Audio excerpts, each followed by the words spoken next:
Hello. I might be bleeding again. I once again shaved, which is not always my best move there. So, how's everyone doing? Do we have anybody around for? Do we have anyone logging in from Rumble? I am trying out Rumble. I don't know if it's actually even functioning. So, yeah, I hope folks are doing all right. So, I see some people asking, how am I doing? Well, not great, but it's it's better to sort of push forward than not. But yeah, I'm just gonna, I guess, to start, I'll just say, like, I am not doing. This is not gonna be sort of a memorial stream, and the reason why is because I've got super chats turned on. I don't mean for this to be a call out or anything. I'm not really trying to do that, but I am not going to do sort of a memorial slash whatever stream with super chats on. That's just my own personal feelings there, but yeah, yeah. And if I croak somebody, and somebody decides to if I croak, let the or give people heck if they're monetizing it. So so other than that, let's just see how well, I guess we're probably all in kind of the same boat. So yeah, I hope everyone is feeling kind of all right. And stop saying that. Sorry. I'm not planning on it, but yeah. So all right. So today we are here, and this is not going to be me at my best. It just is what it is. We're going to do what we can, but I don't want to get so far behind on stuff, and I kind of want to hang out with you guys, and yeah, that's about it. So today we're going to be talking about a case that I'm not sure how many people are covering it. I know Sean from Potentially Criminal is also covering it, but it is the case of Larosière and Wilson. Now, if you're wondering what's going on in this case, Cody Wilson is a bit of a polarizing figure. Cody Wilson is known for, amongst other things, the Liberator pistol, and the Liberator pistol is one of the first sort of 3D printed firearms, and were demonetized. So the reason why this is significant is that he has then gone on to be even more controversial for a few things. One, he runs a site called DefCAD, and DefCAD is noted for it's a place where people can go to get 3D printed models for pay. And the problem with that is that a lot of the models he hosts are not his. They are things that he's found on the internet, and he has absolutely said that he will oh, and good, we've got I can't chat back to Rumble, but I do see it seems to be working. Excellent. So people have criticized him for basically taking other people's work and posting it up online. Those are the allegations. And the his response to that was to post a basically essentially a white paper where he said, "Oh, yeah, I'm just gonna keep doing that. Like that's my right to do it. I'm gonna do it, and I'm gonna just keep sharing other people's work." And people didn't like this. There's a number of reasons why people didn't like this. A lot of people just don't like him. They don't like him sort of taking credit. They don't like any of that. So,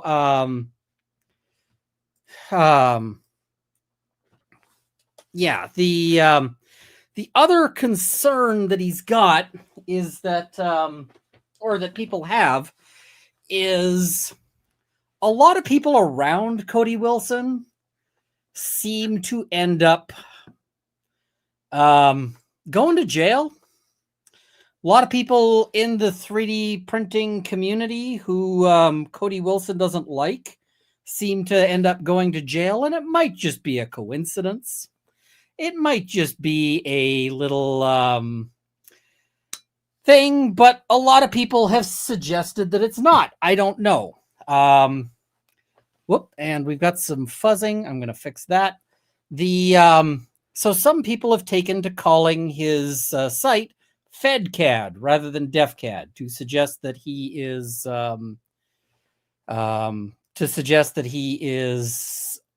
how do I put it? Working with the government against other people working in the 3D printing firearm space.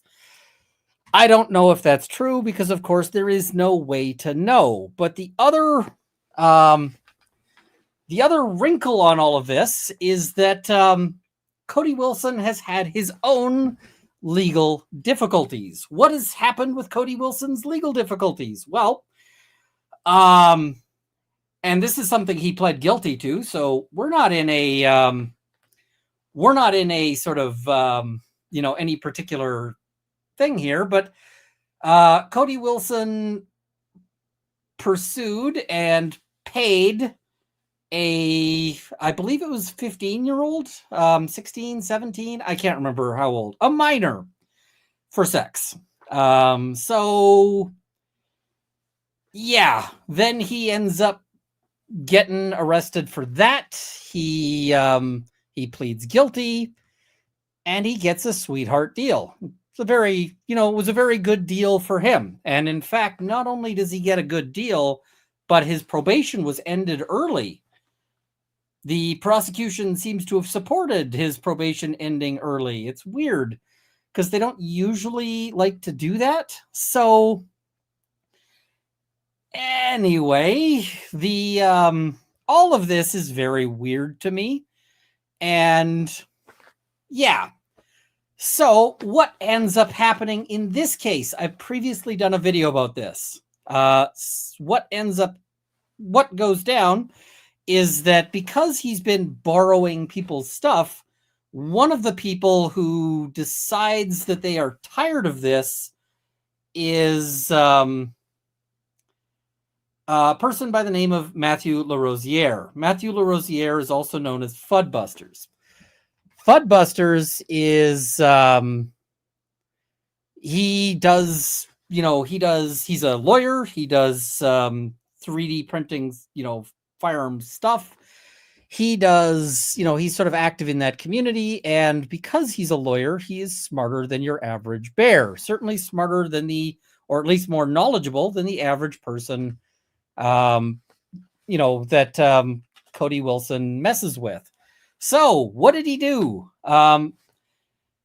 LaRosiere invented a new gun, a 3D printed firearm called the Hitchhiker.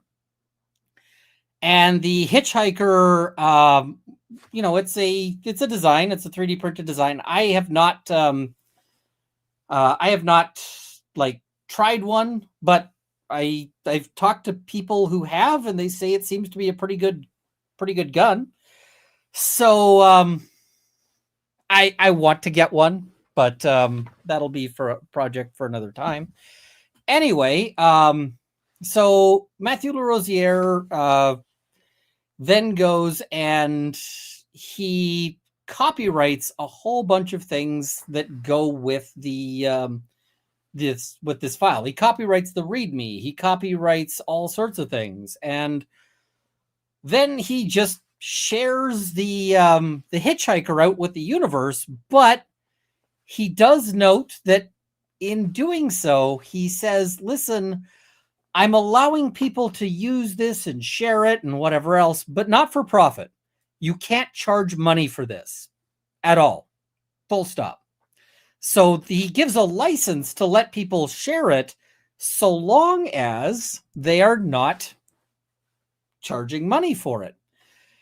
Which means that if you decide to charge money for it, you are now outside the license and you are in trouble. And I am told that I have to interrupt myself for a second here. So we're going to do this.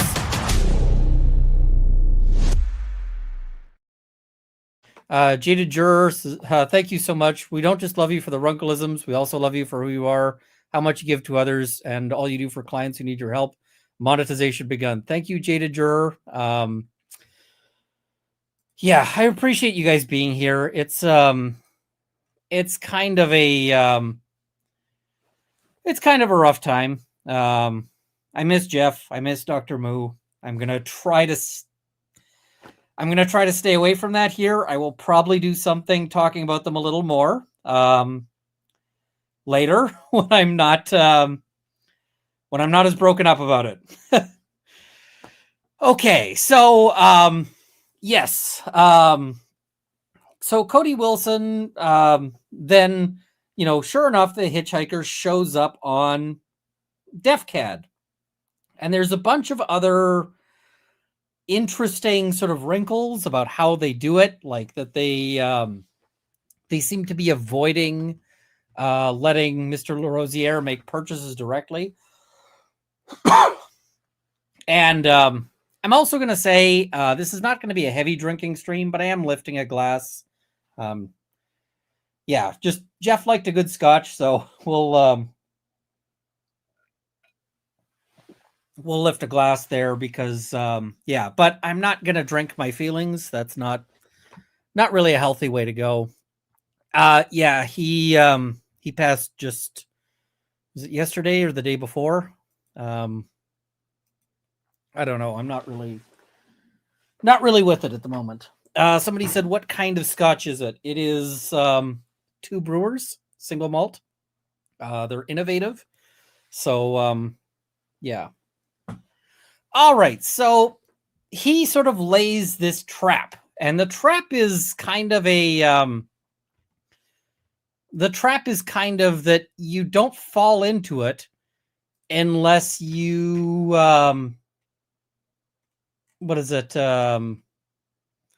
unless you go and are engaged in wrongdoing, right? Because you have to actually, in order to fall into this trap, you have to go and infringe his copyrights. So,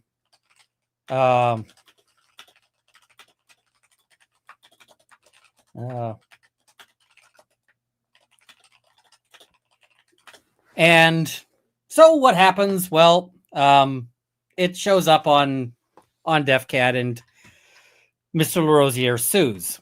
So that is sort of the story thus far. The story that I've covered so far. Now, having been sued, Cody Wilson is like, I need to find the best lawyer I can. I need to find an excellent lawyer who is not at all, not at all mired in controversy, not at all known to do crazy things. So, who does he find? He finds Gingras. David Gingras. Now, you might know who Gingras is. Gingras is the lawyer who is on for Laura Owens. Laura Owens is also known as the Tonsil Twins lawyer. Yeah.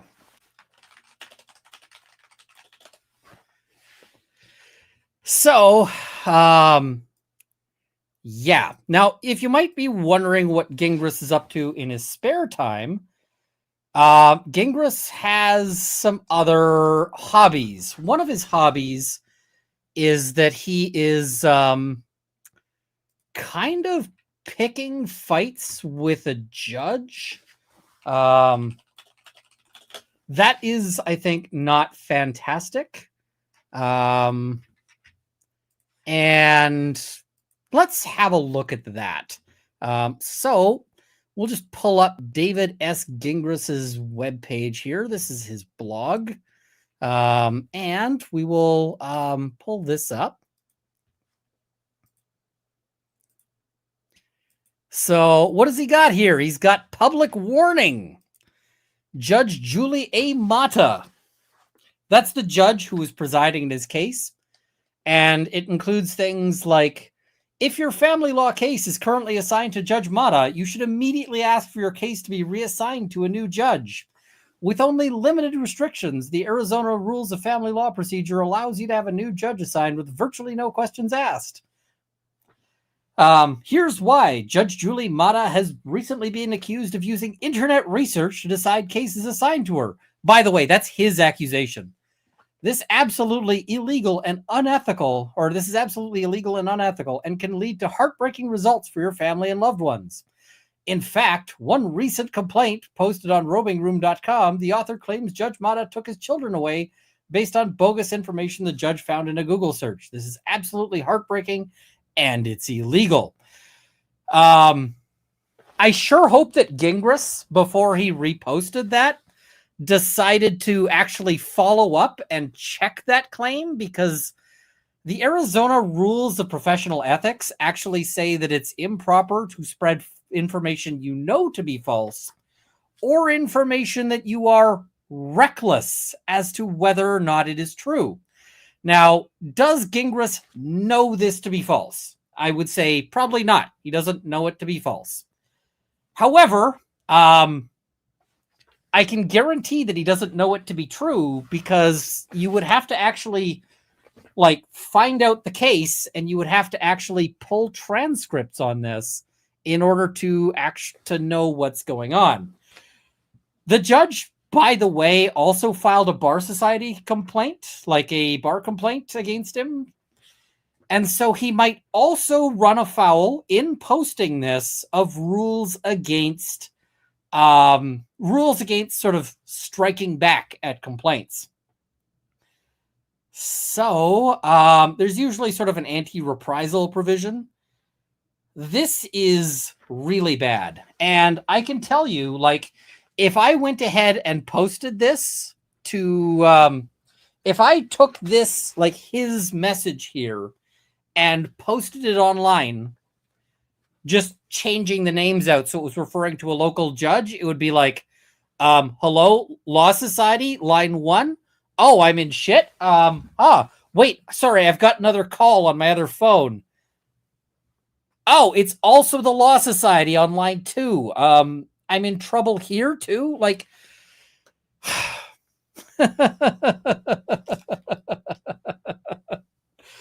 So, yeah. Yeah.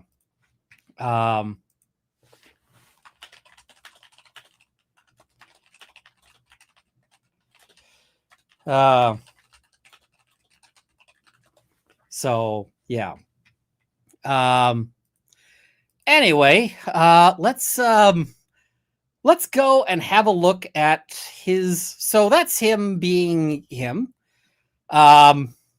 We can look at what he does, because he now files a response to the whole thing. So, well, first, sorry, I said he files a response. I am getting ahead of myself. I just sort of jumped the gun a little bit. So the first thing we're going to do is we're going to look at the motion to dismiss, because before then he gets to something else. And yeah.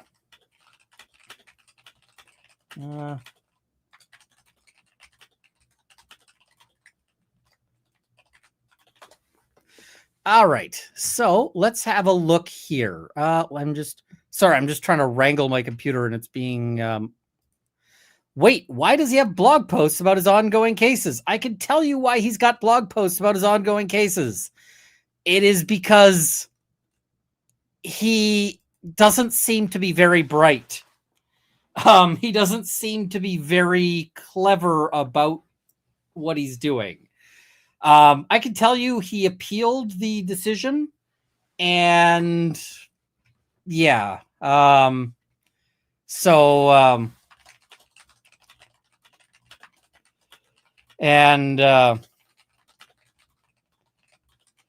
It's what happened when he appealed? Well, he suggested that Judge Mata had been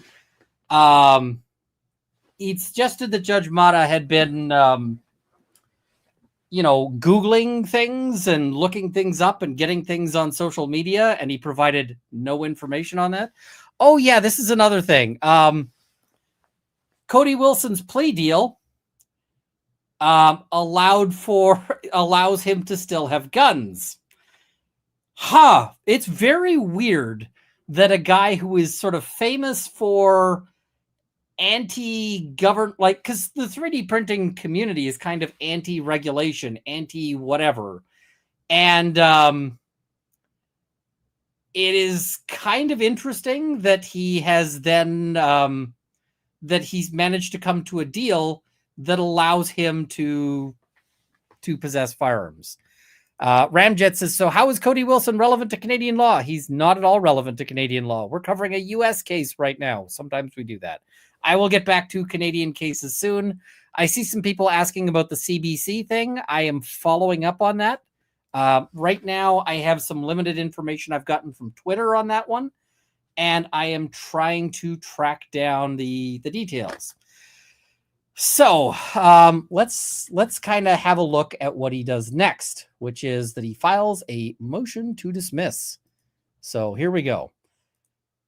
Matthew LaRosiere versus Cody Rutledge Wilson. Rutledge, I guess he didn't pick his his middle name, but Rutledge is a heck of a thing. DefCAD, Defense Distributed, and Diascuri LLC. So, this is someone who doesn't see his bar license as a long-term investment. I saw you made another comment, Elfligans, that I'll just sort of come back to there. The Elfligans,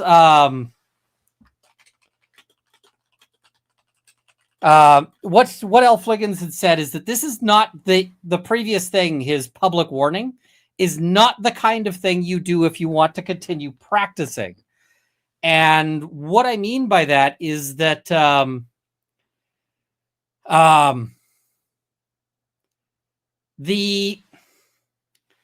so let's say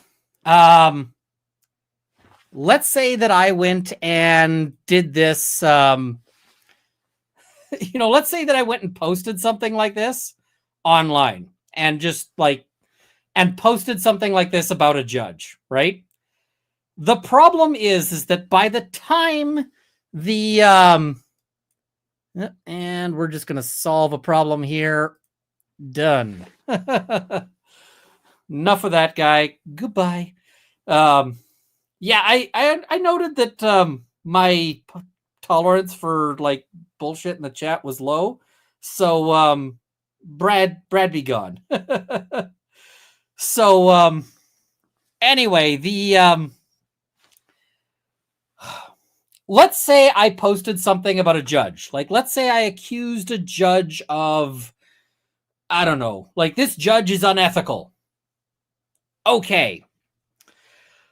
I would probably face a Law Society complaint, and let's say I beat the Law Society complaint, or that I successfully, I get punished by the Law Society, but I'm not disbarred. I'm still able to practice. But let me explain what's going to happen next. Judges talk to other judges, and clerks talk to judges, and clerks talk to other clerks, and so forth. So what's going to happen is I will go into another courtroom, and I'm going to walk in, and it's going to be like those old Western movies where you've got the bar and everyone is sitting there chatting, and there's just and somebody's playing the piano, and there's somebody singing, And then the the villain in the black hat walks in and just everybody stops and there's just no noise except for like somebody drops a glass at the back of the room. That's what it would be like every time I walk into a courtroom after that.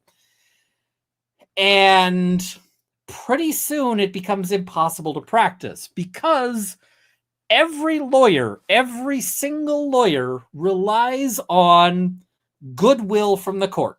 And what do I mean by that? Well, let's say the court really, really wants to fuck me over. Well, technically my matter is like, let's say I am on the case of R.V. Bobson.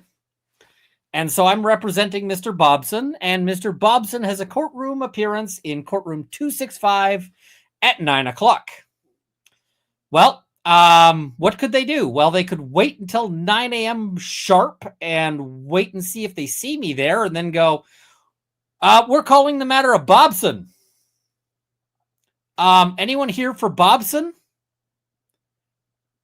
No? Okay, warrant for Bobson. And then Mr. Bobson goes and gets arrested because I failed to appear because I was 5 minutes late. But I know the court's doing this. I show up on time. I am there. The court starts at 9. I am there at 8:30. I am bright-eyed and bushy-tailed. And I get up and I say, I want to speak to the matter of Bobson. No one else is in court. I'm going to speak to the Bobson matter. I'm going to do my appearance and get out. And the court says, we're not ready to speak to the Bobson matter. We're going to put the Bobson matter to the bottom of the list. And now I'm stuck there all day. So if I don't want to spend like 6 hours making a 5-minute court appearance, it is really good to not have the court extremely pissed off at me. Like, we don't have the Bobson file. You'll have to come back. Like, you'll have to wait. And that's nothing, right? They can just play all sorts of games. The other thing is that, so at one point I had a matter, it got misdiarized. I thought it was in for Tuesday. It was actually in for Monday. So what happens? I show up on Tuesday and I go to speak to my matter and it's not in court. And I'm like, well, where the heck did the case of Bobson, what's going on with that? And I look at it and what I learned is that the Bobson case actually went over 2 weeks and I get a letter from the clerk and the letter says, hey, you missed your court appearance. Please don't make a habit of this because it is a bad idea to make a habit of missing court. But I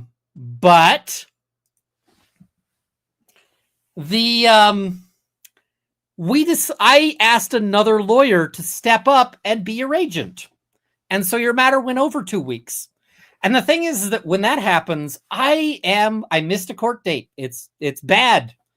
But at the end of the day, the clerk saved my butt, right? And this happens. Everybody's going to miss something someday. You never want to miss a trial date. Never, ever, ever miss a trial date. And I haven't missed a trial date. But the clerk saving your butt like that or the judge saving your butt like that doesn't have to happen. It just doesn't.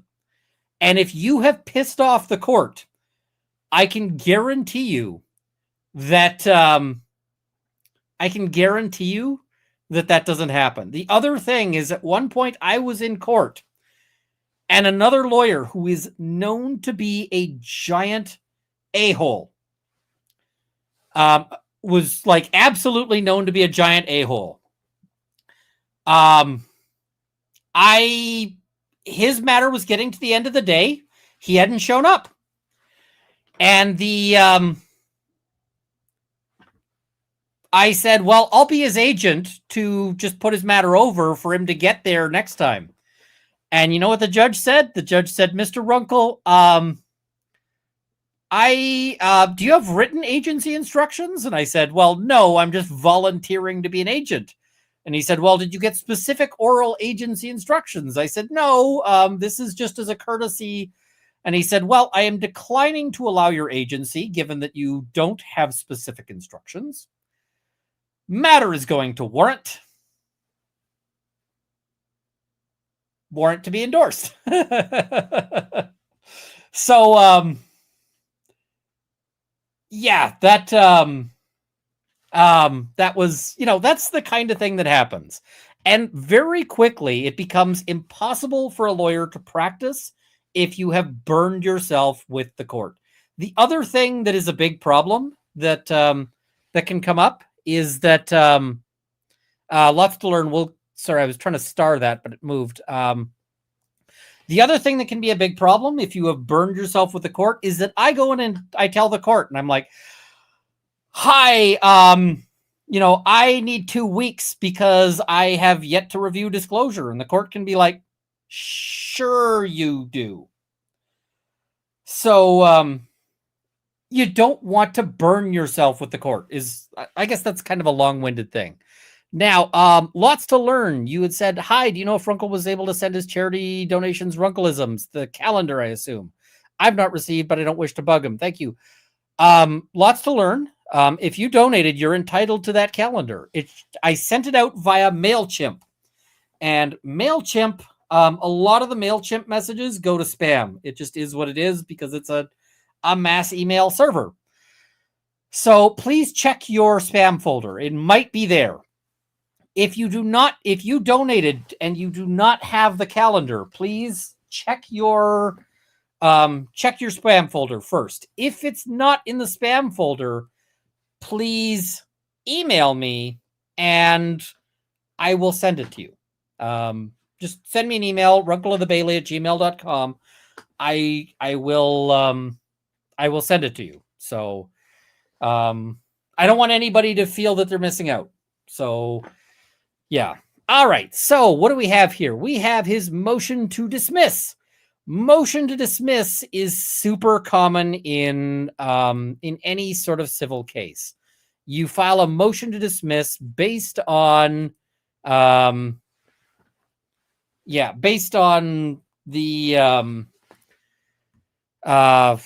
what do you call it? You say like they failed to state a claim and all of this stuff, right? Why do you do this? Well, because it's always worth it. A motion to dismiss is always worth filing. And the thing is that for very, very, very many cases, there will be like 8 initial claims made and like 4 survive. And the thing is that the motion to dismiss is one of the most efficient processes in our justice system.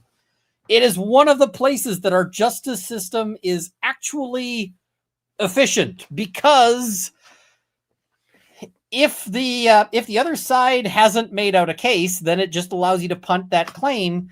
And instead of spending a ton of time defending against that claim, now it's gone. And so you can see cases like I covered previously the Taylor Lorenz and Ariana Jacobs case.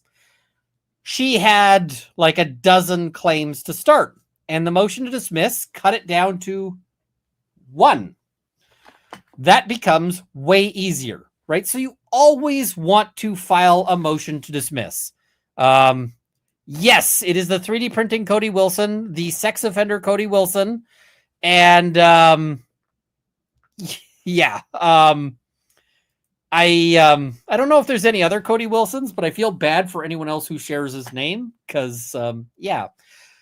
So you always want to file a motion to dismiss unless it's like obviously stupid. So of course they file a motion to dismiss. We're going to talk about that, but a motion to dismiss is a great thing to file. I have no objection to them filing one. It makes perfect sense. So, summary of the argument. We're going to jump in. Plaintiff's complaint pleads 7 counts. Counts 1 through 4, the main counts that plead Copyright Act claims. Counts 5 through 7 are secondary counts that assert non-copyright claims about the same conduct. All should fail soon. Many should fail immediately. I'm gonna give Gingras a little bit of credit, because Gingras always, his writing is like, it's got no breaks. His writing is always at 11. He just, everything is maximum speed.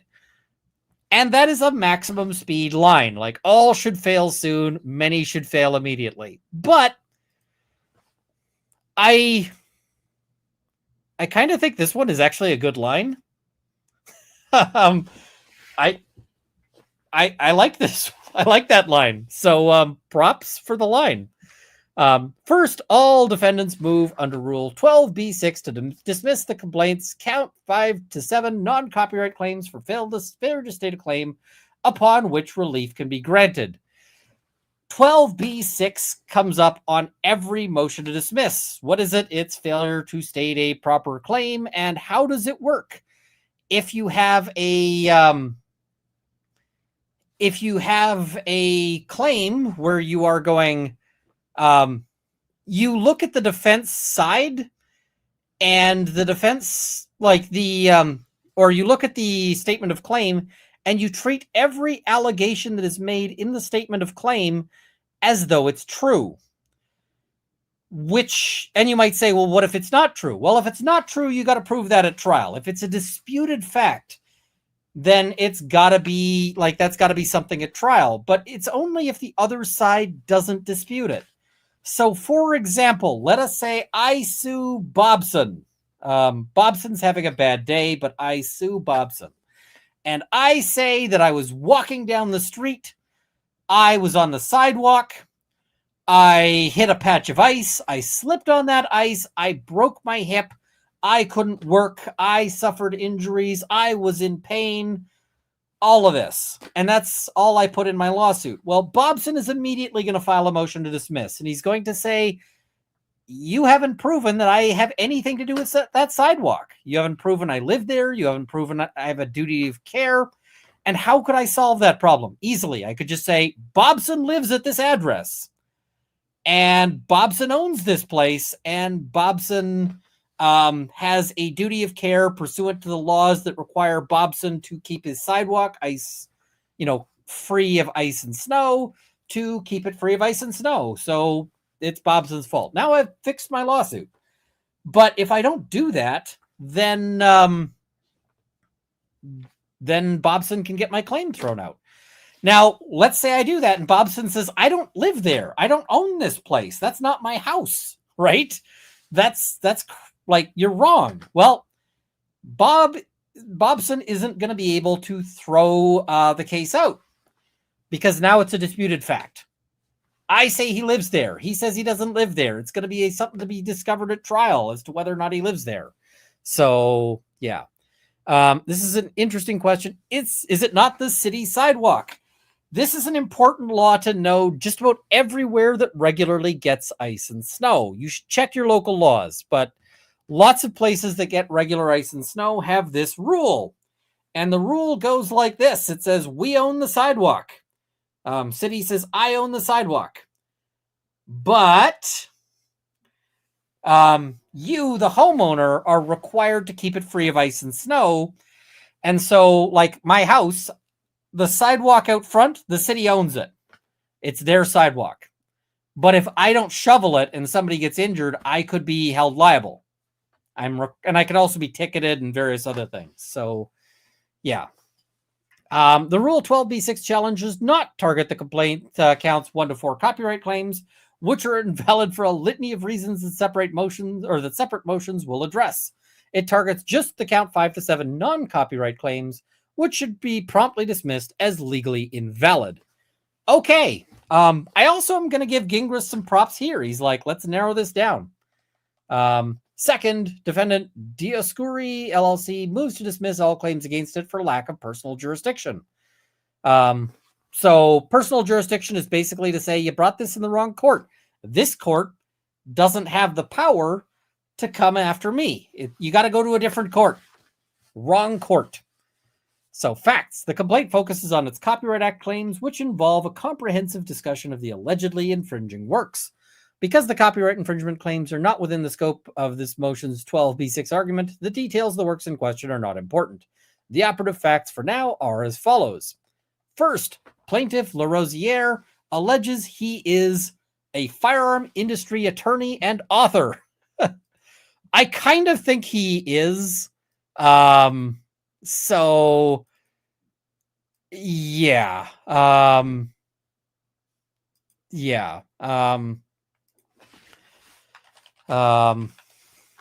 is it? I kind of feel like that is actually a thing, right? So, defendant DefCAD is the owner and operator of the website defcad.com. This website hosts and distributes downloadable three-dimensional models of various firearms and firearms accessories, plus documentation and photographs relating to the downloadable models. Plaintiff LaRosiere further alleges Defense Distributed sells, offers for sale, and advertises USB flash drives that contain the same sorts of works found on DefCAD through its e-commerce website, ghostguns.com. The complaint contains other allegations explaining steps defendants have taken to market, sell, advertise, and deliver files and information relating to 3D printed guns. What the complaint does not contain are any well-pleaded facts alleging that Plaintiff LaRosiere is a direct commercial competitor of Defense Distributed or any other defendant in this same market. On the contrary, to the extent the complaint discusses any commercial activity on Plaintiff LaRosiere's part, it is limited to a single paragraph. And this is the part where I went, what? What?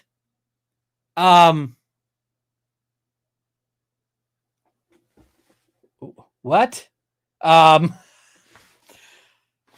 So here's why I went, what? Because copyright law doesn't require you to be a commercial competitor. For example, let's say I am some random jerkass. And I know somebody in the chat's going to say, you are, Runkle. You are a random jerkass. But,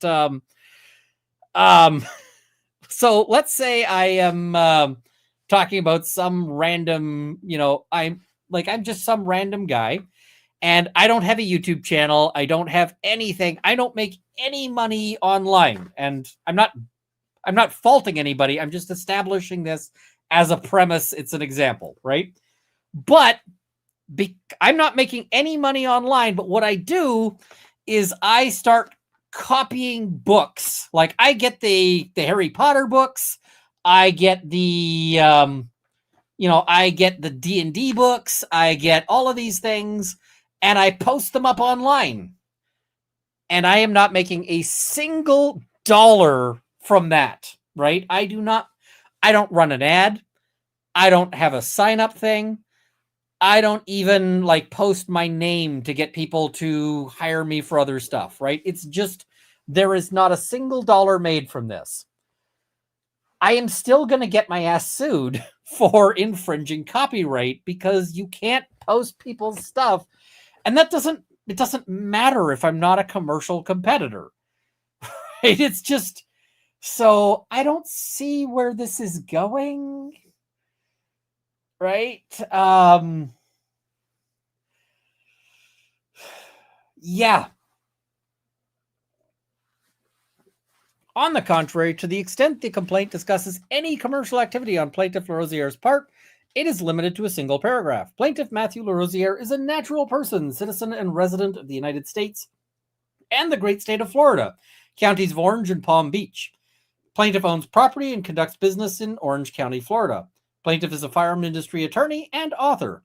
Plaintiff engages in the design and development of firearms technologies and produces pictorial, written, and visual artworks related to his advocacy. Plaintiff is the exclusive owner of all works at issue in this litigation. Beyond this single paragraph, which does not allege any form of commercial competition with defendants, nowhere does Plaintiff LaRosiere allege he is involved in any form of commercial competition with any defendant. Very much to the contrary, Plaintiff LaRosiere goes so far as to angrily deny involvement in a competing entity called the Catalog. On that point, Plaintiff Larosière could not be clearer. Plaintiff Matthew Larosière does not own or direct the catalog. So, okay. Right. So now he did say that he's not seeking to dismiss the copyright claims. He is looking at the unfair competition as to defendant Wilson. So I guess they're saying we're not in competition. By the way, if you just want to know, like, if you just kind of want to know, like, how, yeah, it's, let's just talk a little bit about like what kind of stuff Cody Wilson does. Here's an image. This was apparently put out by Cody Wilson. It claims to be copyright the catalog. That's a false claim, by the way. It is not copyright the catalog. It is, but yeah, it is intended to mock Mr. Larosière for wanting to have his material copyrighted. And so it's got my first copyright. And for some reason, it's got a black child. I don't know why that is. It's got a very racialized caricature of Mr. Larosière off to the left there. It has a fasces symbol. Twice. No, wait, 3 times. So... yeah, that just kind of tells you a little bit about the kind of person that Cody Wilson is. It's a whole thought there. Yeah, there are claims for unauthorized use of likeness. There's unjust enrichment. Now, unjust enrichment doesn't require competition either. The unjust enrichment claim is that... So what is unjust enrichment? What's a good example of unjust enrichment? So let's imagine that let's imagine that one of you oh, and I'm missing a super chat. I'll finish this sentence and then let's imagine that one of you starts up a YouTube channel. And that YouTube channel is called like Funkle of the Bailey, and it uses my image, and you just post my videos, right? Well, I've got copyright claims because you've posted my videos, but I also have an unjust enrichment claim because you made money doing that, and you shouldn't have that money. Another example of an unjust enrichment claim is, let's say that I make an agreement with L. Fliggins from the chat, and it turns out that our agreement is no good. The contract is no good, right? So I can't sue him in contract, but I paid L. Fliggins like $1,000 to do a thing. L. Fliggins doesn't have to do the thing anymore because the contract's no good. I can still sue him because he's got my $1,000 and he doesn't have any reason to have my $1,000, right? So that's unjust enrichment as well. So, okay, let's do this.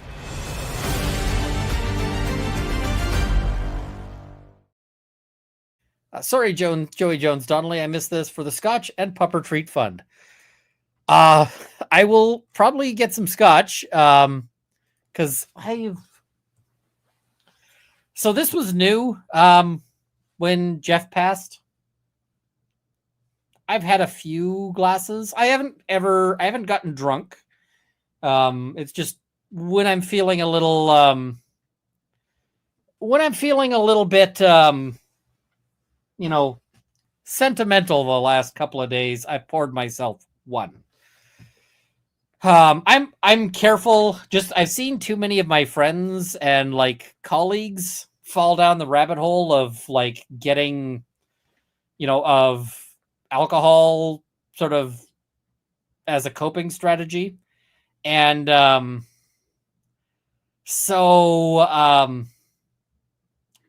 careful about when I am to not drink my feelings and to try not to fall into that. So, and chat, don't name people. We don't need to do that. But on the puppy treats, somebody went on my Amazon wish list thing. I put down for 1 bag of puppy treats and somebody ordered 4. I have so many bags of puppy treats that I just can't, the dogs are not good enough to earn that many treats. So, yeah. Also, for the folks in Rumble, I just want to ask you to do me a favor, and this is going to be a real bit of an asshole favor, I guess. I think Rumble calls them Rumble rants or whatever their super chat equivalent is. Can somebody send a 50 cent or whatever the minimum super chat is, just so I can see if they show up in my thing. So that's all I want to know. It's just do that and then let me know that you did that so that I can be like, hey, is this working, or do I have to do additional monitoring? Because the whole Rumble thing it's an experiment. I don't know if it's going to be a continued experiment, but it's an experiment. So yeah. All right. Plaintiff Rosier goes even further in seeking to establish that he is not a competitor of any defendant. Specifically, he asserts a standalone cause of action for false designation of origin under the Lanham Act. In this cause of action, Plaintiff Rosier claims defendant made statements falsely stating or implying that he was associated with the competitor, the Gatalog. You already sent me a test Rumble rant. Okay, then I don't think I saw it. I'm checking in the starred things. There is nothing starred from Rumble. Okay, so I got to figure out how to do that. All right, how do I actually check that? Why does Rumble not showing me my own live? I'm like, Rumble, I am live on your page. Why are you not showing me my whole live thing right now? Okay, so it does show up on Rumble, but it doesn't show up. Yeah. Rumble chats will only stay for the time period paid. You snooze, we lose. Okay, so I gotta keep an eye on that. That's gonna be a whole hassle. So it won't auto star. I gotta pop my chat out. Okay. Palmyra Productions, thank you for your test super chat, and TX47, thank you for your Rumble chats. Will only stay for the time period paid. You snooze, we lose. I will have to monitor that. So, that's fun. We'll figure this all out. All right. Wait, is this unjust enrichment in real time? There is no contract with that. Gingras certainly can pick stupendous clients. He really can. All right. So, awesome. Lots to learn. Found the calendar. We're good. That makes me happy. So as explained below, this is why Plaintiff Rosier's Lanham Act claim fails, because it does not plausibly allege any violation of narrow commercial competitive interests, which the Lanham Act protects. And apparently there's a Chrome app that will grab them. I don't use Chrome. I will have to figure that out. So that'll be a project. I said we're going to have some learning, some training wheels on this. We're doing that. Furthermore, for different but equally clear reasons, Plaintiff Rosier fails to allege sufficient or facts sufficient to plead a viable claim under Florida's right of publicity law, which they cite. Because these types of publicity laws would otherwise broadly and unlawfully interfere with the First Amendment, Florida statute has been narrowly construed by the Florida Supreme Court to only apply where the defendant uses the plaintiff's name or image in a commercial advertisement, i.e., such as by placing the name Tiger Woods on a golf ball, thereby implying Mr. Woods endorses that specific brand of ball. Okay, so this gets into publicity rights and so forth, and publicity rights is complicated. Lots of places how do you do publicity rights? Well, let's consider an example of a publicity rights issue. Let's say I decide to rename my channel. and I rename my channel to something like Taylor Swift's Best Friend Runkle of the Bailey on YouTube. Now, I'm just going to say, I don't know Taylor Swift. Taylor Swift does not, like, I know of Taylor Swift, but I don't know Taylor Swift. We've never met. She doesn't know who I am. And if she did know who I was, she probably would not approve, right? Certainly she wouldn't approve of me putting my name, like her name, on my channel without like a substantial payment of cash. And by substantial, I mean like multiple trucks. So, and that's because she's earned value to her name. She's earned value to her, to this. You have no idea that her birthday was last Friday. I did not know that. No. No, I'm not a Swiftie. She's just a good example of a famous person. I don't dislike her music. I'm just not like whatever. So she would sue the pants off me if I did that. And justifiably so, right? It is the way it is. So, yeah. Similarly, if somebody like advertises, here's Runkle, he affiliates with our site, I might be inclined to sue them. So, yeah. But what you can't do is you can't use those things like to say, you can't use this to say things like Taylor Swift can't sue me, for example, for just discussing Taylor Swift in a hypothetical. Like the fact that I just said Taylor Swift doesn't mean that she gets to sue me. Because otherwise you would like really, really narrow the field of free speech. Could you imagine a world where you just can't discuss Taylor Swift without her permission? Like that would be crazy.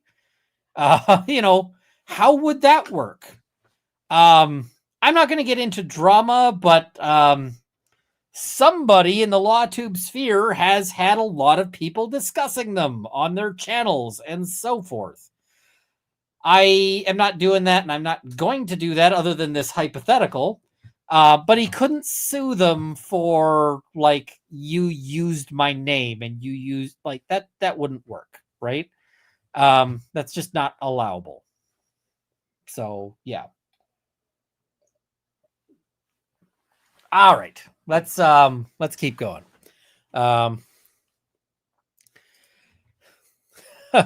There's only one Runkle approved hot sauce. So, and that is my hot sauce. All right. Nothing in Plaintiff LaRosierre's complaint even comes close to alleging that defendants have used his name or likeness in a commercial advertisement of any sort, much less in one that promotes a product or service sold by defendants. For that reason, the claim fails on its face. And the thing is that this actually might be a good,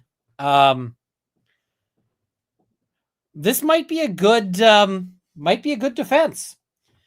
Because, for instance, let us say that I am walking down the street and I see Taylor Swift discard, she was drinking a can of pop and I see her discard it and I pick up that can of pop and I am like, I will sell this can of pop with Taylor Swift's saliva on it to some creepy weirdo who would be totally like down for that. Or what's her name who sold the bathwater? I'm like, I've got her can of pop. It's got her saliva on it. Some weirdo's going to want this. Well, now I'm just accurately describing what I'm selling, right? I'm just selling the can that was used by so-and-so. That's not saying that they endorse it. It is just a description of the product. So, yeah. Yeah. She'd sue you for selling that when she owns it. She doesn't own it if she throws it away. So, all right. Finally, Plaintiff Larosier's last claim, unjust enrichment, is predicated solely on the alleged unauthorized infringement of Plaintiff Larosier's unregistered but otherwise copyrighted works. In other words, Plaintiff Larosier seems to understand his infringement claims require that the works be registered with the U.S. Copyright Office. Thus, because some of the works were not registered, Plaintiff Larosier takes the position that he may still recover for their infringement using other legal/equitable theories, such as a state law unjust enrichment claim. This legal gambit fails. This is due to an extremely well-settled rule. The Copyright Act expressly preempts any and all state legal or equitable theories, including unjust enrichment, which attempt to create exclusive rights in any work that falls within the scope of works protected by the Copyright Act. For these reasons, Plaintiff Larosier's non-copyright claims fail, and they should be dismissed without leave to amend. Now, he's got a whole bunch of argument here. And we're not going to cover the argument. We're going to move on because the argument is many, many pages and is irrelevant for reasons that we will get to. I said we were going to talk about how Gingras and Cody Wilson managed to screw up, managed to like really bungle shit. And yeah, this is me skipping on here is a little bit of foreshadowing, little wee bit of foreshadowing, because yeah, he made a whole decision, and it was it's a thing. And so, what do we move on to now? We move on to this fun little document right here. This is Counterclaims and Answer. And Lorley Annie saying, we had a pierogi making marathon in our house today. Is that a thing for anyone else around Christmas time? I would love to do a, I've never made pierogies, but I like pierogies. One of these days I got to try that. And before we go to the counterclaims, this, by the way, the counterclaims are where Cody Wilson decides that he does not like the Second Amendment. And he wants to declare war on the Second Amendment. We'll talk about that. Cody Wilson, like, you know how people have been calling him FedCad and so forth? Well, those times are gonna come to a middle. So let's cover some super chats just so I don't get buried here. Avrila's Hobby Lobby or Hobby Channel, thank you so much. Someone bloody random, that will teach you to shave with a sword. I did not shave with a sword, however.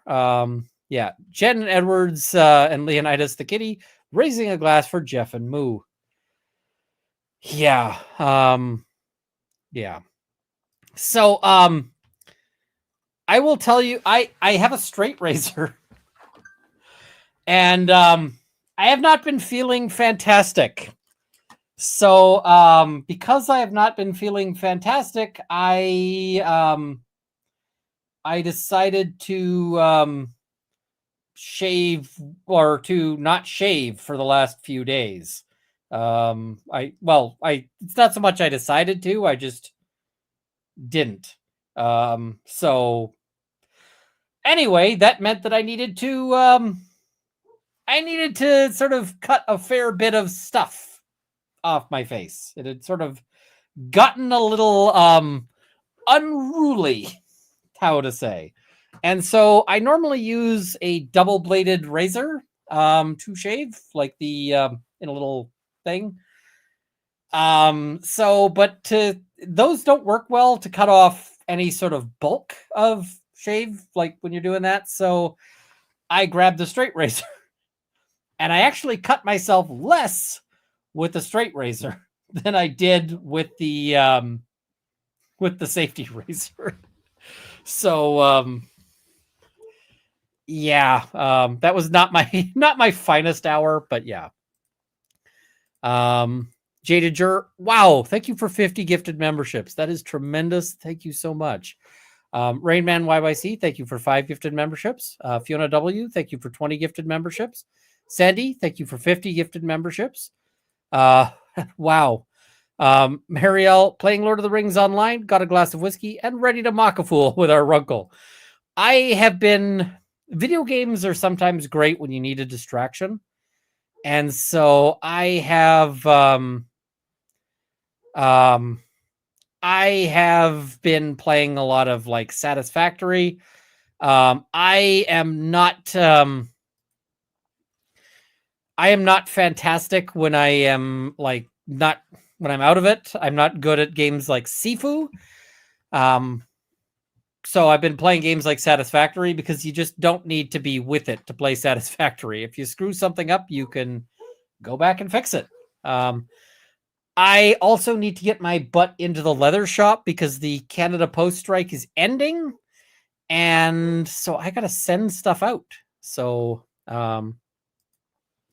who is Dr. Moo and why are we raising a glass to him, her? Dr. Moo was a long-time presence in the chat. Dr. Moo was always friendly, always polite, always kind. Never somebody who I needed to worry about when I saw in the chat. Was always there to like talk people up. Was there to lift people up. And I had the tremendous luck to, I did a meetup in Vancouver. I want to do more meetups. I just need to get some things sorted out before I can do that. But I did a meetup in Vancouver and Dr. Moo came to the meetup. And so I got to meet Dr. Moo and Dr. Moo was awesome. He is like this ball of energy and kindness and yeah, so I got to meet him, and because I got to meet him, I got to talk to him a little bit more, and yeah. So anyway, Dr. Moo was a friend, and Dr. Moo got cancer. Dr. Moo was having a number of health issues, and unfortunately, the Canadian healthcare system missed what was going on, and they missed it until it was very serious. And then after that, he was, he was getting treatment as best he could. We all had hope because he had, for instance, I just gotta silence this. He had gotten into like an experimental treatment. We'd all very much hoped that he was going to pull through, and ultimately, unfortunately, he was getting sort of worse, and we still were hoping that he would turn it around, but a couple nights ago, we sort of got word that he wasn't likely to make it through the night. And that was really unfortunate. And he was able to marry his longtime friend, Marmar, who is also in the chat. And she... So they managed to get married, and, just before, which is the most sort of romantic and heartbreaking thing all at once. And, yeah, so he passed. He is, he's fondly remembered. Okay, let's keep going here. Nick Staros says, hey, just listening in. Sandy, thank you. Another 50 gifted memberships. That is tremendously generous. Thank you. Steve A, wasn't there a name Gingras didn't like? I don't know. If I was him, I wouldn't like being called Gingras. I certainly would want to be called Gingras. I don't know. Tammy Fayette, I came for Spicy Runkle. We're going to be spicy. We're going to be a little sad sometimes. It is what it is. Jesse Charles, R.I.P. Jeff. I miss that dude so much. Me too. Tammy Fayette, get your minds out of the gutter, peeps. Lol. Thank you. Felix MJD, UPS class action, UPS channel, UPS class action, YouTube channel, keeping them honest. Okay. Cookie Mon Steve, hi Ian, one day an update on CanCon for stream. I will have to follow up with that. Yep. Bug Duggar says, raid. Hi, friends, with RA identified there. DSN, thank you for the membership. I appreciate you being here. DSN, thank you for the gifted membership. And thank you for the super sticker. Joy W101, thanks for streaming tonight. It's been a tough week. It has been a tough week. Mildred Katie, Gingras certainly can pick stupendous clients. You are not wrong. Torrent 3, there is or was a Chrome app that will grab them. I don't use Chrome. I use Firefox. Torrent 3 sent you a link for one that is Edge and Chrome. I'll have to look and see if there's one that is Firefox.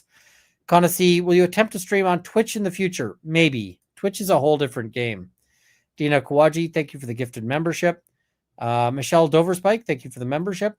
At some point, I need to try to get myself monetized on Twitch. I'm not at the moment. So, yeah. Yeah. Laura Christine, thank you for the 10 gifted memberships. Much appreciated. Lynn Britton, I haven't peopled much this week. Chats have helped. Yes. Tammy Fayette, a big moo for Dr. Moo. I think he'd appreciate that. Morgan just installed Pantheon's super early version and giving it a go personally. I needed a brain rest evening. I don't know what Pantheon is. Kimchi, so sorry for your loss. Thank you for being you. Thank you for being here. And Rallius, there's very little saying you cannot set your phone's notification of the Windows XP error donk noise. That is true. Let me just.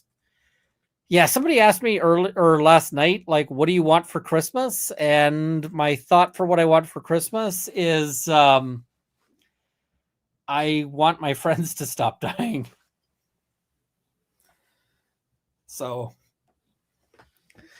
all right. So let's go and look at the counterclaims and answer here. Oh, and I see Marmar's in the chat. Hey, Marmar. Good to see you. So, yeah, let's have a look at his counterclaims and answer. So there's a whole lot to this, by the way. There are a lot of pages.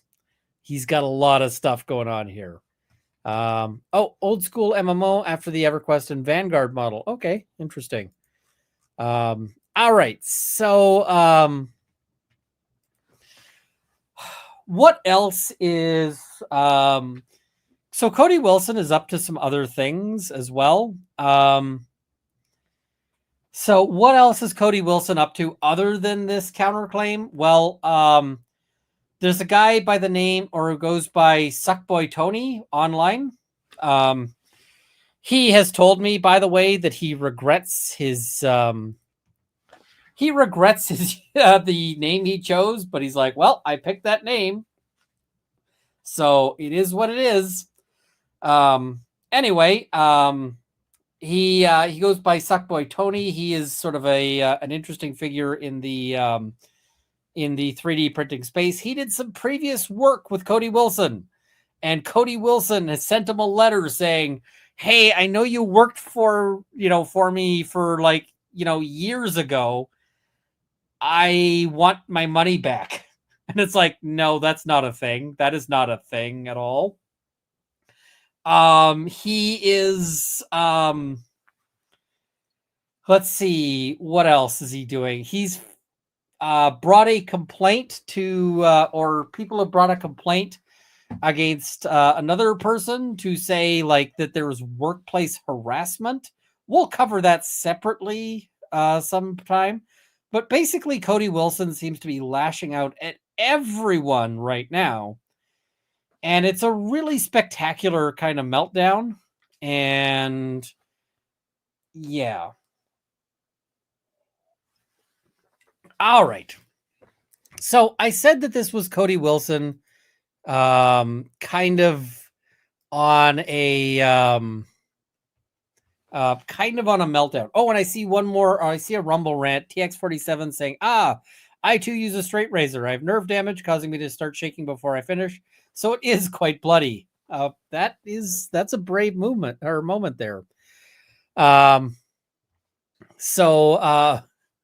I also see Palmyra Productions saying, Ian, the one place on the internet I didn't think I'd have to deal with Swiftie talk. I'm dying inside one except. The thing about Taylor Swift is that she's a great example of somebody famous, because even if you don't like Taylor Swift, everybody knows who she is. Whereas that doesn't necessarily, like, other famous people sort of might be age dependent or whatever. Everyone knows who she is. So she makes for a good example. All right.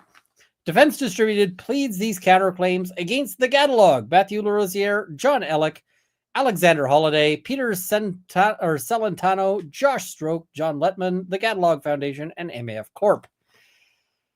So, summary. Defense Distributed exists to promote and... Oh, yes, this is the other thing. She's also not crazy litigious, and I am way too small for Taylor Swift to give a shit about. Whereas if I talk about somebody else who's a more sort of minor figure, they might be upset.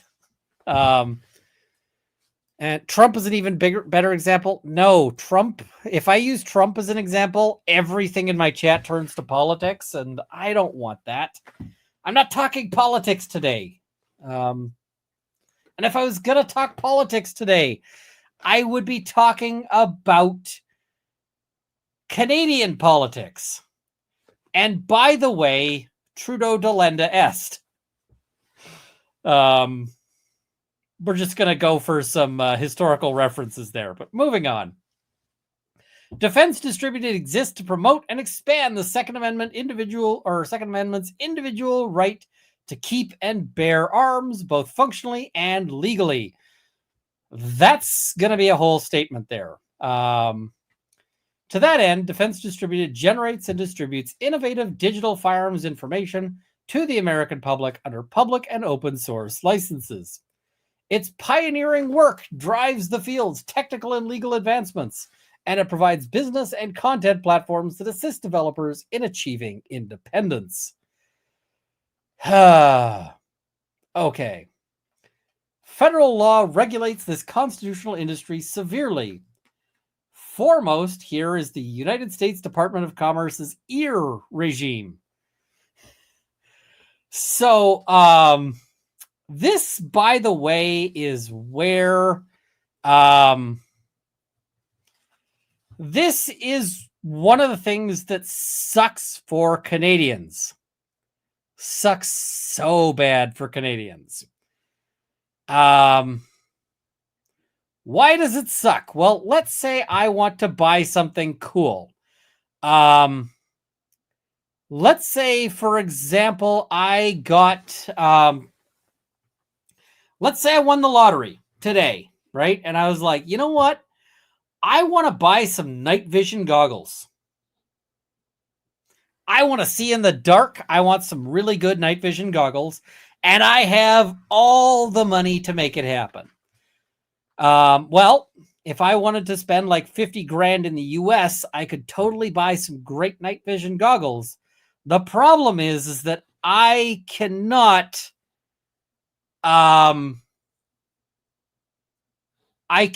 get them from the United States to Canada. So I also wanted to, so I now have my business firearms license. It allows me to buy all sorts of things. I can buy a machine gun today. I could literally go online and buy a machine gun.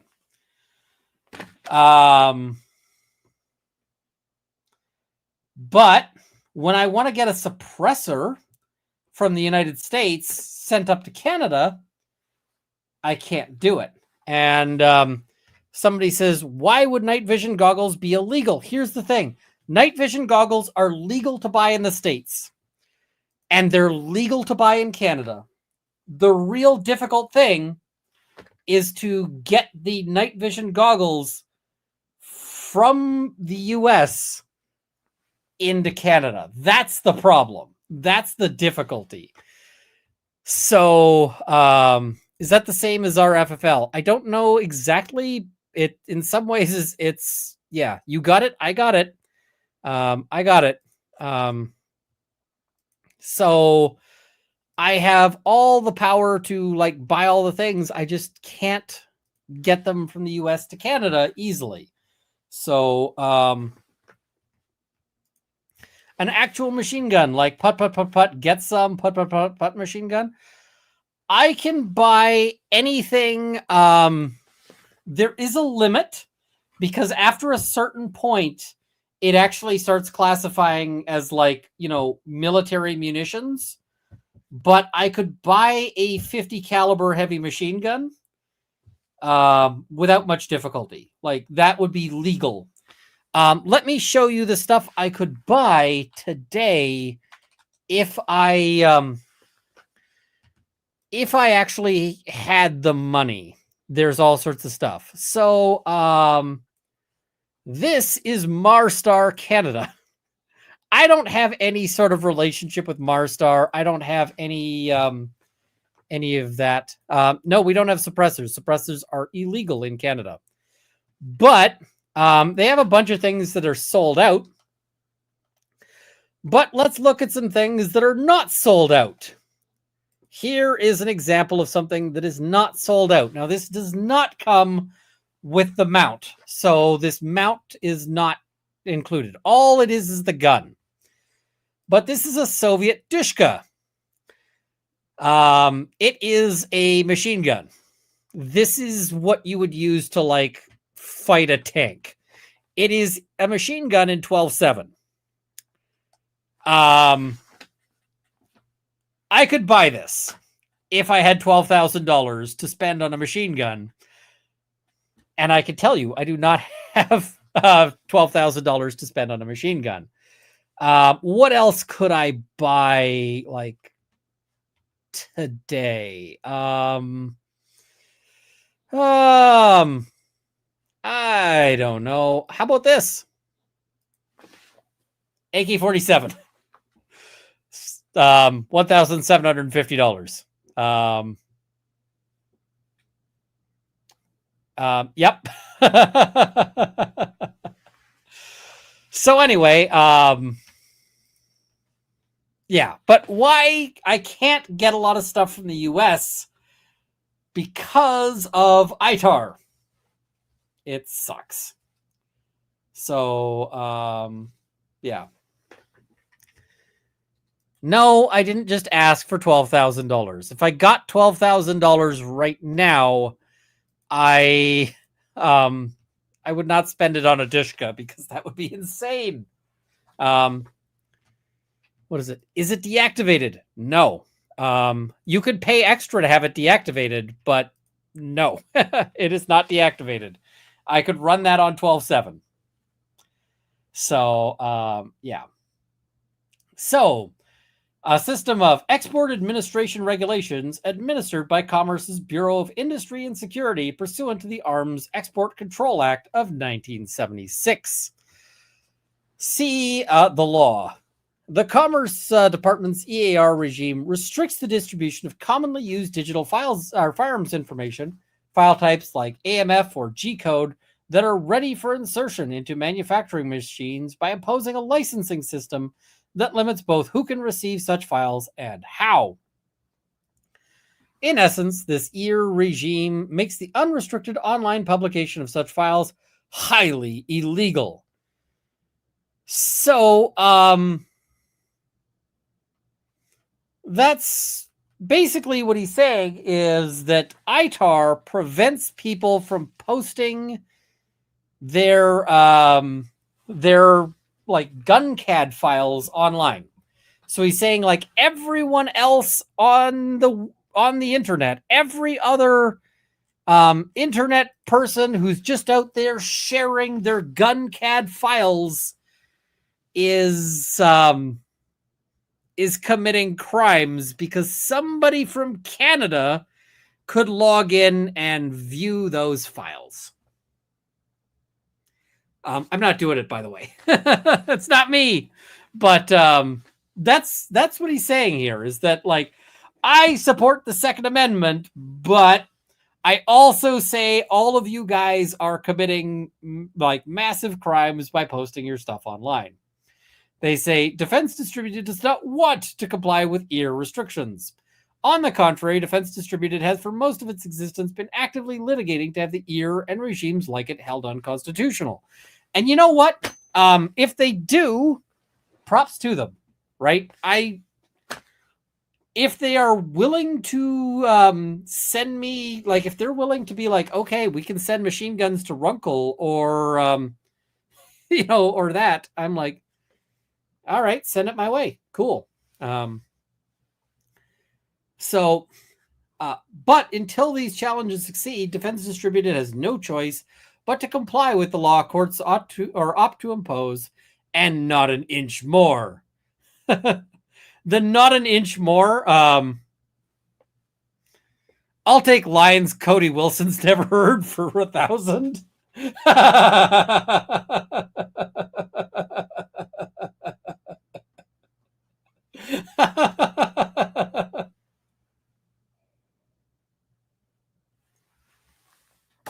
Okay. In particular, Defense Distributed complies with the EAR's restrictive system by implementing technical safeguards. By the way, normally I wouldn't go for a dick-sized joke because it is a little immature. But it's not so much a dick-sized joke as it is that he sleeps with children, and so they're smaller. And so immature is the way, like, I like my jokes the way he likes his women. Immature.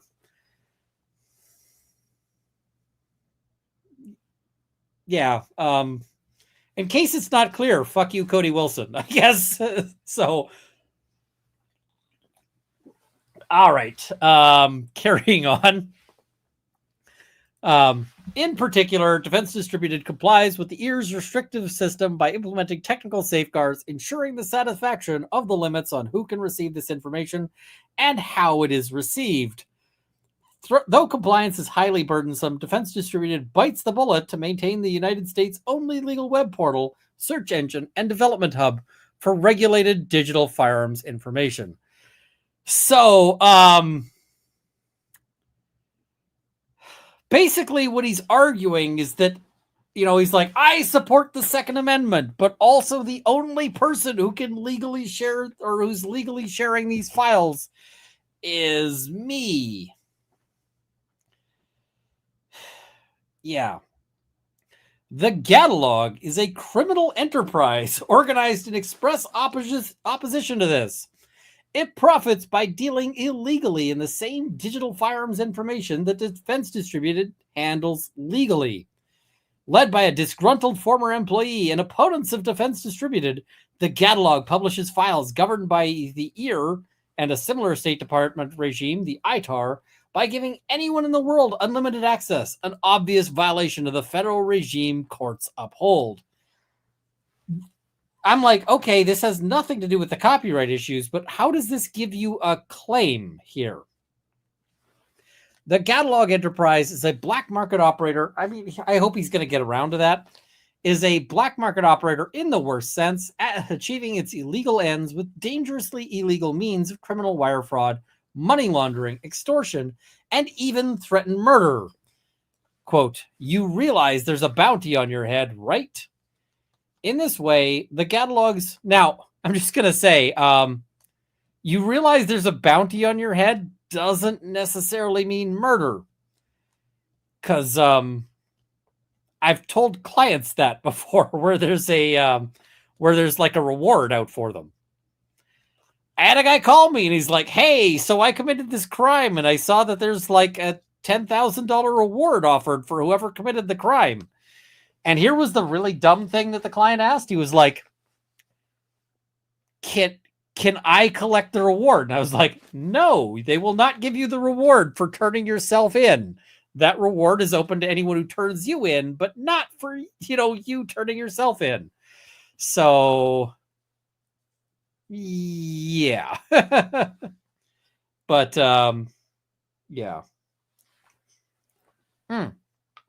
I have been told, I just saw it in the back scroll there, that I need to do a goal. How do I do a goal again? Let me see. Goal. Claiming your own reward is like Sarah Boone claiming court-appointed counsel pay. I have actually seen one instance where they did offer a reward for somebody turning themselves in, but that person didn't. So, yeah.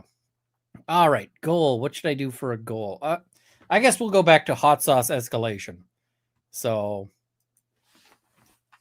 hot sauce, random fuego. Radon. No, random. Runkle. Use words. All right, there we go. All right. So, I mean, I've told the client that there was a bounty on their head, to indicate that there was a reward, but that didn't mean I wanted to kill the client. I mean, maybe I did, but that's an entirely separate issue.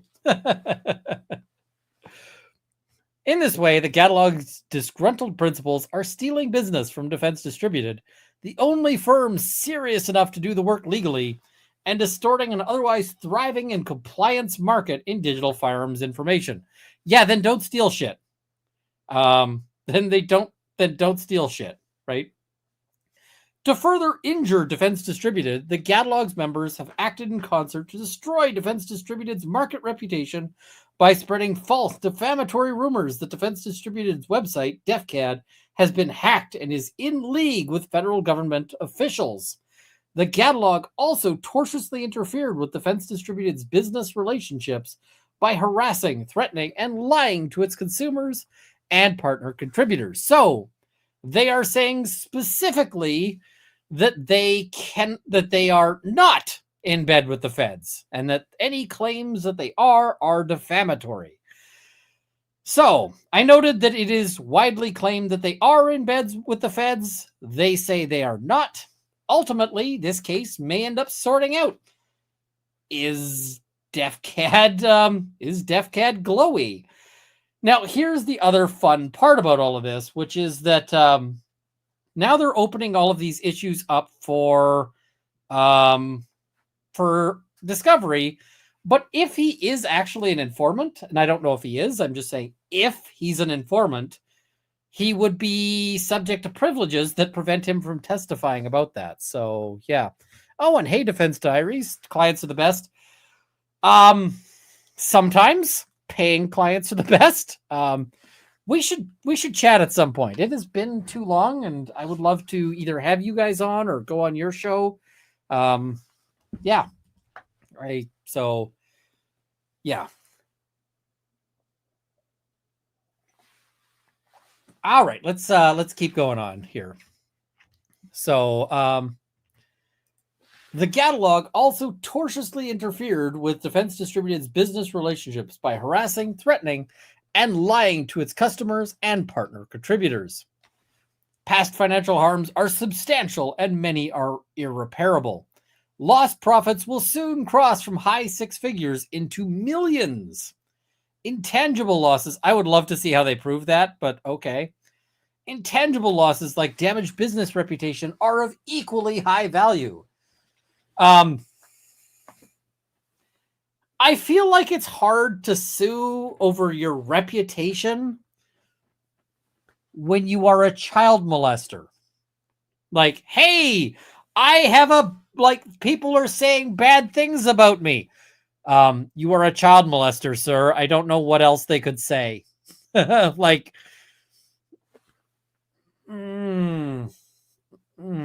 yeah. Yeah. And because this illegal enterprise goes on unabated, irreparable harms continue to mount every day. It is difficult enough already for Defense Distributed to do the right thing and lead its industry by following existing law until reform is achieved the right way.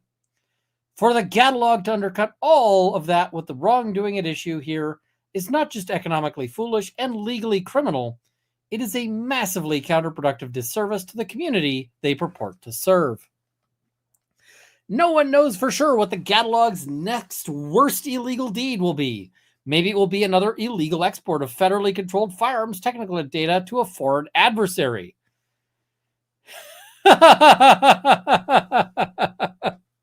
I'm just going to say, So the U.S. is like, we need to worry about our foreign adversaries getting a hold of the hitchhiker. Let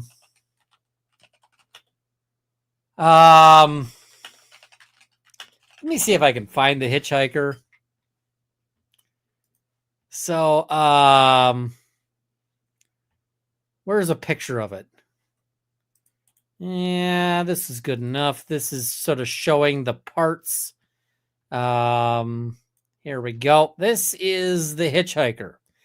The hitchhiker is so named because it folds down. It goes real small. What is the hitchhiker? Well, the hitchhiker is chambered in .22 long rifle. Now, if you don't know what .22 long rifle is, .22 is what you would use to shoot like squirrels or pigeons or rats or rabbits. At the largest, you're talking like rabbits or grouse. That is what the .22 is for. It is not... Nobody is taking the hitchhiker and going to war. You're not going to...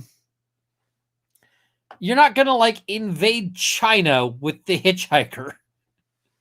It's just not going to happen, right? It's a really neat gun, but it's not... Yeah, it's not sort of anything like that.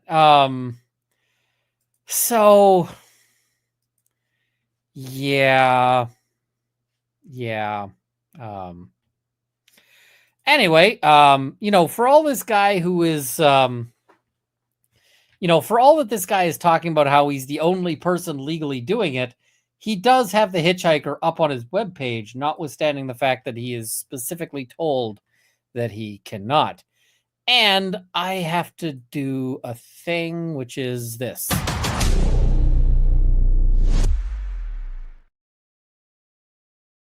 Canonical Heat, thank you so much for the pro bono fund and advantageous gain. Happy holidays, Runkle.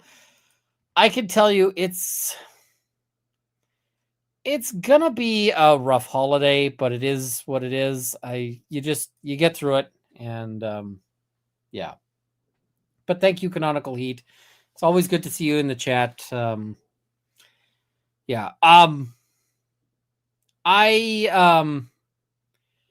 I also want to, at some point, I don't know who's going to be in Vegas, but I want to do a meetup in Vegas. I got to figure out the schedule there. TX47, before these vanish on Rumble, I see you said buy a Caterpillar S62 Pro smartphone.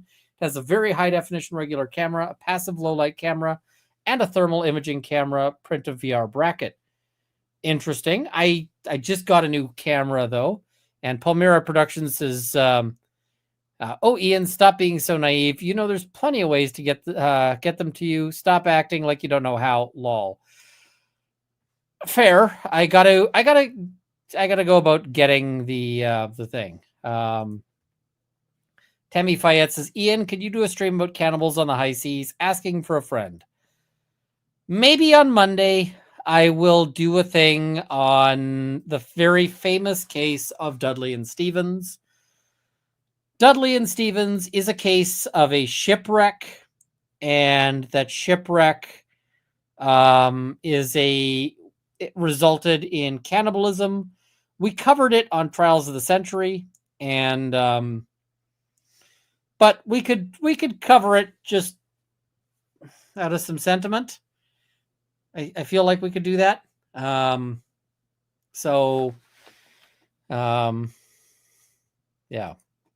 Morgan says, people have been shot with a .22 long rifle and not known they were shot.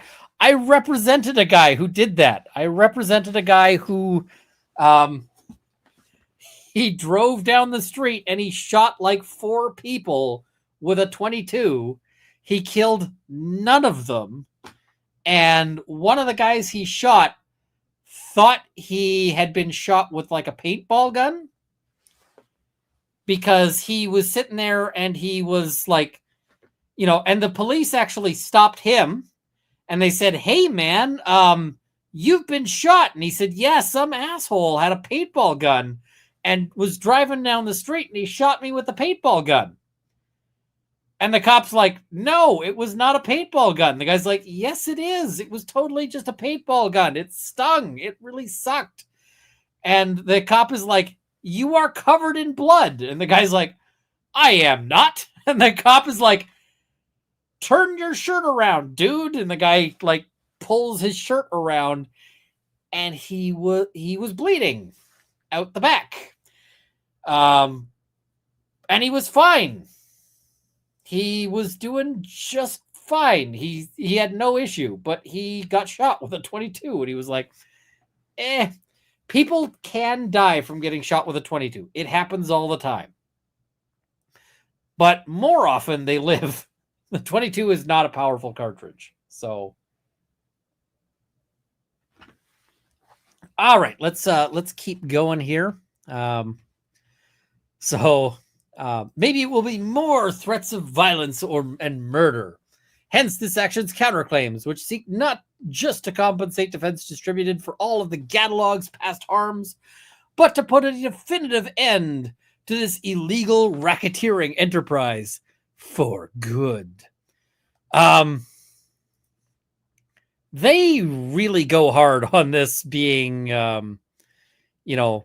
being crazy. So, yeah. This is a whole thing. So parties, counter plaintiff, Defense Distributed. What were you in Twitter Spaces for the other night? Just chatting about law and so forth. So yeah. Counterplay Defense Distributed. They are a private business corporation organized under the laws of the state of Texas. Its headquarters and principal business are now, and at all relevant times have been, in Austin, Texas. I guess the next time I go to Texas, maybe I'll have to stop off and see what's going on there. DefCat Incorporated is a private business corporation organized under the laws of the state of Texas. Defense Distributed counterclaims on its own behalf and on behalf of DefCat Incorporated. At all times relevant to this action, Defense Distributed and DefCat Incorporated constituted fully distinct legal persons with separate legal rights and obligations. But solely with respect to the assertion of this action's counterclaims and without prejudice to the rights and obligations of any other context, Defense Distributed counterclaims on its own behalf and on behalf of DefCat Incorporated because the two entities operated as a single integrated business enterprise that suffered collective injuries, harming all of their shared economic interests. It's like, basically, we're the same person for this, is what they're saying, right? Okay. So Defense Distributed and DefCat Incorporated expressly reserve and do not waive their rights to assert the distinct corporate identities in other legal regulatory contexts, including but not limited to matters of taxation and corporate governance. That was a lot of words that they didn't need to put in there, but okay. We're just wasting words. That's, they're cheap. Old grandma here. I had chickens to dispatch. 22 shorts bounced off their feathers at 4 yards. Chickens 1, grandma 0. 22 short is a really weak, thing. Oh, hey, Suckboy Tony. Whoa, 1,200 sharing in the hatred of Cody. Cool. I think we're up to 2,300 right now, and that's just on YouTube. There are 80 people here 26 people. I was reading the wrong thing. 26 people as well on Rumble, which isn't surprising because I got no following on Rumble. So yeah. Lone Star Living. If you go to Texas again, we're another random stranger to the guest room. Always welcome. Mrs. Runkle might have some opinions about me staying with random strangers, but yes. The catalog. By the way, I have had the opportunity to meet Suckboy Tony. Tony, were you at Donut Operators thing in Texas this last, earlier this month? I did not get an invite, and that's probably just because I'm a small channel and Canadian and so forth. But I was sad. I was sad on that. So, yeah. that, no, not this year. Same. Well, you didn't get the invite. Okay. I guess the invites, it's become too popular. I guess the invites are only going out to bigger, badder channels.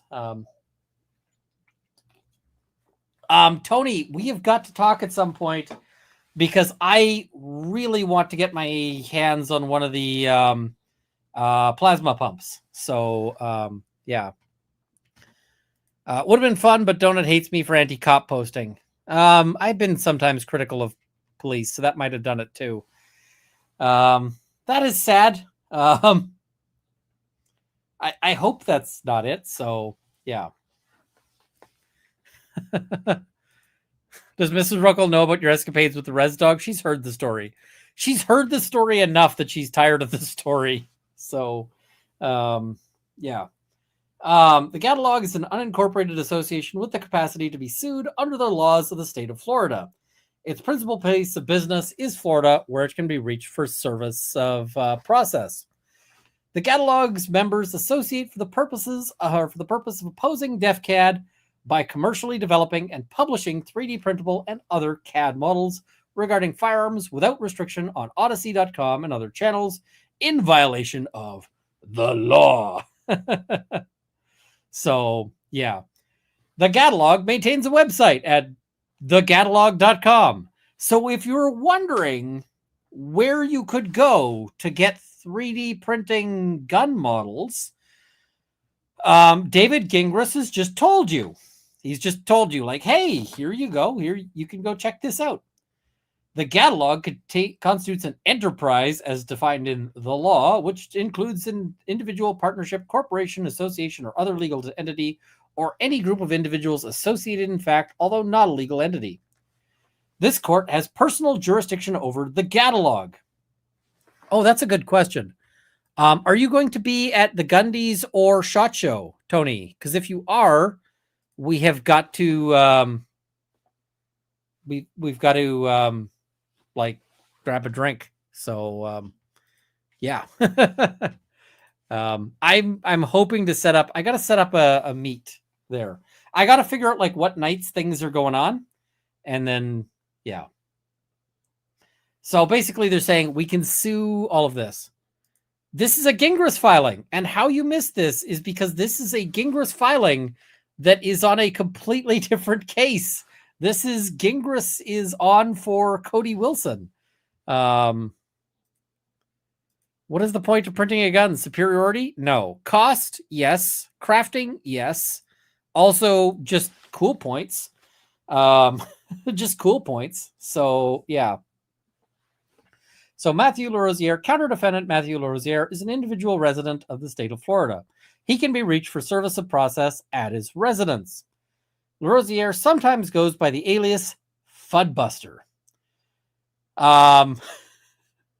Fuddbuster, here's the thing. I didn't really know any of the people in this circle until this lawsuit, but I've had some like brief discussion with Mr. LaRosiere, and he's a much more fun person than he's a much more fun person than like Gingras is. Now you might be saying, what is Fuddbuster? Why would he be called Fuddbuster? Well, what is a FUD, you might be wondering? FUD refers to, FUD is actually from exactly what you think it is. And what I mean by that, is that FUD comes from this. This is what the FUD refers to. So FUD is a pejorative that you will hear in the gun community. And what is a FUD? I know a lot of you in the chat are not gun people, so you don't know what a FUD is. A FUD is a pejorative term to refer to the sort of gun owner that is like, well, you don't need anything more than 2 barrels in a shotgun. So, you know, I don't know why anybody would need more than 2 barrels in a shotgun. Or like, you know, well, the AR-15, oh, that's too much gun. You get, they're the same people who will be sitting there talking about like, well, the 1911 is the finest handgun ever made. It won 2 world wars. And here's the thing. I have shot a 1911 on a number of days, like a number of occasions, and I've disliked it every time. The 1911 is one of the guns I like least. I get that there's people who love it, but I would never carry a 1911. If I was able to carry a 1911 is not something I would ever carry. But people in the gun community tend to hate the FUDs because the FUDs are the people who will go online and they're like, well, my single shot 30-06 is good for every deer out there. So you don't need anything more than that. And I mean, the thing is we're not all like the same person. I want to go sports shooting. And sometimes you just want to shoot like, I'm just going to say, I've been to shooting events where I've been like, all right, I'm going to go shoot I'm going to go shoot like an MP40 on full auto and mag dump into like a target. And that's a lot of fun. It's okay for gun ownership to be fun, right? Fun is a perfectly reasonable thing to get out of a hobby. And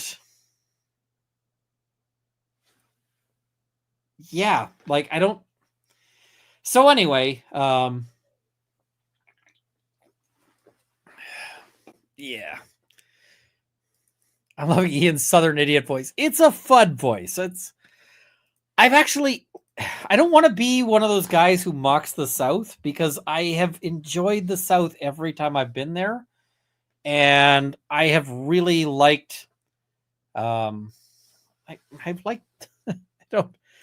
So Honk Banana knows so basically a FUD likes gun, not guns. That's a good way of putting it. Or they like 4 guns. So yeah. All right. Let's keep going here. So Matthew LaRosiere, counter-defendant. LaRosiere is an individual resident of the state of Florida. He can be reached for service of process at his residence. I'm glad they didn't put his address in here. LaRosiere sometimes goes by the alias Fuddbuster. He's an attorney that practices law as a member of the bar at the state of Florida. Why wouldn't they just serve him at his law firm? I don't know. Ooh, I didn't know this. I want to see this. Walton Goggins has some great interviews with playing a smart Southerner villain in Justified. Love his acting in his interviews. I love Goggins' acting. I haven't seen his interviews, but I don't fanboy for a lot of people, but I would fanboy a bit over Goggins. So yeah, just a wee bit. So LaRosiere is responsible for the conduct of the Catalog enterprise because he is now and was at all material times one of its principal leaders. He is currently a director of the Catalog Foundation and was at Material Times in the past. He is currently a director of MAF Corp and was at Material Times in the past. He is an employer, partner, and alter ego of John Elick.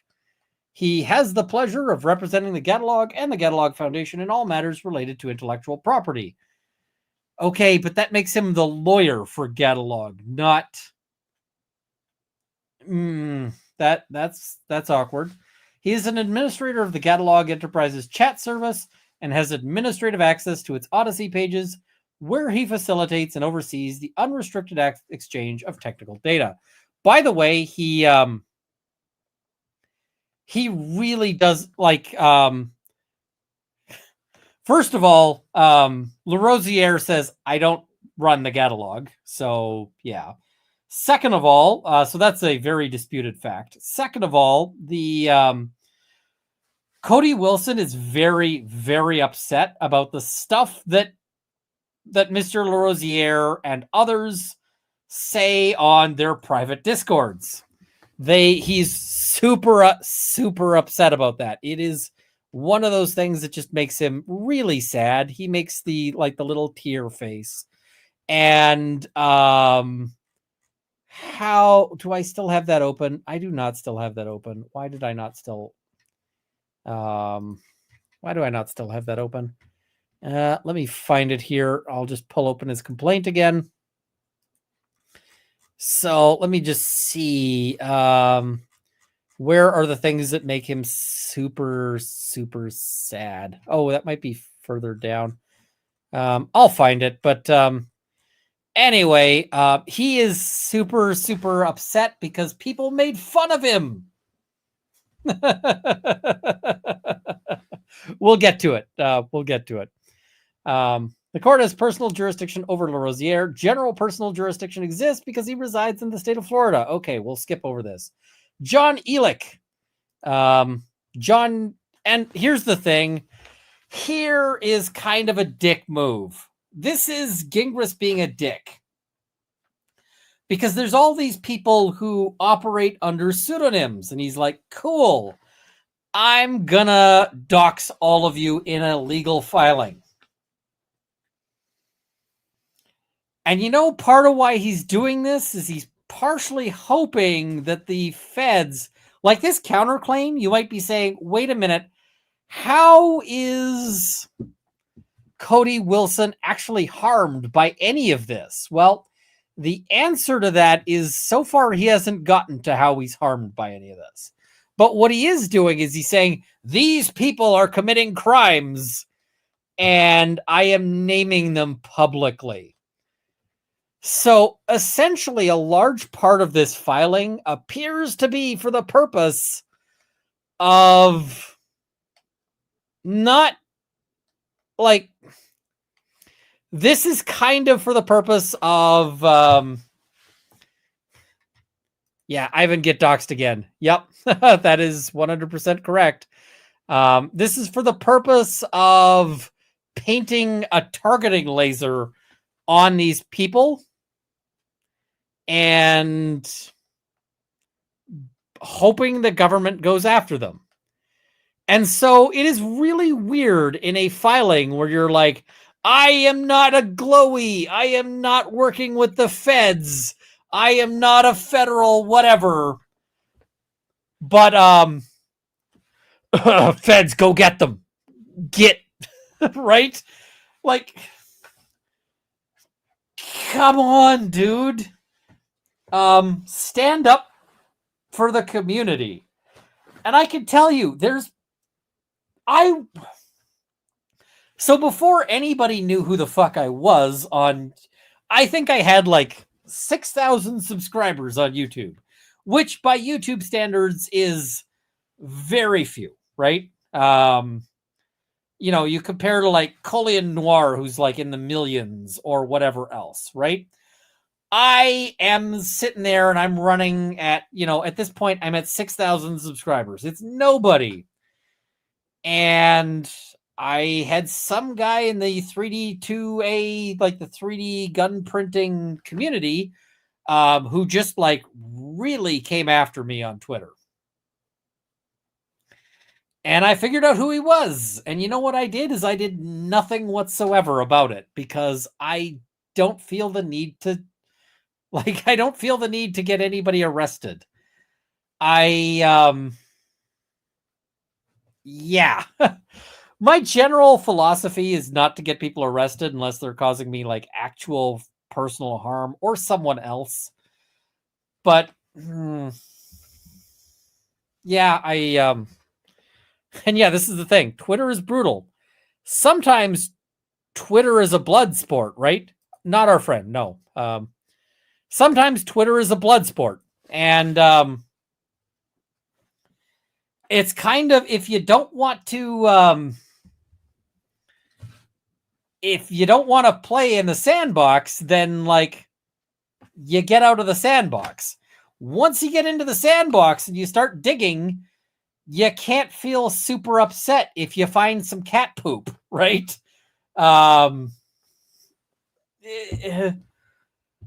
So, just the other day, some guy decided to chirp at me because he was like, Runkle, your take on Canadian politics is awful. And I was like, okay, let's fucking go. And the reason why I was like, let's go is because I've just had 2 friends die and somebody wants to come after me. Oh man, I could go for an intellectual curb stomping. That'll make me feel better. Just crushing somebody's like metaphorical skull into the pavement. So I was like, yeah, let's go, motherfucker. And so he's like, what have you done? And I'm like, well, I raised $250,000 for kids. Your move. And he's like, I make a whole bunch of money. And I'm like, I don't care what you do for your enrichment. What do you do for other people? And anyway, let me tell you how that one ended. He deleted his account. But you know, when you go after somebody, when you get into that, that there's the possibility that somebody beats you. It happens. But you want to play with knives. You might find out that I am the motherfucking porcupine and I will come after you. So yeah. All right. Let's yeah. Subject matter jurisdiction we're going to skip over because that is going to be insanely boring. Facts. DefCAD makes digital firearm information available legally. Defense Distributed exists to legally promote and expand the Second Amendment's individual right to keep and bear arms. To that end, Defense Distributed provides to the American public a wide variety of digital firearms information under an array of public, open source, commercial, and non-commercial licenses. DefCAD is the website hosted at defcad.com. Legal responsibility for DefCAD has always belonged to Defense Distributed and its subsidiary, DefCAD Incorporated. DefCAD was, is, and will continue to be Defense Distributed's primary, though not exclusive, content platform. So, DefCAD serves as a web portal, search engine, and development hub for digital firearms information. Totally skipped jurisdiction. Fucking lawyers. Do you want me to go back over jurisdiction? Like, jurisdiction you gotta sometimes cover, but you gotta put it in the filing, but it's boring as hell. So yeah. Whoop, where did I go here? I went back to jurisdiction by accident. Okay. DefCAD serves as a web portal, search engine, and development hub for digital firearms information. It focuses on the needs of designers and hobbyists that handle 3D printable and other CAD models regarding firearms. The allegation, though, is with regards to your licensing, right? It's with regards to, do you have the licenses to share all of the things that you share? So if you don't, then you can't. DefCAD operates in compliance with all applicable federal and state laws. In particular, DefCAD operates in compliance with the United States Department of Commerce's EAR regime, the System of Export Administration regulations administered by the department's Bureau of Industry and Security. Yeah, we'll skip on a little bit because that's just a lot of words, but you get the idea. DefCAD also operates in compliance with a similar regime administered by the United States Department of State called ITAR, short for the International Traffic in Arms Regulation, and with certain state laws being challenged in litigation. I freaking hate ITAR. ITAR is the worst. ITAR is god awful. So they note that ITAR provides for criminal penalties up to $1 million fine and 20 years in prison for any person who willfully violates any provision of this section or any rule or regulation issued under this section. It authorizes the president to designate those items which shall be considered as defense articles and defense services for the purposes of this section, and to promulgate regulations for the import and export of such articles and services. Now, I will get minorly political. I don't like politicians. Like, I don't like any of the politicians because And so, like, there's some politicians I dislike more than others. And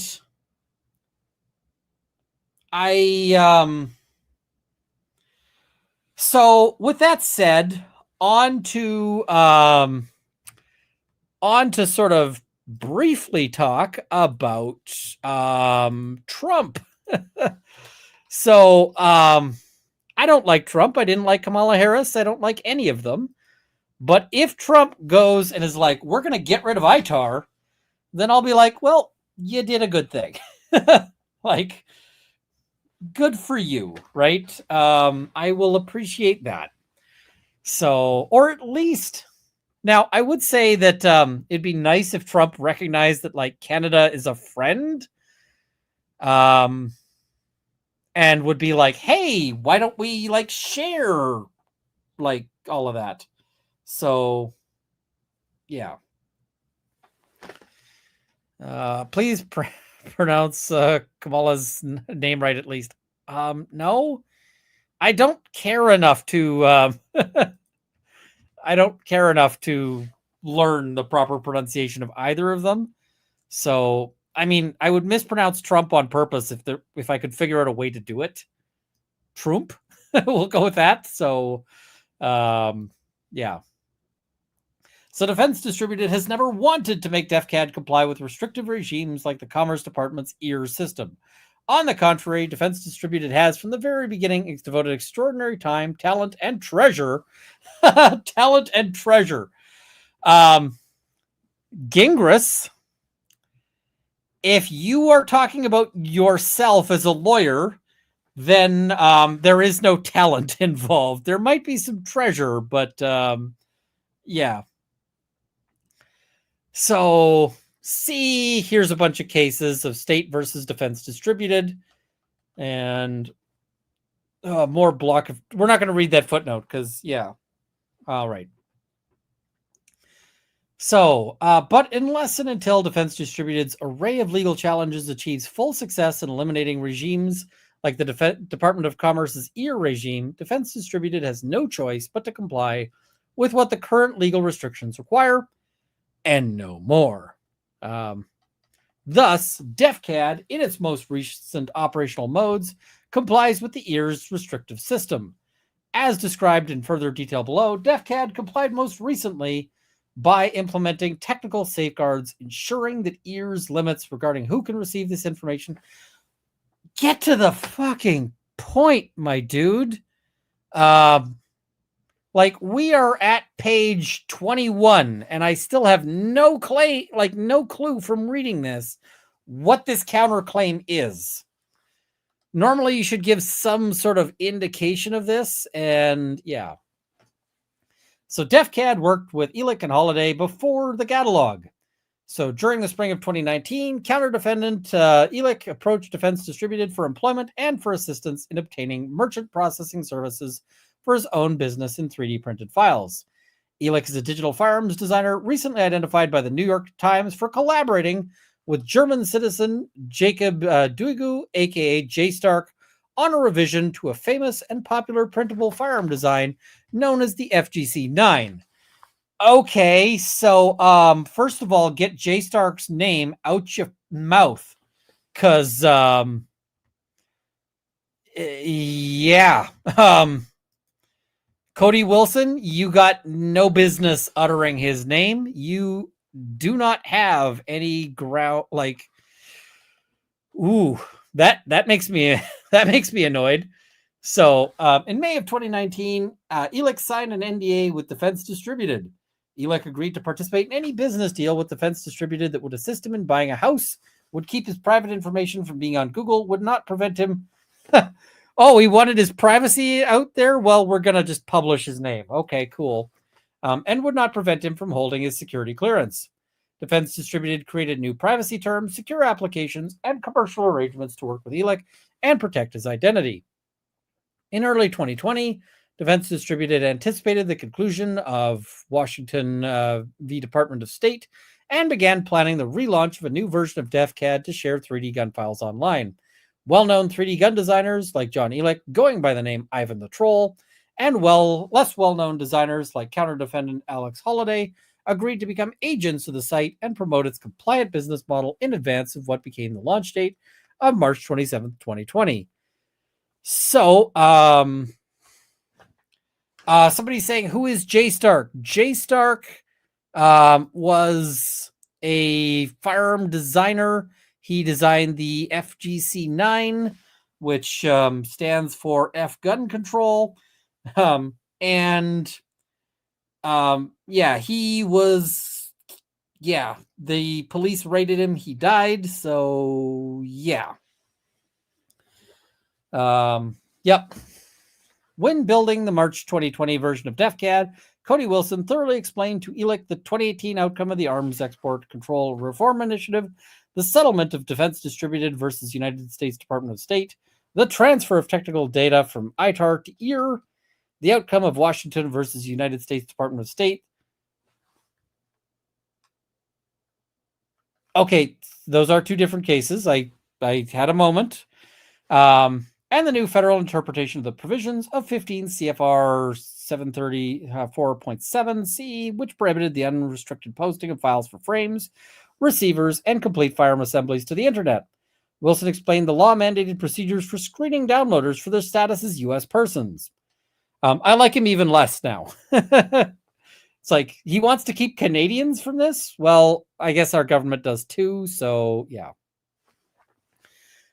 Wilson explained to ELEC that DefCAD would implement a general paywall model to allow the platform to make relevant 3D files available in a way that complied with both open source licenses and federal law. ELEC understood this instruction and agreed to comply with federal export law when acting as an agent of DefCAD and as a way of promoting its business model and educating the public on the law. I see people are still arguing about the Kamala thing.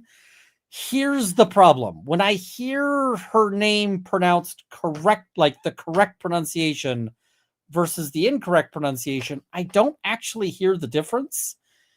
I don't think I actually have the phonemes for it, if you understand what that is.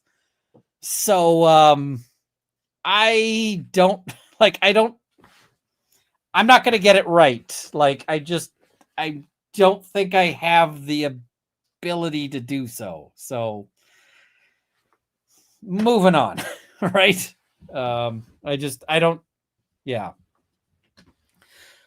Harris. We'll just go with Harris. And is it Gray Space? You need to learn about phonemes if you don't know what the issue is there. So yeah. Anyway. So they note they've never had actually had a lawsuit conclude that 3D2A code is free speech. That's actually not a thing at all. They had one settlement that applied only to them, and Trump signed over an Obama-era rule change that moved technical data for semi-automatic sub-50 stuff out of ITAR, which created the CAD-CAM distinction, which is where things sit. Okay, so such statements evidence the counter-defendants' knowledge of the Department of Commerce's EAR regime, including the CAD-CAM distinction made in the law that directly informs the legality of their operations. So they relaunched their website in March 2020. Let's skip some of this stuff because some of it is super uninteresting. It's basically they're just saying, we don't allow people who are outside the U.S. to get it. We are creating an international rule. Eric and Holiday request financial partnership.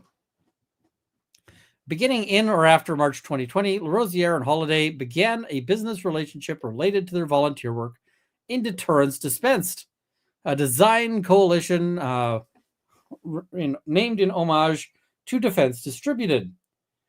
Defense Distributed allowed ELEC, Holiday, and other members of Deterrence Dispensed to advertise their Bitcoin addresses, business websites, and social media profiles on DefCAD. Defense Distributed also worked with a Texas state charter bank to explore payment arrangements for these creators. Since February 2021, Defense Distributed has paid ELEC and Holiday thousands of dollars to act as partners and promotional agents of the export-compliant version of DefCAD. So I see people noting the screenshot. Ha! Whoever took the screenshot downvoted that. You would think that if you were taking a screenshot, you would undownvote just to take the screenshot. Like, even just undownvote it, screenshot, and then re-downvote it. And, like, this is some basic bitch shit here. Like, okay. I guess way to narc on yourself, but yeah, that is a whole thing, I guess. So all right. Let's yeah, or the other one. Or just not be logged into Reddit when you take the screenshot. Yep. So Alec and Holiday disparage DefCAD and demand money. So despite its paid partnership or paid partner relationship after an event called Bear Arms and Bitcoin, which was held at in Austin in April 2021, Defense Distributed Director Cody Wilson learned that counter-defendant Elick had, as his online persona Ivan the Troll, publicly accused DefCAD of not giving enough money to the community and taking too much for himself instead. And he did the thing where he cried and wiped away the bill, like wiped away the tears with the bills. These posts were made on Reddit and Twitter.com. When Wilson confronted Elick and why he was publicly critical of DefCAD on social media despite his partnership agreement, Elick responded that the site did not pay him enough money and that Defense Distributed should renegotiate their business relationship if Wilson wanted the disparagement to end. So he's like, why did you say bad things about me? And it's like, well, because you suck. That's why. And he was like, oh, okay.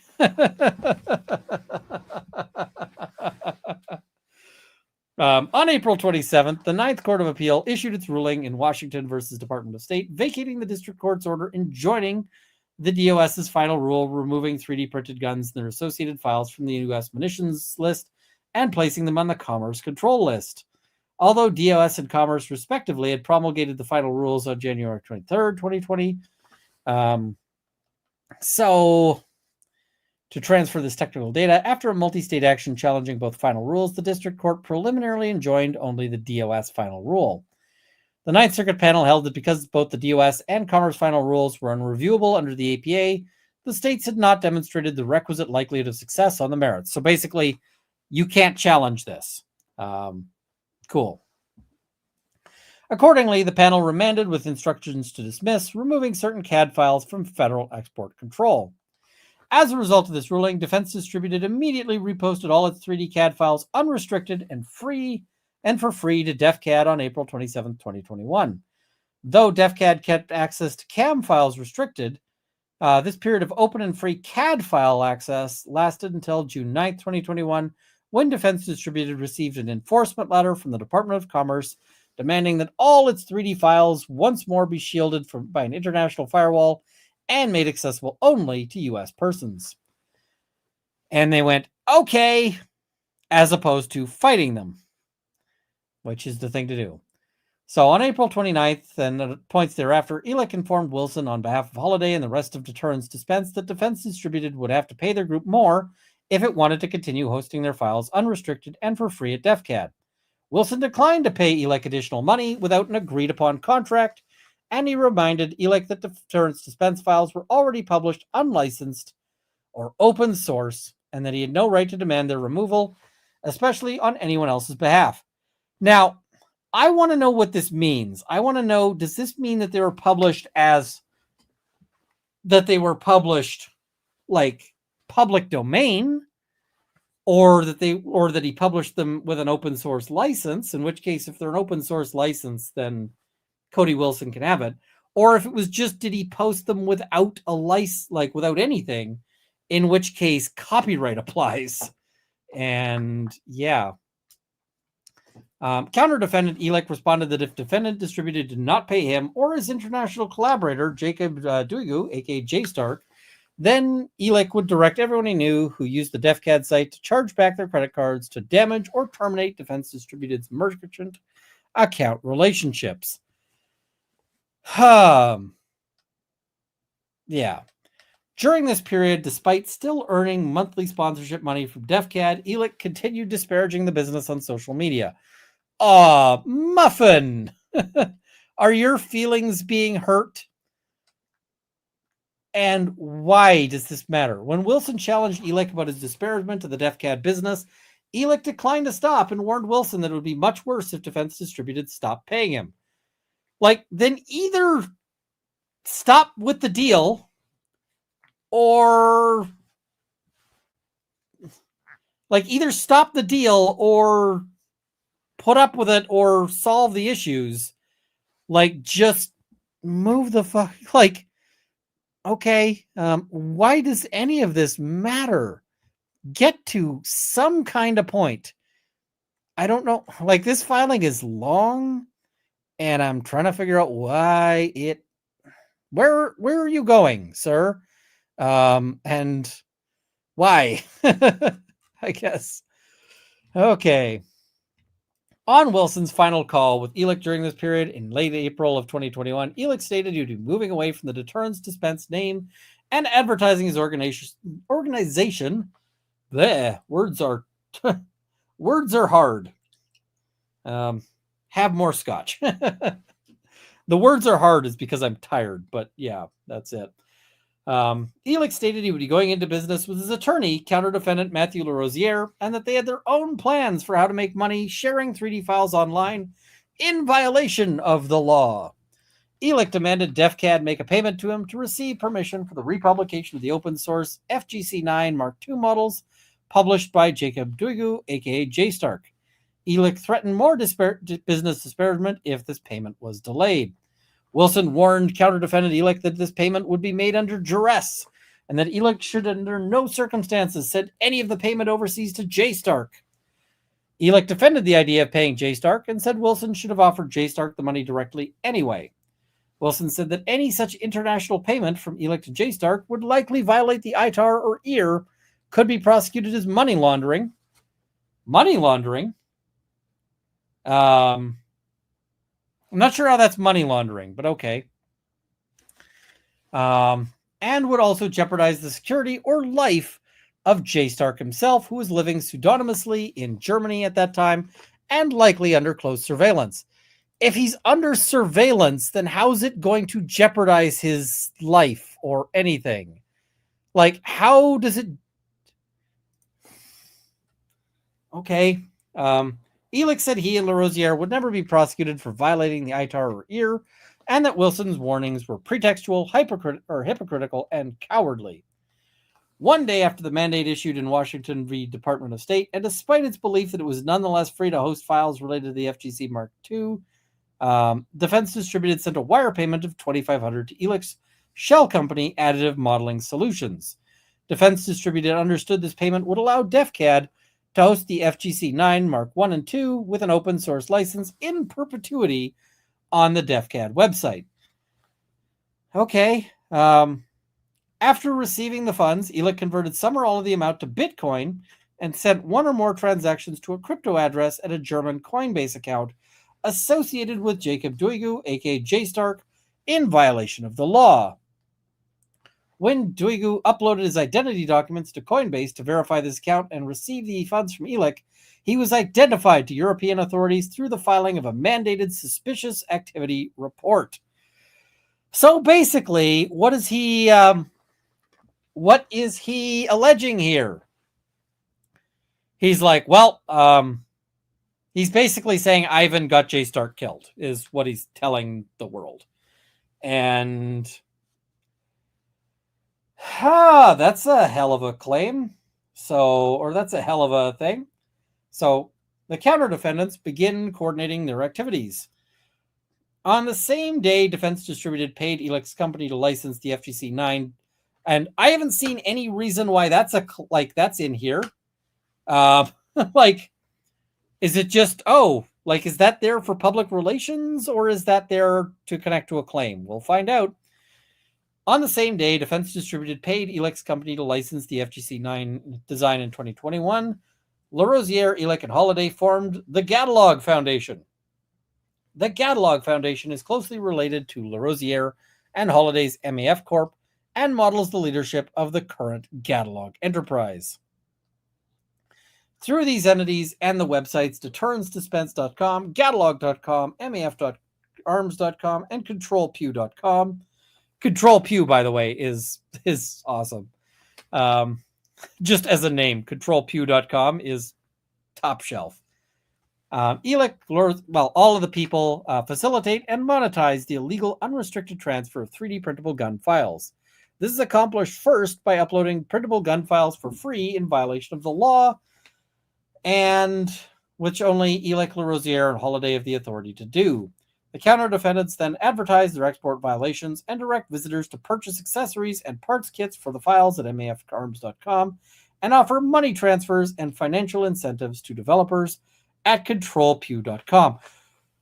Where is this going? Rob is entirely right. And somebody just asked on Rumble, is chat frozen, or is no one said anything? Chat on Rumble does appear to be frozen, at least to me. So here's the thing. We are 29 pages in. If you're wondering how long is this thing, it is 109 pages for some freaking reason. I don't know why. I know why. It's because he's just really bad at anything. But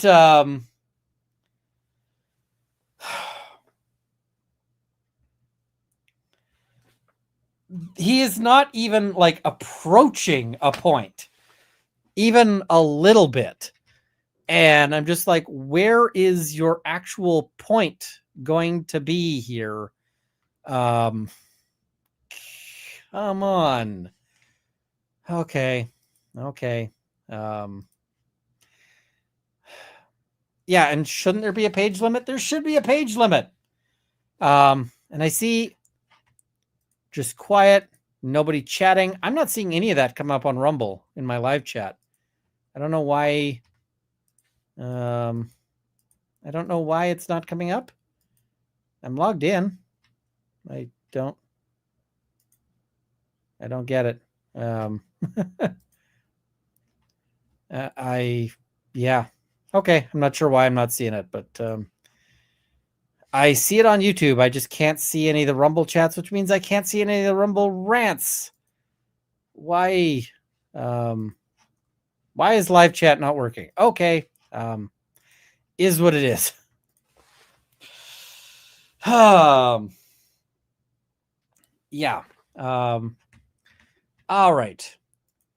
The counter-defendants are also the owners and administrators of an active Rocket Chat server hosted at chat.deterrencedispense.com, where they knowingly facilitate the unrestricted transfer of export control technical data, especially to foreign developers, in violation of the law. For notable foreign developers like Z Cariosa, who lives in Brazil, the counter-defendants host private invite-only chat rooms where they and other volunteers directly coordinate technical data and money transfers to the developer in violation of the law. Counter-defendants' money laundering extends to public participation in these foreign developers' crowdfunding exercises and the coordination of confidential royalty agreements and kickbacks for U.S. sales of gun parts through MAF Corp. So they have catalog, all the files, always free. And decimate gun control around the world, thegatalog.com. It says, never let the government nerf you. The administrators and beta managers of the Catalog Rocket Chat serve under the direction of the Catalog leadership and have a history of promoting the illegal production of NFA items, like machine guns and silencers, in violation of the law. Based.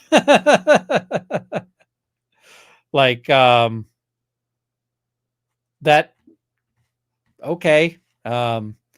I would totally love a suppressor.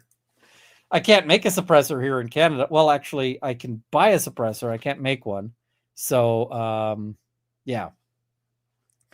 When the catalog's longtime beta manager and assistant systems administrator Peter Celentano was arrested by the ATF in New York in October, he was personally in possession of 59 machine guns.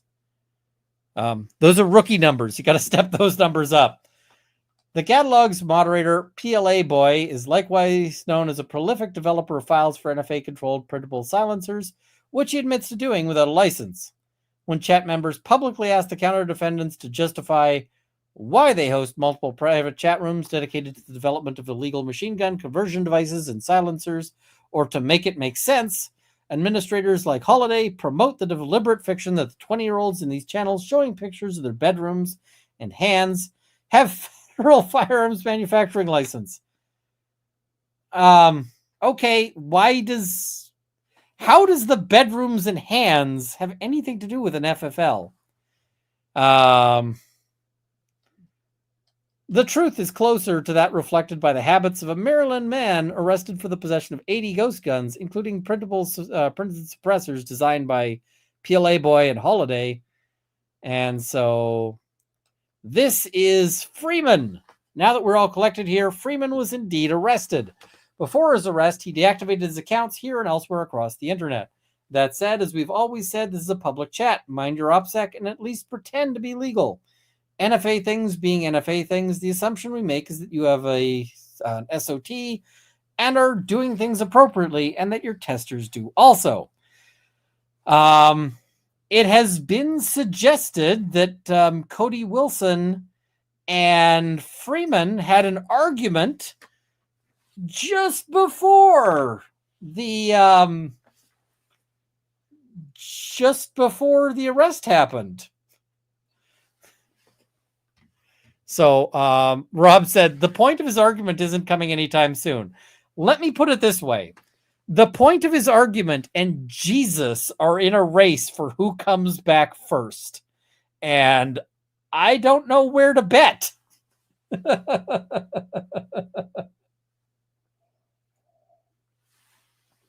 So, yep. Public beta rooms and they list them, and the private hidden room, and they list another one. FTN is short for Fuck the National Firearms Act, are typical of the catalog's coordinated system for aiding and abetting the violation of federal gun laws. Again, how does this get to you having a point?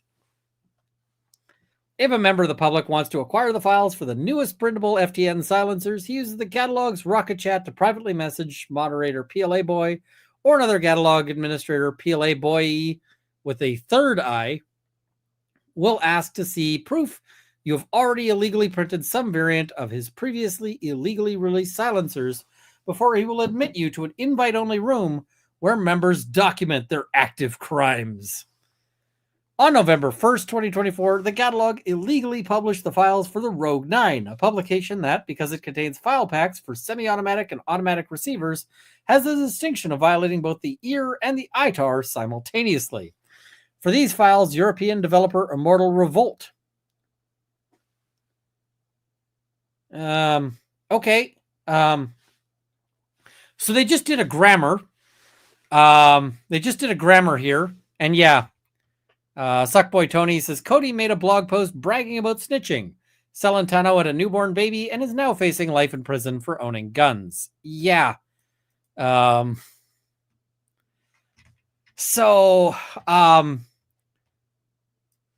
these files, European developer Immortal Revolt, period.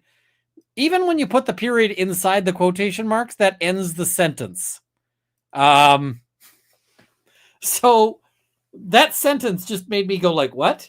But it continues, notwithstanding that there's a double space. Like you can see that's a double space and then a capital letters. That's all one sentence because fuck the reader, I guess.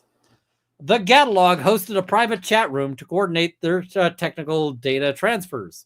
In private messages, they coordinated more, including money transfers. In an unusual display of how the executives of the enterprise coordinate the illegal publication of the files they illegally developed, Immortal Revolt candidly explained that counter-defendant Elick set certain functional release conditions, and counter-defendant Larosiere provided him with legal advice and research. So, smart. Is that based on your own research, or did you run it by a lawyer? It was a requirement by Ivan to be able to release both the semi and the select version in the same file pack. I'm pretty sure Matt Larosiere did the research. I'm pretty sure is not exactly great evidence. And what, are you going to call Immortal Revolt as a witness? So I'm also wondering, like, how does he get all this information? This is all interesting. This seems curious. The counter defendants' open and obvious violations of law are often politically targeted and highly coordinated. Since at least 2021, as recorded in their voluminous public and private chat records, the enterprise has been devoted to the repeated illegal transmission of defense-related technical data to agents of the armed wing of the National Unity Government of Myanmar, better known as the People's Defense Force. File transfers or requests to the PDF are openly facilitated in the public and private chat rooms administered by the counter-defendants for the people in Myanmar fighting for their freedom. These transfers are acknowledged and approved by administrators like Holiday in public and private messages when they are not concealed on encrypted messaging platforms, and counter-defendant Elick bragged about it in the New York Times. I actually think he bragged about the fact that they had made their way there, but I don't know that they have anything saying that they sent them there. Because I saw that New York Times article. He was like, yeah, the FGC-9 has been used by people in Myanmar. He didn't say, I sent them the stuff. He said they... So, yeah, the longest serving chat and beta manager during this period was known by counter defendants as Dr. Death, a member of the enterprise who resigned from his role the same day Celentano was arrested by federal authorities in New York. Winged Spider, does anyone remember the I'm not saying that? Because I will mispronounce that and somebody will clip it. If not, it was a 3D printable bullet designed to have a 3D printer nozzle fitted into it to act as an armor-piercing round, designed by some Brazilian guy, and I'm wondering if anyone still has the file for our friends in Myanmar. If not, I'll design one for that purpose. Control Pew says, that's fine, but we're not calling it that. Okay. We're not calling it that. It's like, I get why. MAF Corp serves as the Datalog's de facto bank for all this activity, paying all of the people and more. Furthermore, Stroke and others promote MAF and other sites like thegatalog.com and controlpew.com in commerce, according to a normal e-commerce calendar. Okay, so, Gingras. Let's assume that these guys are international arms criminals and that they were in the room with Hitler when Hitler got his grand ideas, and these guys personally were responsible for the Japan gas attacks and whatever else. How does that get to your client having a claim? Can you bring this around to your client has a counterclaim?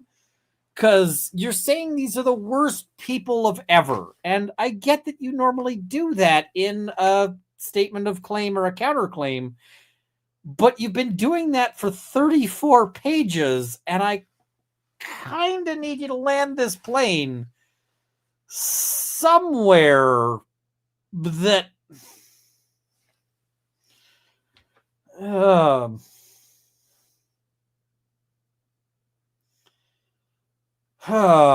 frag. This is insane. All right. It just keeps going. Every town, I'm going to skip a little bit over here. Every town litigation and Peter Celentano / Freeman 1337 leet. So, yeah. In August of 2021, DefCAD began defending its pseudonymous Yeah, I saw this too. We're not going to do that. The chat that included, hey, stuff I'm not saying, because Nick was on, and yeah, he kind of walked right into that one. So, yeah. DefCAD began defending its pseudonymous users YZY and Freeman1337 against federal trademark claims from Venable on behalf of Everytown for gun safety. Now, I just want to say, Everytown for gun safety, they mean well. They mean well. The problem is that fundamentally, they're all a pack of wankers, and yeah, they think they're doing good, but they're a bunch of, yeah. So what are they doing? They're trying to engage in lawfare here. They're trying to sue these people for the purposes of, yeah, of basically bullying them out of stuff that they're allowed to do. So in October 2021, Everytown sued DefCAD in the Southern District of New York in Everytown versus DefCAD. Maybe I should look that up. DefCAD organized the litigation team and entered into a common defense agreement with most of the pseudonymous defendants. At the time of this claim, Celentano, then known only as Freeman, asked if he might also be defended in a lawsuit. Having no knowledge of his true identity nor reason to doubt his motives, DefCAD agreed to defend him. Early in Everytown v. DefCAD, Odyssey disclosed its email communications with Elick about his control of and access to all of the catalog download pages, as well as his enterprise relationship with his attorney, LaRosiere. When DefCAD challenged New York jurisdiction in the case, Celentano of Bergen, New York, lied to the court and signed an affidavit saying that he had never lived or worked in New York. You can see why he might want to. Unbeknownst to DefCAD, Elick and LaRosiere employed Celentano as a catalog administrator and knew Celentano had full unencrypted access to the record of their enterprise's legal and illegal activities, member information, and communications. When Judge Gardef did not accept Celentano's affidavit and noticed preliminary discovery in the case, counter-defendant Celentano abandoned contact with his attorney and DefCAD in June 2022. When he surfaced online in 2023, Celentano publicly advertised his perjury and obstruction of justice in Southern District of New York as an intentional attack on DefCAD's business and as an illegal exercise to promote his own enterprise, the Catalog. So Dr. Freeman says, the Everytown lawsuit is ended. I got a default judgment, the same judgment as folks who settled, without having to dox myself to anyone. My mission to waste nearly $1 million of DefCAD's money and probably more from Everytown is complete. And I was never served. I'm just going to say that's actually kind of funny, but I can't encourage perjury, but it is still kind of funny. I can laugh at perjury. I just can't encourage it. And so, yeah. On October 17th, after being served a litigation hold notice for this case the month prior, counter-defendant Celentano was taken into federal custody for the possession of at least 59 machine guns.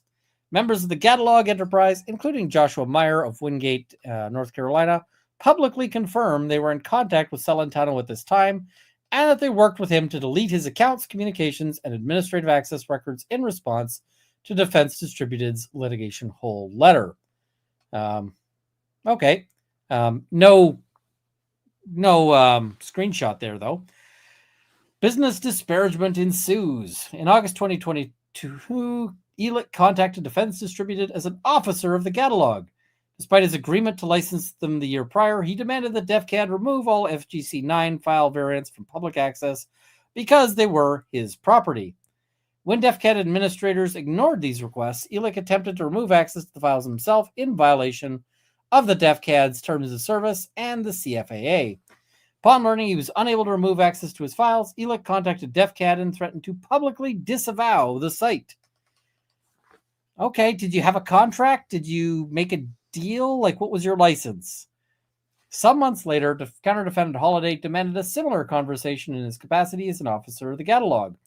In a private phone conversation, Holiday cited higher payouts to rival groups and asked the defense distributed pay him or the catalog enterprise more money or else delete his open source files from DefCAD. After DefCAD declined to acquiesce to Holiday's demands, Rosier began publicly calling DefCAD thieves of money, work product, and credit on social media. He's not the only one who's said that, but yeah. In September 2022, ELIC, to distort the market and promote the catalog, began publicly testing a message for why his and other catalog files were no longer being uploaded to DefCAD. He falsely stated that Defense Distributed refused to work with him. He falsely stated, I mean, that could be a matter of opinion. Like, sure, Taylor Swift refuses to work with me. I mean, somebody could say that I refuse to work. How about this? What's a good good example here? I had a prospective sponsor who wanted to work with me, and they offered to pay me like $100 to do an ad read, and I'm like, well, no, I'm not doing that. $100 isn't enough, and also I didn't like their product. So I didn't do it. That doesn't mean that I'm refusing to do business with them. It means I'm refusing to do business with them for $100. And I might be willing to do business with them for more money than that, but not for less. And I might be willing to do business with them if they had a better product, because I don't know. Or just how about this? Not a casino? So, yeah. He falsely stated DefCAD was not actually fighting the lawsuit brought by Everytown, but was instead choosing to work with Everytown to dox developers, and that Defense Distributed told him he'd get a cut of Defense Distributed's profits that never materialized. Later versions of ELEC's trade libel include his false statement that Defense Distributed threatened him with his own doxing if he did not pay $100,000 to cover the expenses of the Everytown case, to protect Celentano's identity, or to pay DefCAD's debts. ELIC deleted these posts on social media the very day Larosière filed his complaint, but they are preserved for the court. Oh, and my goal expired. Okay, we will we'll do a new goal. Start another goal. We'll just start the same goal. Also, I did hot sauce 1, so I'm just going to grab a hot sauce. It is the garlic herb. We are, for the people who are new to this chat, I like hot sauces. So, Fuego garlic herb, which is listed as hot sauce. They don't give a rating on it. Ooh. Good stuff. All right, carrying on.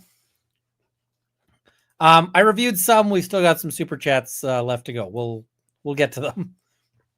So Ivan the Troll, DefCAD stopped paying me because I refused to come up with $100K to keep them from doxing Freeman 130 or Freeman Leet to Everytown. Like right after Wilson demanded I fix his debts for the legal shield DefCAD is meant to provide, LMAO, my payouts on DefCAD were all garnished. Nobody should be on that site or using it at all. It's a grift for Wilson to cling to relevancy and continue to ride on the coattails of others. Every single time the guy's word is put to the test, he falls through. Downvote. Downvote. My dude. Just take the downvote off. Screenshot. Downvote again. It's not hard. In May 2023, ELIC publicly called on Defense Distributed's customers to charge back for fraud and said all developers should bully those who still use DefCAD. ELIC began calling Defense Distributed's website FedCAD, and that is what people call it, FedCAD, falsely alleging that Defense Distributed's database had been hacked and dumped multiple times, and that Defense Distributed cooperates with gun control organizations and the federal government to identify its users. As I said, this is an allegation that is all over the net. And yeah, they could just crop out the downvotes. I don't know why they do that.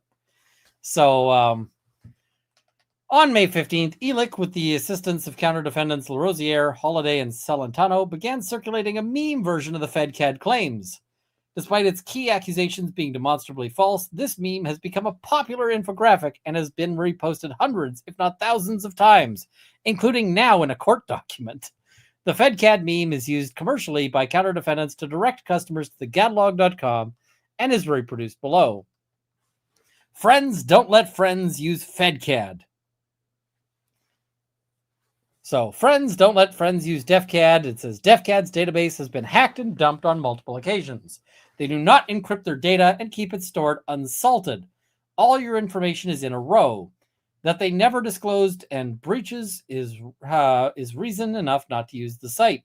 They pass off unusable, untested, bogus files as if they're working projects in order to milk money out of people. Wow, a 3D printable M82? That's so cool. Turns out it's a low-poly video game model, but they won't say so until they've got your money. Additionally, for things that are actually tested and documented, they do not update files to latest versions. Many out-of-date files to be found. That you can't or shouldn't trust the files you get there might be a signal not to use the site, but it gets better. DefCAD can and has doxed developer information to anti-gunners. They did this with only the slightest pressure and when it made no serious attempt to obfuscate. They then attempted to blackmail myself and others with our personal information in an attempt to force money out of us to support a lawsuit where DefCAD was getting sued, and myself and such others were not. Certainly shady for a company that claims it only collects money from users so that it can fight lawsuits. Of course, they forget to mention that they'll extort you and that they've yet to actually win a lawsuit. And while I could go on, I'll leave you with the notion that DefCAD is wretchedly awful and should be avoided, shouldn't be used, and should be publicly shamed.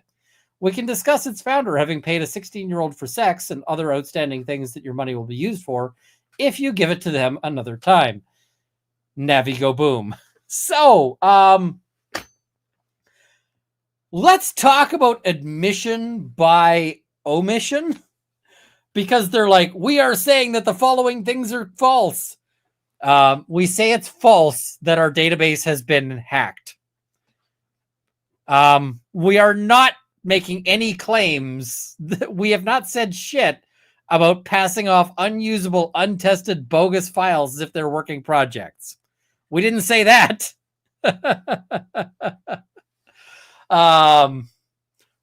They also cannot deny that their founder paid a 16-year-old for sex, because their founder absolutely paid a 16-year-old for sex, and in a better world would still be sitting in a box somewhere.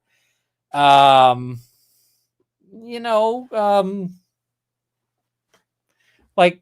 pretty much all he should have to look forward to is like the next time he gets called to go up to the chow line. So, yeah.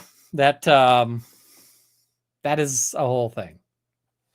So on May 15th, ELIC claimed that the DefCAD database had been hacked and dumped by one of our guys. Since at least late 2022, ELIC has repeatedly directed and solicited others to hack and falsely and maliciously report that others have hacked the DefCAD website against its terms of service in the CFAA. Maybe you should salt the fucking database. So let's talk about salting. Let's talk about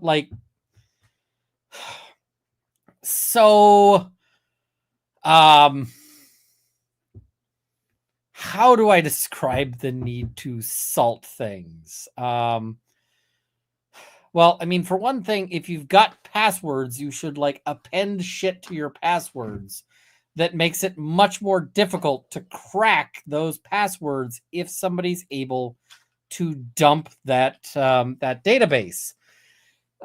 You got to. Epic 7000 is going to be able to do it. Salting is basically you're putting additional information in there in a way that prevents it from being easily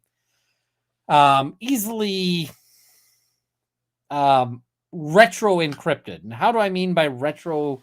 Reverse encrypted is that what ends up happening is that there's common passwords that get used and even uncommon passwords. What they'll do is they'll create tables that basically use, and these are called rainbow tables. And I'm going to explain this badly because I'm a lawyer and not an IT person. But basically what they will do is they'll be able to determine what those passwords look like when they're encrypted. And so then they can take those encrypted passwords that are stored in a thing and just work backwards.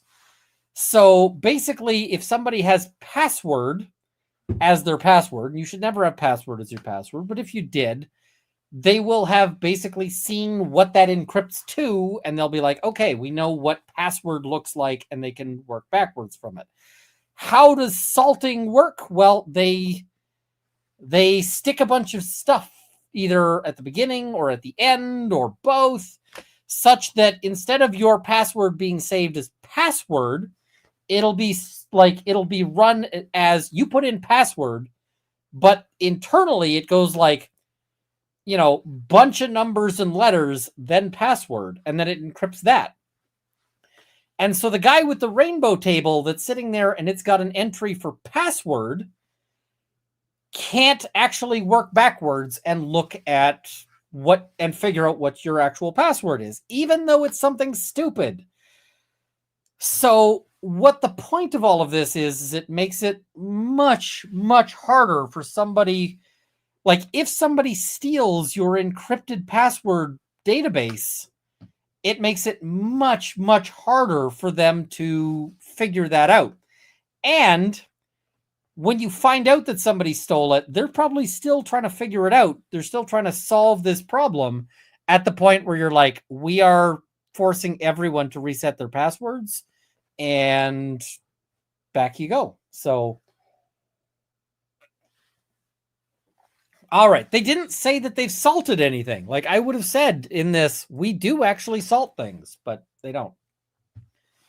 Salting, important for stake, important for passwords. So, yeah. DefCAD has, at great expense, retained multiple security firms to investigate the catalog's claimed and attempted hacks, leaks, and DDoS attacks, and to evaluate whether customer or developer information was ever dumped online. Reports from Mandiant confirm such leaks have never happened and that Elix claims were made with knowledge and malice. They're never going to prove knowledge and malice. Yeah.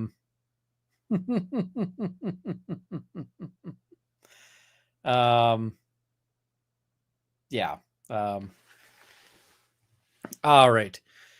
And yes, they should be hashed. Like, it shouldn't just be encrypted. It should be hashed as well. What is a hash?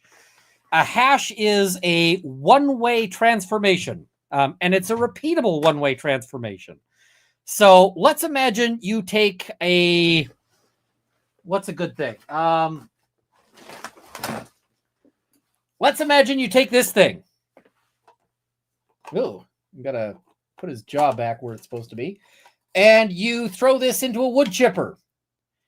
The wood chipper will change this in a way that you can't reverse, right? You can't, after you put this through a wood chipper, you can't unwood chip the dude, right? So, actually this one works better. We'll use this one. It doesn't leak parts. So, now let's imagine you had a wood chipper that predictably, or that changed things the same way each time. But, so every time you put this skull through the wood chipper, it turns into the same thing, right? Exactly the same product. And so, what that means is that you have this one-way transformation device, and that basically you go and you say, okay, so instead of storing the password, you store the results of the wood chipping.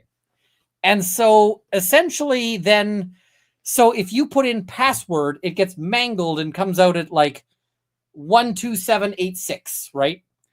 And so when you never actually save the password anymore, you throw that out. All you save is the hash. That hash is what you save. And then when somebody enters their password, they type in password because they have an an idiotic, an idiotic thing, it hashes out to 12786, and you're like, cool. Now we know these are the same thing, right? Now we know that these are the same password, but they don't actually even need to know your password. They don't save your password.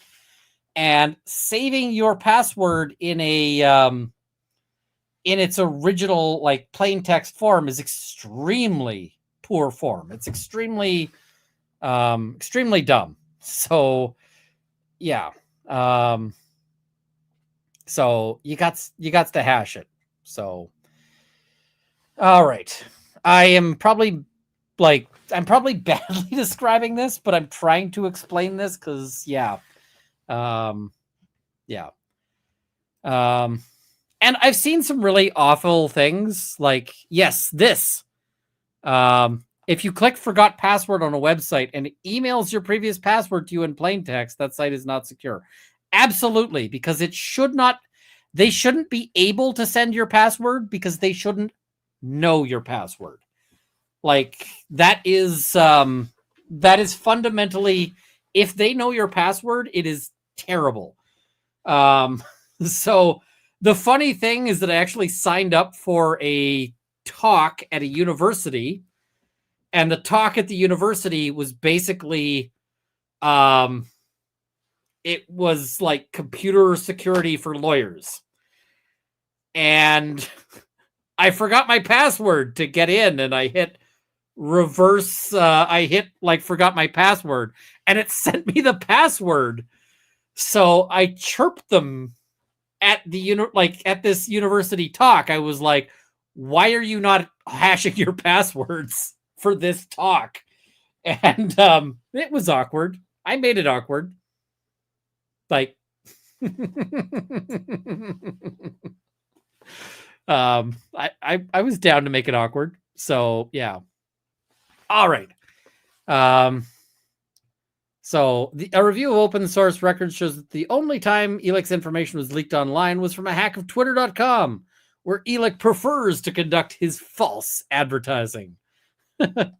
Elix's other provably false and malicious claims from the FedCAD meme are that DefCAD does not encrypt or securely store its data. Okay, they are getting to that. By the way, just because you can prove something is false doesn't mean that they were made with knowledge and malice. Malice is a specific thing for defamation, and we see that they're trying to come to a defamation claim. But how do I put this? Let's say somebody says that my car is broken, like my car has shitty brakes and shouldn't be driven, and that by driving it, I am a danger to the public. And I'm like, but my brakes are perfect, therefore malice. And it's like, that doesn't get you to malice. Just because somebody's wrong doesn't mean that they are using... Because malice is basically either you knew something was false or you were reckless as to something was false. Like, if I go and I call Gingras a murderer, it is possible he's a murderer. Like, he might be. I don't know. I haven't watched him every minute. But I don't know if he... I don't have any reason to think he's a murderer. So if I were to say he's a murderer, then I would probably be engaging in actual malice on the basis of reckless as to whether it's true or not. But if I actually thought he was, Again, Gingras, that is a hypothetical. You can't make out defamation on a hypothetical. And I'm not saying you're a murderer, although I am saying I don't know. I haven't watched you all the time. So Rob says, Ian, by driving, you are a danger to the public. You, Rob, you have seen me drive, and if anything, I drive carefully, sir.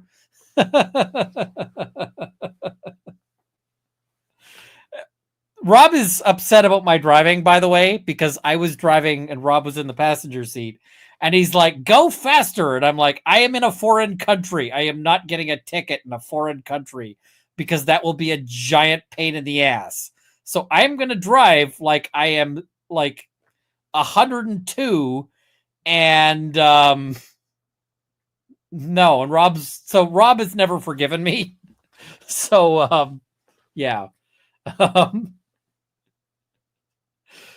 All right. So the DefCAD does not encrypt or securely store its data, that it has doxed developer information to anti-gunners, and that it attempted to blackmail ELIC with his personal information to support the Everytown lawsuit, as shown in the above image.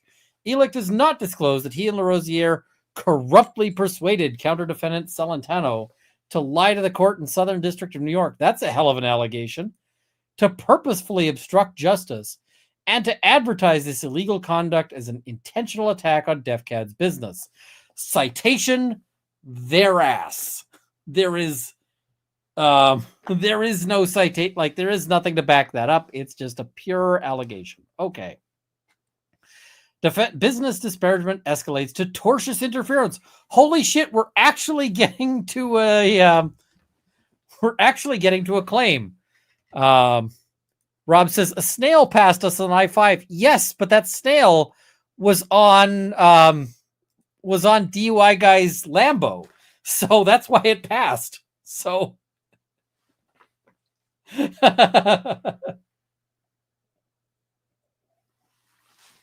all right. Finally, we're getting to something that actually suggests a claim. Business disparagement escalates to tortious interference. We're finally at a tort. We are 40 pages in, folks, and he's just mentioning a tort. Business, beginning at least in May 2023, counter-defendants ELIC, LaRosiere, Holiday, and Celentano, acting through their organizations, counter-defendants, the Catalog and MAF Corporation, employed Zona as their chief of propaganda to focus on promoting the FedCAD trade libel and to tortiously interfere with DefCAD creator partners as a way of advertising the Catalog enterprise and MAF Corp in commerce. In October 2023, ELIC, until then known for his disregard of the law of patent and his contributory patent infringements, who actually has... there's not a lot of patents in the... in things, but yeah, declared the folks over at DefCAD have been leeching off of me for a long time now, and that he would try a new method to harm DefCAD's lawful business, fraudulent copyright registrations. So Navi of Boomhandia says, I'll give anyone $100 in Bitcoin if you do violate it, and get his lawyer to send a cease and desist. AG, now it doesn't actually specify what it is. Would you like to be a judge too? Navi of Boomhandia says, no, I just want people to bully patent weirdos. Navi of Boomhandia says, unless the point is to bully his patent, in which case, yes, intentionally violating patents is a moral obligation. I mean, that is fun. That is funny. So whose patent is that? Why do you give a shit? I don't know. I don't know. On October 23rd, 2023, counter-defendant LaRosiere contacted the CTO of DefCAD on behalf of Ivan to demand the takedown of every catalog file, though none of these were yet patented or registered with the U.S. Copyright Office. Okay, they can't claim for damages. They can still bring a takedown request. When DefCAD ignored this request, since it was by text message and not a recognizable DMCA or other legal notice, counter-defendants ELIC and LaRosiere began to make fraudulent applications to register certain 3D models, manuals, and illustrations with the U.S. Copyright Office. At least 5 of the 7 files at issue in counter-defendant LaRosiere's complaints are designed by and publicly attributed to John ELIC as Ivan the Troll, who LaRosiere sometimes claims in his copyright applications is his employee and sometimes claims as a pseudonym for himself. So, Plastikov V4 is released. Have fun. I believe MAF still has some kits in stock. There's discount codes and such you can find. I hope you enjoy. In addition to believing copyright registrations in his attorney's name would protect his already widely publicized 3D gun models against commercial republication, ELIC also believed that they would shield him and his illegal enterprise from being named or identified in civil actions. In October 2023, the counter-defendants acted in concert to promote the lie about DefCAD's database being dumped and circulated a doctored image purporting to be from DefCAD's Twitter account. The post garnered 100,000 views and many disgusted replies. A copy of the post, as promoted by counter-defendant Holiday, is reproduced below. Dear friend, let me explain something to you that since you seem to be new here. Hebephilia is not the same thing as pedophilia. I'm sick and tired of you trolls propping up everywhere and spreading blatant misinformation. In many countries, hebephilia is considered normal and healthy. Human beings have a natural attraction to girls who are going through puberty. Someone's going to clip this and pretend it's my words and fuck that person. So anyway, this is very clearly, it is clear that they are parodying the fuck out of DefCAD, right? This is obviously not serious, right? I am not drunk. I have had 2 scotches. I am good. We good. This is obviously an absolute, like, this is obviously a joke, right? I feel like this one is clear.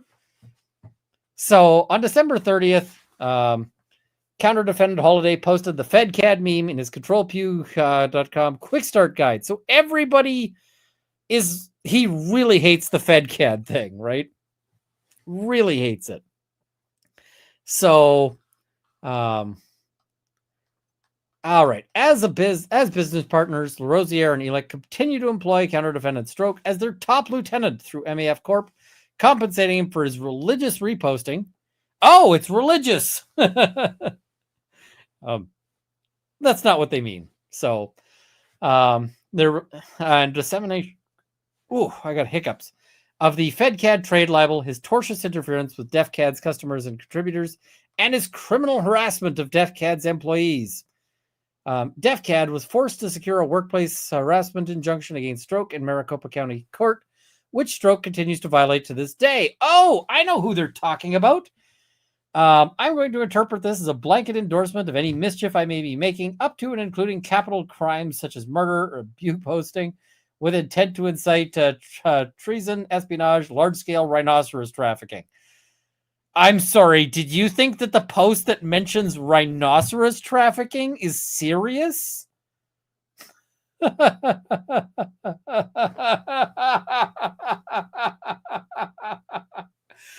This is the problem, is that they are dealing with people who are rampant shit posters. And they are not cluing in to the fact that this is shit posting. So yeah, Fuddbusters says, I don't even know why I got brought up here, but just know that I Am Arizona is one of my top lieutenants, and you can regard whatever she did to upset you as coming from me personally. He's just making fun of this, right? By the way, I believe Zona is trans. And so it appears that their strategy on all of this is very much to intentionally, this is intentional what they're doing here. So, yeah. Wait, is that whose heart is that his heart? Did he heart that? Oh, and hey, Tug and Tug's folks, good to see you.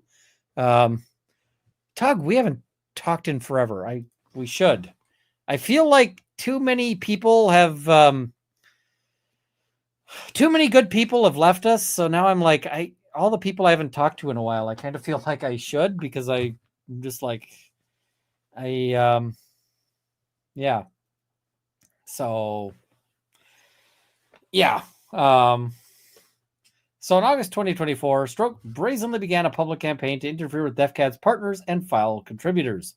He harasses DefCAD developers fully in the open, as he did with user Unseen Killer in September 2024. I gave fair warning I would do this, warned Stroke in September 2024, After being served as part of this action, Stroke declared, "Bullshit legal demands will not stop me." Oh, he's been covering the Hales case. I'm avoiding the Hales case, but I'm glad other people are covering it, and I'm glad other people are covering it because they're not me. I looked at the Hales case and went, that is going to be messy. And meanwhile, I'm now covering Cody Wilson. So I got no... Zona says, reminder, I gave fair warning. Doxing me and serving me with bullshit legal demands will not stop me. This also goes for anyone who's still uploading, working with, making money on FedCAD. How many more of us, after Ivan does Cody have to dox before everyone gets the message? Friends don't let friends use FedCAD. And the thing is that you can say that someone sucks. You can say that somebody is awful. That is not restricted. Since counter-defendant LaRosiere filed his motion in September, Stroke has only increased this tortious activity and has successfully bullied DefCAD's top file producer and uploader, Laughs Dynamics, off of the platform from fear of economic losses. Laughs Dynamics privately admitted to a DefCAD administrator on September 3rd, 2024, that the public and private coercion from Stroke was becoming too much for him. After being served with a litigation hold letter for this case on September 20th, Stroke proceeded to threaten Laughs Dynamics and others enough that on September 22nd, Laughs Dynamics disclaimed over 600 files and the entirety of his monthly partner payment. Since September 27th, Laughs has not used the site and has returned no communications from DefCAD administrators. So basically, he's like, y'all suck. So, yeah. What is it? Kitty Ninja. Oh, yeah, there was a redirect failure. Oh, did you not consent here? Or I don't know what the issue is there. All right. Even after being served with an injunction against his commercial harassment, Stroke repeated his threats of physical harm, false advertising, and public coercion, most recently against DefCAD contributors like user Durban Poison Pew. As of November 6th, Stroke is awaiting a show cause hearing for his contempt of the court's order in Arizona. Stroke's extreme and disordered behavior in service to the catalog enterprise is extortionate conduct chargeable under Florida state law. Then call the police. Call the cops. Oh, I see people were supposed to maybe go to Good Logic. Sorry. Welcome. So, yeah. So not satisfied with the legal competition and false advertising against the DefCAD platform, the counter-defendants simply make direct threats against DefCAD's users and partners to realize their commercial advantage. The catalog enterprise's trade libel against DefCAD has been so consistent and successful that by the time LaRosiere filed his action on September 6, 2024, the lawsuit was publicly received as the FedCAD lawsuit. And proponents of the action advocated that 3D gun enthusiasts thank and support Fuddbusters MAF Corp for their work. I think I might have called it the FedCAD lawsuit. So, yay. The counter-defendants failed to preserve records. So they say, contemporaneously with LaRosiere's public announcement of the filing, Elick deleted the entire 4-year comment history of his Reddit account. Likewise, he locked his public Twitter account for 9 hours and hid or deleted dozens of messages related to his DefCAD FedCAD trade label, his connections to the catalog, his calls to harm Defense Distributed, and his claims that federal export law does not apply to his or his organization's activity. On September 19th, they sent a litigation hold letter to Elick, Holiday, Celentano, Stroke, and MAF. On September 20th, Celentano, a systems administrator with full access to the catalog's IT and communications operations, received the Defense Distributed's litigation hold letter. An hour later, he deleted his Twitter and Reddit accounts. What's the letter? What did you say that it had to cover? On October, okay, they may have an issue here. This is a spoliation argument. On October 22nd, 2024, after Celentano's criminal complaint was unsealed in the Western District of New York, Stroke and catalog associate RK Spookware took to Reddit to confirm Celentano had deleted the entirety of his records and communications with the enterprise in defiance of the litigation hold letter he received on the September 20th. Myers, go after the guy in jail. Great. Myers, who admitted to direct knowledge and assistance of Celentano's spoliation, was himself served with a records preservation letter on November 1st. So supposedly Freeman's accounts were closed and access was removed before his arrest. RK Spookware says correct from Freeman himself. Baseball Harry says, how does RK manage to speak with the man? He says, we were speaking before he turned himself in on Friday. Okay. Counter defendants launched ongoing DDoS attacks. Okay, so when illegal competition, trade libel, and outright threats fail them, the counter defendants resort to cyber attacks against the DefCAD platform and its legal team. The debut publication of Cody Wilson's Black Flag White Paper, a historicist criticism of the law of copyright as applies to 3D gun models, was made this year at DefCAD. It's not just a criticism. It is basically an open call to piracy. He basically, yeah. Can someone provide a little bit of context behind this lawsuit? Is this relevant to the stream title? Yes. This is the case of Fuddbusters and Cody Wilson, Fuddbusters being Mr. LaRosiere. And what is going on in this case is that, how do I put this really quickly? Cody Wilson is a noted pedophile and owner of DefCAD. He has been accused of stealing other people's work and posting it on his site. He then copied, allegedly, work from Fuddbusters, who then sued him for copyright infringement. This is his counterclaim, where he's basically saying all of these people committed crime. And yeah, we're nearing 50 pages and they're just starting to get to actual claims, which is something else. So on the day of its publication at DefCAD, rather than engage with the white paper or make their own literary contribution to an ongoing debate of public interest, the counter defendants began to execute a series of DDoS attacks against the website to censor its message. Dude, they were not. Oh yes, and it's Gingras who filed this. David Gingras is the guy who is a lawyer on this. So yeah. Now the thing is I don't believe this for a second, because I saw Fuddbusters and them broadcasting the message to basically go, this guy is a thief. So why would they want to censor something that proves their point? So the counter defendants have executed at least 4 serious DDoS events since May 24th, 2024, and they continue to this day. Where's your evidence? I'm going to get to the evidence, folks. Get to the arguments here. The Catalog's own IT director, John Letman, claims credit for some of the most recent of these attacks, and he makes it a point of pride to advertise the purported DefCAD security vulnerabilities he perceives as available for public exploitation. So JNY the Human, I don't trust Cloudflare because they act as TLS termination to prevent DDoS, effectively becoming a man in the middle, able to see all traffic and potentially service government requests for information. So here's the direct IPs without all that anti-DDoS stuff spying on you. So there's the IPs for the DefCAD servers without Cloudflare anti-DDoS protection. And it says, what is it? Explain it to me like I'm a word that YouTube won't like. JNI the Human. Instead of interacting with FedCAD through a mega corporation that can eat a huge bandwidth attack, you can interact directly with FedCAD servers through their much smaller pipes, sidestepping the anti-DDoS stuff. It helps when you don't trust the megacorp protecting them. Adam says, or want to DDoS them. And somebody goes, huh?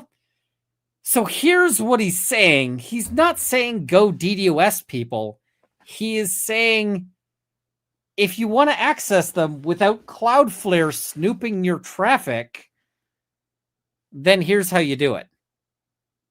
Here's just where you go to access them without Cloudflare snooping you. Defendant Letman is so rapidly devoted to the catalog enterprise that he hacked attorney Gingras' own website after Larosiere filed his action to interrupt this case. What's baffling is that Letman immediately advertised to Gingras and this court that he'd done this, and all with the approval of counter-defendants Larosiere and Elick. I didn't see any hacking of Gingras' webpage. What I saw was that Gingras had his comments section open on his blog, and that lots and lots of people on the internet found his comment section kind of hilarious to put all sorts of comments into. And so eventually he had to take his comments down because it was people were having fun with it. Don't make your comment section into a playground because yeah. The counter defendants time and again enjoy a double game when participating in the market for 3D gun files. Rosier, an attorney who secretly gives legal advice to developers in order to aid and abet their violations of export control law in Section 922, believes all gun laws are infringements of the Second Amendment, the Copyright Act excluded, presumably. When publicly asked for his opinion on how the ITAR or EAR applies to his business, he responds cynically as if he'd never heard the question. Bad Control T. Seriously, though, ITAR keeps me from saying much releasing until I know it's legal, but I'm working on a homebrew of something you just acquired. Bad Gun Control Takes. Moros Costos, and who's also a gun lawyer on Twitter, Fuddbusters. Do you know anyone who would be willing to give I'm not your lawyer advice on ITAR EAR? And he goes, huh? I don't think you can read much into huh? Right? I don't really see that. But I mean, this is all allegations and shades, so yeah. John Elick, the director of the catalog and the person with the most knowledge and experience of federal export control of 3D gun models outside of DefCAD, and the actual person driving Larosier's copyright action, maliciously advertises that DefCAD is simply making it all up for money. So it's pretty simple. Cody elected to collect people's information, integrate with these apparatuses of state control and their mechanisms, and comply with regulations, many of which don't exist and he made up, but that's not important here, concerning these files. His move is to play the commercial game, or to play the commercial game will be awarded with the mechanisms that await commercial gamers. He chose this. I don't know what you're taking out of that. So Holiday, a simple company man, prefers simple negation. You may see this going around. Just know it has no impact on us, despite what journalists will say. So U.S. introduces new anti-terrorism 3D printer export controls. So they've issued new export controls on several technologies, including metal additive technologies. Okay. I don't know if that actually does impact them, because those sound like they affect 3D printers. Meanwhile, the enterprise's internal debates, communications, and the history of their engagement with DefCAD all reveal the counter-defendants' association, knowledge, planning, and culpability in a conspiracy to break the law, distort the market, and libel the only legal business in the industry. This is the definition of organized crime, and what's extraordinary is the amount of documentary evidence the counter-defendants have created to prove it. So they're saying that organized crime. Okay. So attribution and agency, joint and several liability.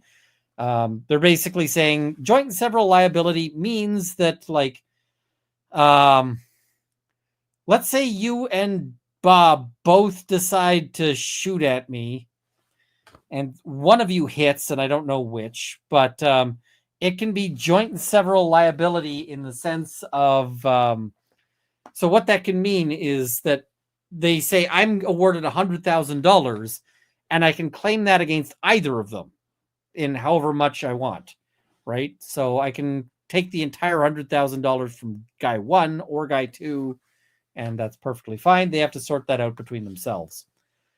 So the counter-defendants acted in concert, participated in a common scheme, and engaged in coordinated activities that directly caused harm to Defense Distributed's business and property. Each counter-defendant substantially contributed to the wrongful acts, and their collective conduct forms the basis for imposing joint and several liability for all damages, costs, and relief sought herein. Single business enterprise. So they're saying they're just all one big firm. Okay. Civil conspiracy. Each counter-defendant participated in a civil conspiracy to harm DefCAD and Defense Distributed. I'm going to have to make that into a bumper. The counter-defendants entered into an agreement, express or implied, to engage in unlawful conduct, including but not limited to 1. Submitting fraudulent DMCA takedown notices and assessing false copyright claims to disrupt DefCAD's operation. I thought you said you didn't get DMCA takedowns. Okay, weird. Engaging in a false advertising campaign through the dissemination of the FedCAD meme to mislead consumers and damage Defense Distributed's reputation. Coordinating unauthorized access to DefCAD's computer systems, including executing DDoS attacks. You have not established a DDoS attack at all. Engaging in tortious interference with the Defense Distributed's business relationships by contacting DefCAD's partners and making coercive demands. The counter-defendants acted in concert with a shared purpose to unlawfully interfere with Defense Distributed's business, distort the market, and unlawfully profit from their activities. As co-conspirators, each counter-defendant is jointly and severally liable for all damages resulting from the conspiracy, including actual damages, punitive damages, attorney's fees, and costs. So agency and alter ego is basically another way to say everybody owes for everybody else. They're also saying that the corporate entity, that the corporate veil should be pierced to prevent fraud and injustice. What is the corporate veil? So, let's say I buy 100 shares of Honda stock. And, Honda Motor Company. Or Ford or whoever, right?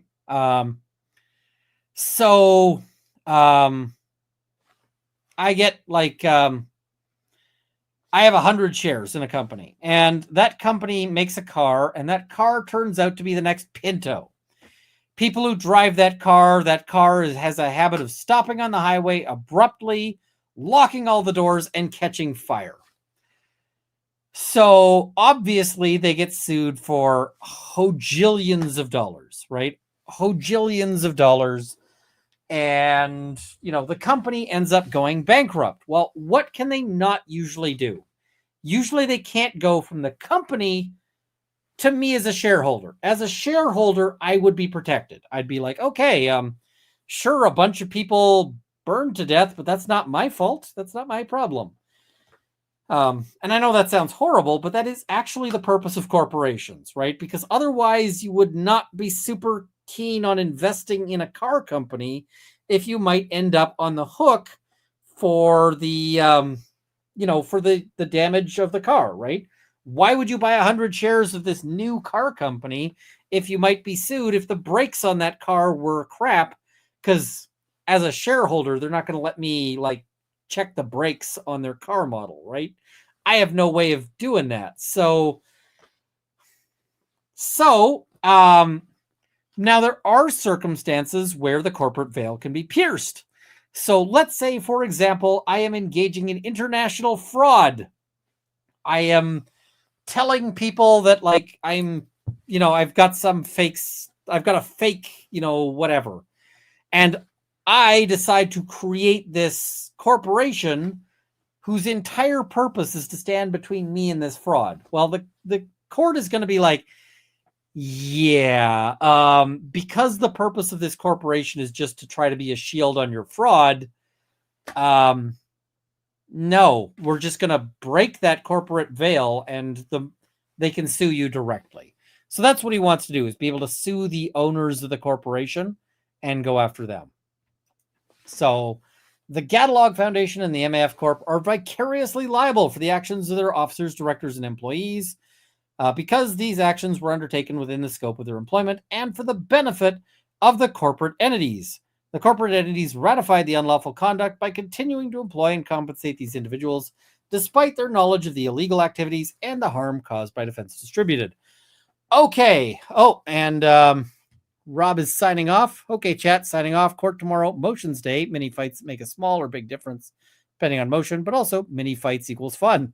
Have fun, Rob.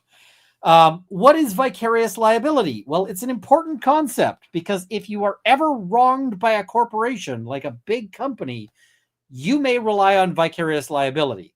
So here's an example. Let's say I walk out the front door and I decide I'm going to go cross the street and visit my neighbor. And as I do, I am run over by a... Oh, and Rob, are you doing a stream tomorrow before you go? Are you streaming tomorrow? So I get, I get run over by an Amazon truck. Now, the thing is, the Amazon driver, he probably gets some money, but if I want to sue him for millions of dollars, right? I say I used to make, let's say I am Mr. Beast, and I'm like, I used to make, $1 million every 10 minutes. And now I can't work, so I can't make any of that money. I want to sue you for all this money, right? Suing the driver isn't going to be fantastic because he makes like, $10 an hour or whatever, like not a huge money. And at the end of the day, I just don't have there's not a whole lot of stuff. Oh, okay, good. You are streaming. I'm going to be covering Hawk Tua as well, but if you don't have the filings on the Hawk Tua, I can send those to you because I'm planning on covering that Monday myself as well. So, what do you call it?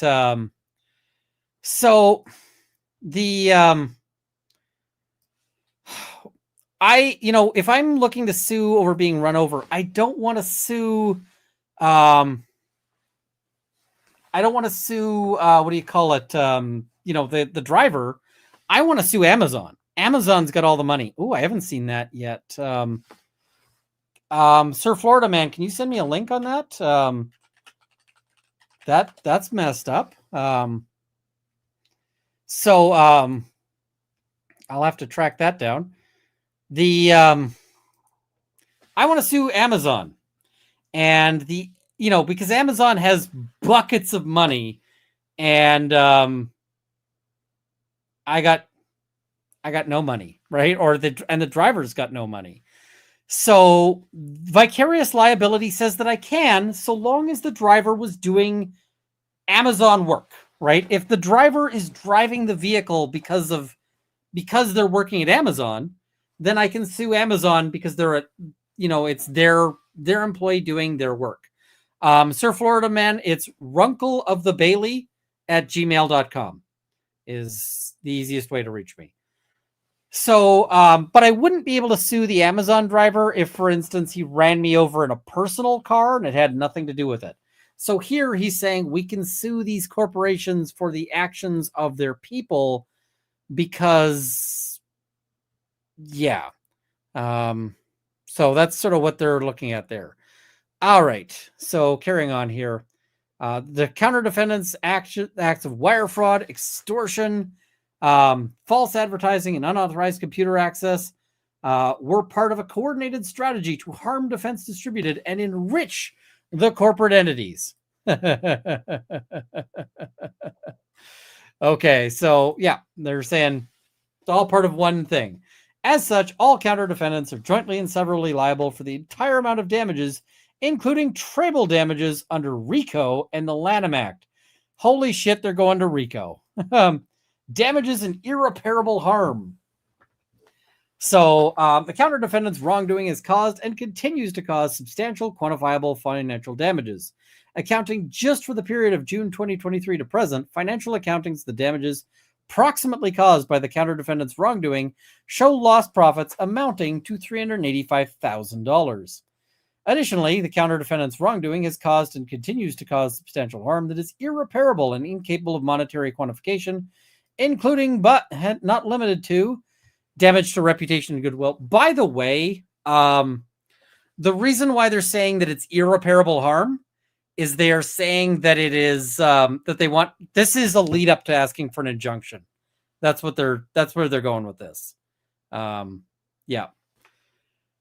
The counter-defendants, false statements, defamatory campaigns, and unlawful interference have severely harmed Defense Distributed's reputation and business goodwill. The loss of trust among users, partners, and the public cannot be fully measured or remedied by monetary compensation alone. So disruption, and again, that's part of the injunction sort of test, right? Is can we make it right with money at the end of the day, right? Disruption of business relationships. The Counter-Defendants Act of extortion, fraudulent claims, and coordinated cyber attacks have disrupted Defense Distributed's relationships with key business partners and service providers. The long-term damage to these relationships, including lost opportunities and diminished market position, cannot be precisely quantified or adequately compensated through damages. Loss of competitive advantage. So undermine their competitive advantage in the market. And again, they're saying irreparable and cannot be restored through money. They say it poses an ongoing threat of future harm that is difficult to predict or calculate. Without injunctive relief, there it is. There's the injunction. Defense Distributed faces the prospect of repeated disruptions, further damage their business, and an escalating risk of irreparable harm. What does this mean? They want to mean that they want to say that like all of these people have to stop talking about FedCAD. So cause of action. Holy shit, we are 56 pages and they're finally going to detail the causes of action. First, Defense Distributed brings a civil claim for under law, which provides a private cause of action. So under civil Rico for violations of the law, this counterclaim is asserted against all the counter defendants. The Racketeer Influenced and Corrupt Organizations Act prescribes racketeering activity in terms of state and federal offenses known as predicate offenses.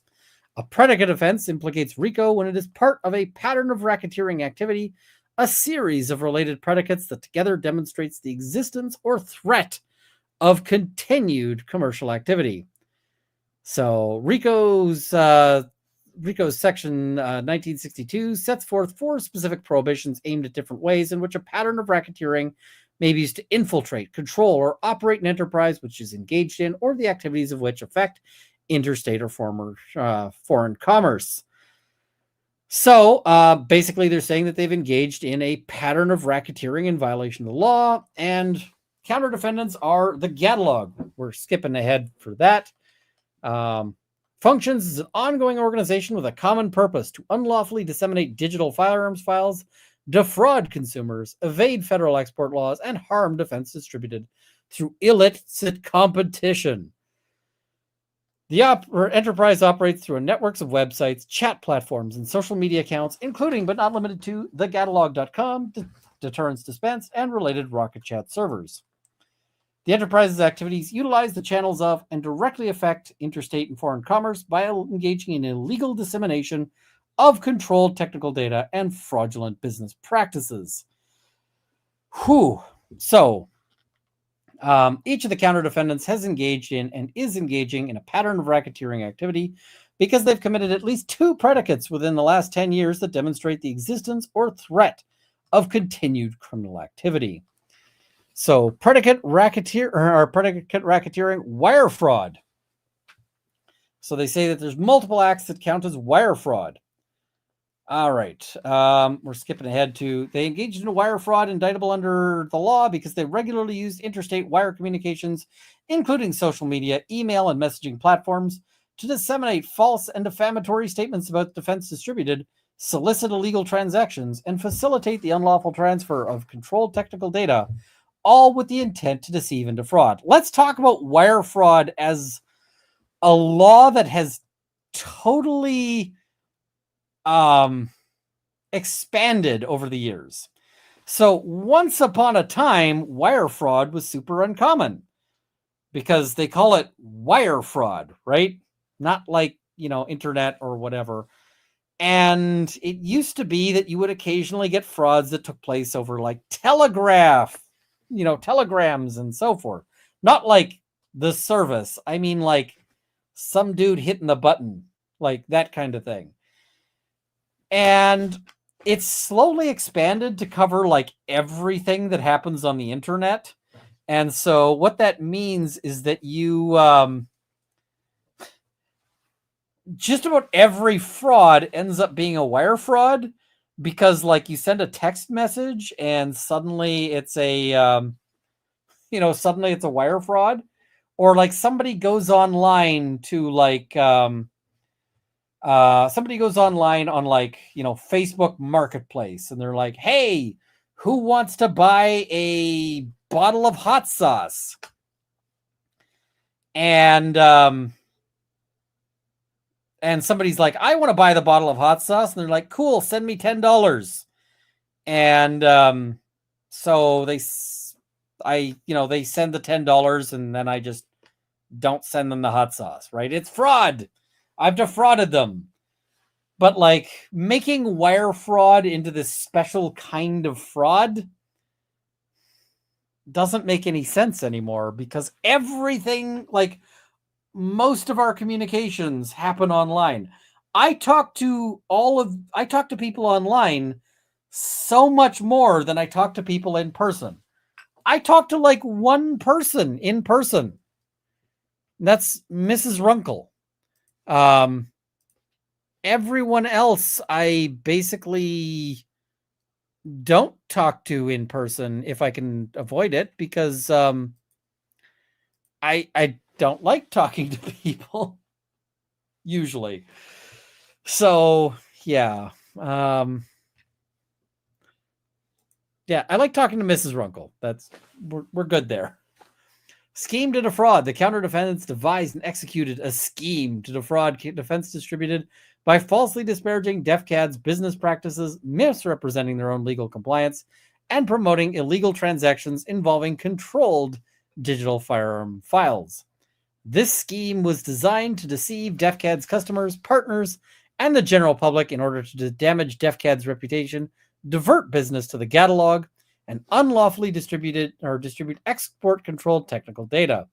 In particular, this wire fraud involves willful violations of the EAR regulations applicable to files that are ready for insertion to manufacturing machines, which prohibit the kind of digital firearms information distribution that the counter-defendants are continuously engaged in.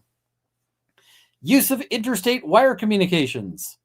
So, Rob says, super chatting is good karma for 25, or so I'm told. I could use some good karma. 24 has kind of sucked. So Cody Wilson's argument here is really taking a run at the Second Amendment because it's going to be so much harder to get all of these files if this goes through, right? So yeah.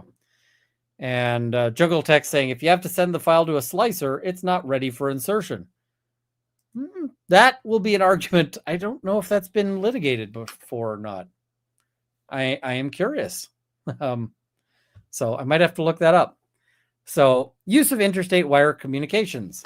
The counter defendants used interstate wire communications extensively in executing their scheme, including dissemination of false statements via social media. You see that they're saying that the interstate communication is just posting to Twitter? Like, that's the interstate communication, is you post it on Twitter, Reddit, and Instagram. Falsely claiming that DefCAD was colluding with federal authorities and leaking user data to anti-gun organizations. These statements were intended to mislead DefCAD's customers and deter them from using its services.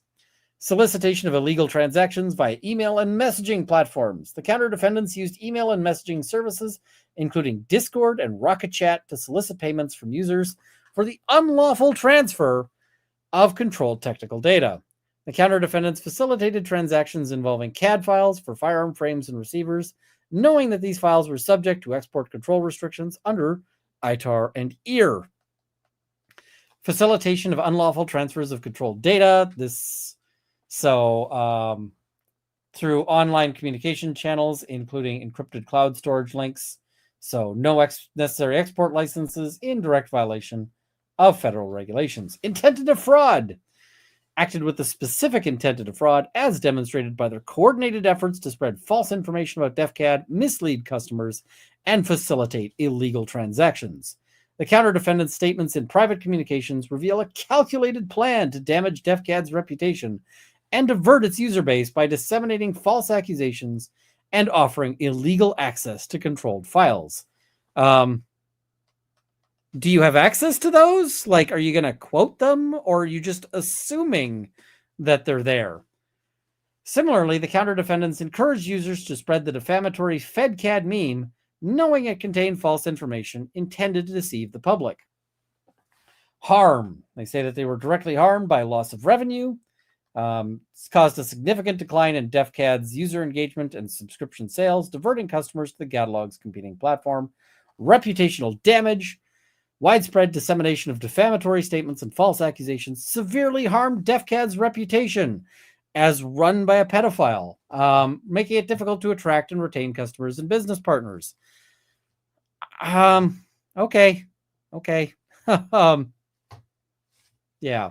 Increased legal and compliance costs. Defense Distributed incurred substantial expenses investigating the false claims, addressing user concerns, and responding to regulatory inquiries prompted by the counter defendants' unlawful activities. These wire fraud acts therefore constitute predicate offenses under the law, which form part of the catalog's enterprise's pattern of racketeering activity, violating further law. So the use of wire communications was integral to their scheme to defraud, demonstrating a continuous threat of criminal conduct and furthering the illegal objectives of the enterprise. So next up is extortion. So extortion are the obtaining of property of another with his consent under color of official right. So the counter defendants engaged in extortion by using threats of economic harm and public disparagement to coerce payments from Defense Distributed, intending to interfere with its business operations and extract financial gain unlawfully.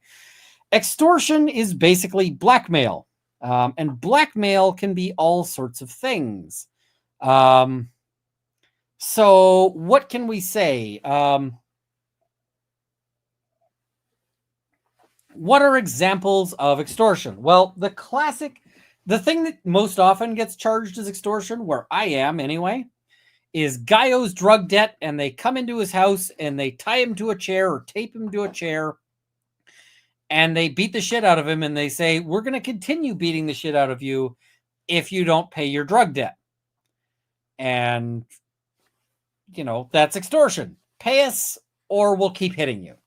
But blackmail can be other things. Let's say somebody gets pictures of you in a sort of unclothed kind of way. And then they say, pay us or we post your nudes. That would also be extortion. Let's say they get something, I don't know. Let's say you are the meat king or the liver king or whatever. And the liver king has a reputation. His whole shtick on online is, why eat a vegetable if you could eat a testicle or something like that. Let's say you get a picture of that dude who promotes this carnivore diet and you get a picture of him eating a salad. It's not really normally you would say eating a salad is not really dangerous information. But if I send him a message saying, pay me $50,000 or I post the picture of you eating a salad, then that might be damaging to him. He might be like, okay, I'll pay you, right? That would also be extortion, to threaten to post the salad picture. So extortion can be pretty broad and wide-ranging, right? And the thing about the extortion is that it would actually be legal. Let's say I take a picture of, let's say I caught Liver King with a salad, right? And I just post that to Twitter. I never talked to Liver King. I just posted to Twitter. And I'm like, look who I saw eating a salad. That would be legal. 100% legal. I'm allowed to do that, right? It's the threat to do it for money, for give me money or else, that becomes a problem. So, further examples, I guess, I had a guy try to extort me. It was really funny. So he did a search for me on Canly, and he found out my parents got a divorce. It's not too hard to figure it out because you got a name like Runkle, it shows up. So, and he was like, you need to do X, Y, and Z on your channel, or I'm going to post that your parents got a divorce. And I was like, okay. So anyway, my response to that was to do a video where I talked about the case because, yeah, fuck that guy. But, technically that guy committed a crime where you can learn from that thing that I was a shy kid. So, all right. It was, so that's kind of extortion. So, the counter defendants engaged in a scheme to extort Defense Distributed by demanding payments under threats of economic harm and reputational damage. The counter defendants further threatened to launch a public campaign of disparagement against DefCAD, falsely accusing the company of collaborating with federal law enforcement agencies and leaking user data. The counter defendants specifically warned that if their payment demands were not satisfied, they would escalate the negative publicity, intending to damage DefCAD's reputation and drive users away from the platform. Again, I don't know why anyone ever used the platform because it's run by a pedophile. So I try not to do business with like known kitty fiddlers. Use of fear and economic loss. The counter defendants exploited Defense Distributed's fear of economic loss to coerce payments. The counter defendants' threats of orchestrated chargebacks posed a direct threat to DefCAD's financial stability, given that the fraudulent chargebacks could result in the suspension or termination of DefCAD's merchant accounts, disrupting its ability to process payments and operate its business effectively. The extortionate conduct affected interstate commerce by targeting DefCAD's merchant accounts, which process payments from customers across the United States. The orchestrated chargebacks created significant financial disruption, causing harm to DefCAD's business operations and diminishing its ability to engage in lawful interstate commerce. Intent to extort. The counter defendants acted with the specific intent to extort money from Defense Distributed by leveraging threats of financial harm and reputational damage. The counter defendants' private messages reveal an intent to use the threats as leverage to extract payments, stating to associates on the Catalog's Rocket Chat server, if they don't pay up, we'll hit them where it hurts with chargebacks and public exposure. Okay, where are they getting these private messages is going to be an interesting question. So, harm to Defense Distributed. As a direct result of the extortion scheme, Defense Distributed suffered substantial harm, including A, loss of revenue. We're not going to go through all that because we've covered it. Reputational damage, increased legal and compliance costs. So we can skip because we have seen a bunch of that. Predicate racketeering, money laundering. So what is the money laundering? The elements of money laundering include an actual or attempted financial transaction involving the proceeds of specified unlawful activity, with the knowledge that the transaction involves the proceeds of some unlawful activity, and with the knowledge that the transaction was designed in whole or in part to conceal the nature, location, source, ownership, or control of the proceeds of that activity. So they say they engaged in extortion by intentionally trafficking funds from the United States to foreign recipients. Oh, you meant they engaged in extortion. You meant money laundering here. They didn't proofread that. Specifically, violations of ITAR and EAR. Wire transfers to foreign developers. So they say they sent $2,500 to JStark to fund the development of ITAR-controlled firearm files, the FGC-9 Mark II. This aimed to facilitate the unrestricted export of technical data without proper licensing. Coordinated payments to Brazilian developers, Zé Carioca. What does that mean? Does somebody speak that? Carioca. What is that?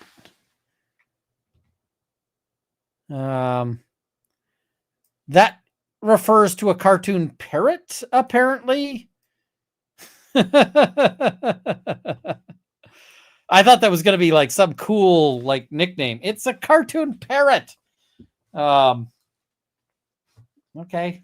It's like a Disney cartoon parrot. So in each of these respects, the counter defendants acted with intent to promote violations of ITAR and EAR, knowing that the transfer was facilitate the illegal distribution of export-controlled firearm data. Counter-defendant Elick, in particular, acknowledged the risk of prosecution, but stated that he and counter-defendant Larosière would not face consequences, demonstrating a willful disregard for federal law. These illegal transfers harmed defense distributed by diverting customers and damaging DefCAD's reputation. How? There's a logical leap here that I missed. Hey, Tony, I see you there. As a result, Defense Distributed suffered lost revenue and incurred substantial legal and compliance costs. So they're saying that's a predicate racketeering, obstruction of justice. Oh, and Rob Price, good to see you had your surgery. Torn dura, fentanyl for the pain. I hope you get better, man. Back pain sucks. So elements of obstruction of justice indictable under that are that they knowingly and intentionally undertook an action with it from which an obstruction of justice was a reasonably foreseeable result. They don't have to prove that they had the specific purpose of obstructing justice, but the conduct was motivated, at least in part, by a corrupt motive. They say they knowingly destroyed records and communications related to their unlawful activities after receiving litigation hold notices from Defense Distributed, intending to impair the availability of evidence and obstruct the legal process. So rather than going with spoliation, they're trying to go with Rico. Okay, that's a thing. They already covered the facts on this, so but they are saying coordinated spoliation by Eric and Larosière. Counter defendants Eric and Larosière further coordinated the destruction of digital records, instructing other members of the catalog enterprise to delete or hide incriminating messages and transaction logs. Elick wiped his Reddit comment history, locked his Twitter account, and removed posts implicating the enterprise in illegal export activities and trade libel against DefCAD on the day Larosière filed his original copyright action. Intent. The counter-defendants engaged in these acts of destruction with the specific intent to obstruct justice by concealing evidence of their racketeering activities, including wire fraud, money laundering, and violations of federal export control laws. This is starting to become a little bit of a blue novel, but okay. So, in private messages obtained from remaining records, counter-defendant Elick acknowledged the litigation hold notice and discussed with Larosière the need to clean up the Rocket Chat server and delete sensitive communications. Their coordinated efforts to destroy evidence demonstrate a clear intent to hinder the legal process and evade accountability. So harm, impaired legal proceedings, making it more expensive. They're saying that they're going to have to hire forensic experts, increased legal costs, and so therefore racketeering. Okay, more racketeering. Christ, this keeps going. Under the Computer Fraud and Abuse Act. So that the defendant knowingly accessed a computer without authorization or exceeding authorized access, and by means of such conduct, obtained information that has been determined by the United States government pursuant to an executive order or statute to require protection against unauthorized disclosure for reasons of national defense or foreign relations, with reason to believe that such information so obtained could be used to the injury of the United States or to the advantage of any foreign nation, willfully communicates, delivers, transmits, or willfully retains the same and fails to deliver to the officer or employee of the United States entitled to receive it. So why are they saying that? They say that the access is unauthorized because DefCAD's terms of service prohibit access by the catalog enterprise members. So this isn't hacking that they're saying. It's just, we said these people can't go in. So, it's hacking because they just logged in. So these acts of computer fraud and abuse therefore constitute predicate offenses and form part of their racketeering.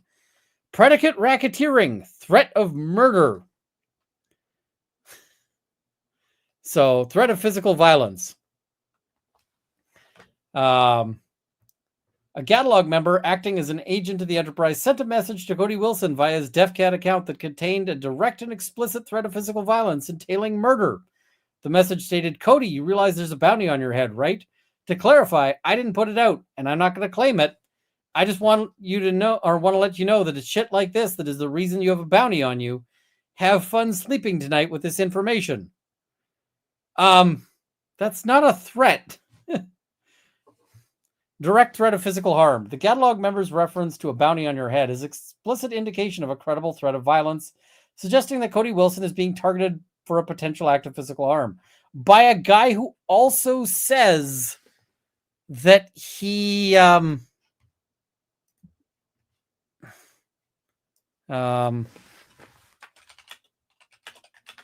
he also says I hate ties, so I'm putting this one to 10 super chats at 10 or more. We're doing this. What is it? He says that he didn't put it out there, and he's not the one who's going, and he's not going to do anything about it. So, okay. Suggesting that Cody Wilson is being targeted by it for a potential act of physical harm. The language used in the message is calculated to instill fear, implying that others are actively seeking to harm Wilson and his safety is at risk. Intent to intimidate and coerce. The message was sent with the clear intent to intimidate Cody Wilson and disrupt his business activities at DefCAD and Defense Distributed. By stating, have fun sleeping tonight with this information, the catalog member sought to cause psychological distress and instill fear of imminent harm. This conduct constitutes a crime of violence because it involves the threatened use of physical force against a specific individual. Or it just involves that he says somebody else wants to kill you. Like, somebody wants to kill you. Not me, but you are, like, you're such a jerk that somebody wants to kill you. So they say it was not an isolated act, but part of a broader pattern of intimidation tactics employed by the catalog enterprise. They have fostered a culture of hostility and threats against Defense Distributed, using members of its online community to issue threats and harass DefCAD's leadership. Threatening message was consistent with the enterprise's ongoing efforts to intimidate, disrupt, and coerce Defense Distributed into abandoning its lawful business operations. The catalog enterprise has previously engaged in similar acts of intimidation. I don't know why that period's there, but I guess it is.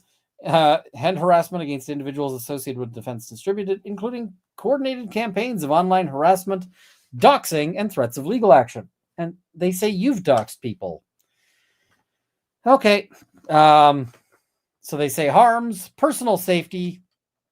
They say he took additional security precautions, disruption of business operations, increased security costs. So they say it constitutes a predicate act as a threat involving murder. This is super weak. I don't think this is really going to... yeah.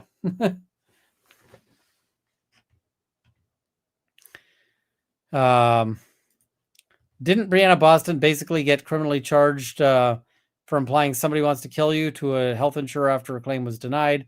She said, delay, deny, depose, you people are next. The difference is the you people are next, right? It's not so much somebody else wants to do something you should know. It is, yeah, that's more of a threat of I'm going to do it. So, all right. They say it's a violent crime in aid of racketeering. I think this claim is a little weaker. And they say because this claim is meritorious, they're entitled to the following release. An order that prevents and restrains further violations by ordering the counter defendants to divest themselves of any interest, direct or indirect, in the accounts and business organizations, holdings, asserts, assets of the, it meant to be assets, but it says asserts, of the catalog. An order that prevents and restrains further violations by imposing reasonable restrictions on the future activities by preventing them from engaging in the same type of endeavor as they otherwise were engaged in. So they want to shut the catalog down via an injunction here. So an order that prevents by reorganizing the catalog enterprise, an order dissolving the catalog enterprise, an order of threefold the damages Defense Distributed sustained. So they want treble damages. An award of the cost of this suit, including a reasonable attorney's fees. So they want the money on that. Counterclaim 2, Lanham Act. Okay, finally.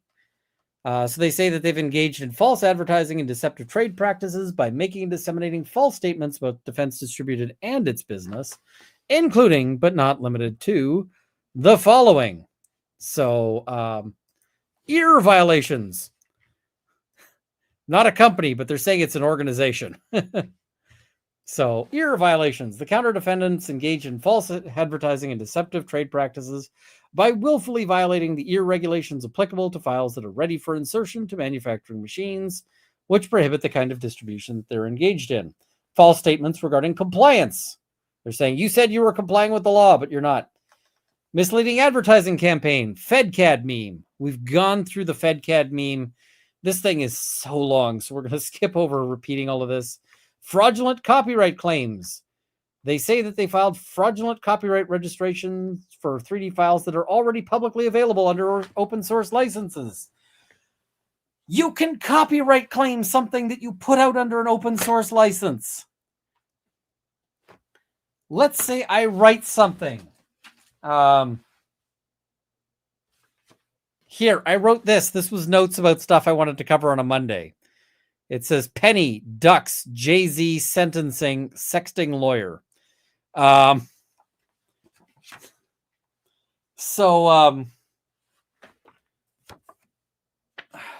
can copyright this theoretically. Well, maybe not. It might be too brief. But if this was really long, I could copyright this. Even if I'd put it out under a Creative Commons open source license, I could still copyright it because I still have the copyright. I just have chosen to license it. So these false claims were used as a basis to demand the removal of files from DefCAD, misleading consumers about the ownership and licensing status of the files, and damaging DefCAD's reputation as a legitimate platform for legal distribution of digital firearm files. You're going to have a hard time saying that you were following all the copyright laws when you specifically posted a thing saying, I's a pirate. Arr. Yeah. Oh, Sir Florida Man, I do know about the parts list. I understand what you're talking about now. I do need to do a video on that, but yeah. So the false and misleading statements made by the counter defendants were material and likely to deceive a substantial segment of the relevant audience. The FedCAD meme and related statements were specifically designed to mislead consumers into believing that DefCAD was unsafe and untrustworthy, causing direct harm to DefCAD's business reputation and resulting in a significant loss of customers and market share. The counter defendants' false advertising also caused confusion among potential users and partners, leading them to mistakenly believe that DefCAD was engaged in unethical or illegal conduct. This confusion diverted business away from DefCAD and towards the catalog, which benefited directly from the false statements. False advertising and false statements online, we saw all of that. They say by passing off DefCAD's products and services as their own, and by falsely representing DefCAD's 3D firearms files as proprietary to the catalog. That's a hell of a claim, because the opposite has been claimed about them. By fraudulently filing copyright registrations for open source files, the counter defendants engaged in reverse passing off, misleading and causing harm to DefCAD's business reputation. If they actually created the files, they can still copyright them. So, you're gonna need to provide some more information because I am missing some critical shit here. As a direct and proximate result of counter defendants' false advertising and unfair competition, Defense Distributed has suffered significant injuries, including loss of business, damage to business reputation, and incurred costs and legal fees. They want an injunction saying that they can't make any further false or misleading statements about Defense Distributed products or its business practices, and requiring the counter defendants to retract any false or misleading statements previously made. I don't think they're going to get an injunction for a retraction. That's a bridge. That's a far bridge. An injunction ordering the counter defendants to engage in corrective advertising to counteract the false and misleading statements disseminated in their FedCAD campaign and other false advertising efforts. And A. Hettinger has an excellent point. I think this lawyer just doesn't understand what open source is. Yes. So let's talk a little bit about open source and open licenses and all of that. So let's say, like, I am, there, like, I've got my video, this video right here, the one you're watching right now, right? I have copyright to this video. But so that means that somebody else couldn't take their page, like, and put my video up on their page, right? Because I have the copyright to it. But let's say that I then go and I take this video and I license it to Bob. And so I say, Bob, in exchange for giving me $100 a week, you can have my video up on your webpage. And so he does, and he's paying me $100 a week. That's a license. I've licensed this video to Bob. But I can also have like an open source license. These licenses allow for like anybody to post the video up online. And, so maybe I put it under like Creative Commons non-commercial, so anybody in the world can license it for not, for no money, just so long as they don't use it for commercial purposes. But I still have the copyright.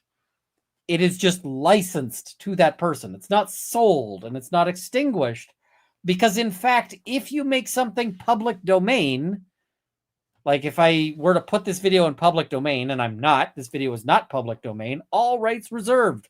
Runkle will cut you. Then I wouldn't be able to turn around, and after making it public domain, you wouldn't be able to also offer it on a open source license, because you don't have the copyright and you can't license it. So, yeah. All right. So, and Technogeneric, I see you're talking about Brianna Boston. I need to look into that more before I go, and I could do a whole video about it. So, yeah, that'll be another video, I think. DefCAD began as a repository where users could upload and download CAD models, but quickly became a community with the addition of an IRC channel and public forums. Yeah, there's some history there, and it's been called the Pirate Bay of 3D printing and the anti-maker bot. There are citations there that you're clearly quoting from somewhere, but yeah. So they want an award of actual damages, including lost profit and treble damages due to the willful and intentional nature of the false advertising and unfair competition, disgorging any profits as a result of their false advertising and unfair competition, and attorney's fees. So next, Computer Fraud and Abuse Act. So I thought we covered this, but so they access DefCAD servers without authorization on multiple occasions. Hacking and DDoS attacks. They say they executed DDoS attacks against the platform. I have not seen anything that looks like, I saw them saying here's their direct servers IPs. I don't see that they actually executed a DDoS attack. So, yep. Where's that? DefCAD terms of service. They continue to use and access DefCAD even though its terms of service bar the enterprise and its agents from doing so. They say they suffered significant damages, including financial losses, substantial losses to investigate the breaches, implement enhanced cybersecurity measures, and repair the damage caused by the attacks. Okay, what damage by like Fuddbuster logging in? Operational disruption. DDoS attacks resulted in service outages, loss of user engagement, and reputational harm to DefCAD. Legal costs. They incurred legal fees in pursuing remedies for the unauthorized access and defending against false claims stemming from the stolen data. They exceed the $5,000 threshold required, and they say that they want a judgment to the following relief: actual damages, a permanent injunction from accessing DefCAD servers or engaging in any further unauthorized activity, punitive damages, and attorney's fees and costs. Okay, DMCA. So provides a cause of action against any person who knowingly makes a material misrepresentation in a DMCA takedown notice. I thought you said you didn't get any DMCA notices. So they say that there was misrepresentation. What DMCA notices? You haven't mentioned the DMCA notices. And so if you don't mention the DMCA notices, like this claim, there's no facts that support it. So this claim should probably get yeet. Like what DMCA notices? Okay. What you kind of are going to need to tell the court what the fuck you're talking about. So they say service interruptions, legal cost, reputational harm, tortious interference. Okay. What is tortious interference? Well, let's say I sell lumber, and Rob at Law and Lumber is also selling lumber, and Rob is selling that lumber cheaper than I am. And so Rob's lumber is less expensive and it's better quality, and I am just having a real hard time staying in business because Rob at Law and Lumber is selling much better lumber than I am here at Runkle of the Bailey. Because, it doesn't even have lumber in it like Runkle of the Bailey. So I decide to start a campaign where I tell everybody who might buy lumber that Rob's lumber is infested with pine beetle. It is like totally infested. It is totally awful. And you should not buy Rob's lumber. And so then people start canceling their purchases with Rob. And sure enough, where do they go? Well, they find me, and then I sell them the lumber, and great. That could be a tortious interference with a business because I am fucking with his business on purpose, right? Yeah. All right. So they say Defense Distributed maintains ongoing business relationships with users, contributors, and commercial partners who rely on DefCAD's platform for the legal distribution of digital firearm files. These relationships include contractual agreements, long-term partnerships, and prospective business arrangements, all of which are essential to DefCAD's operations and revenue generation. So they say that they were fully aware of these business relationships, which is a requirement. You got to be aware of the business relationships. And they say that they are using inside knowledge. They intentionally interfered with Defense Distributed's business relationships through public disparagement and defamation, false statements, including the FedCAD meme, falsely alleging they're suing over a meme. That is still hilarious. Falsely alleging that DefCAD was cooperating with federal authorities to identify and prosecute users. Coercive threats.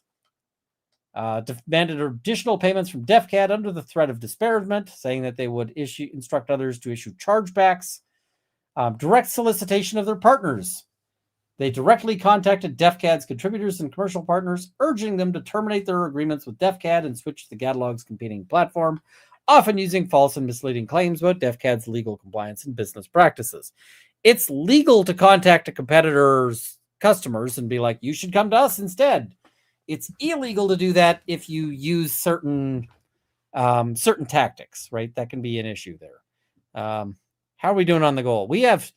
The goal ends in 12 minutes to wear the tie on Friday Night Frenzy, and we have 2 of the 10 super chats. We're not going to make it. The goals are just not working tonight, so that's fine. It's been a week.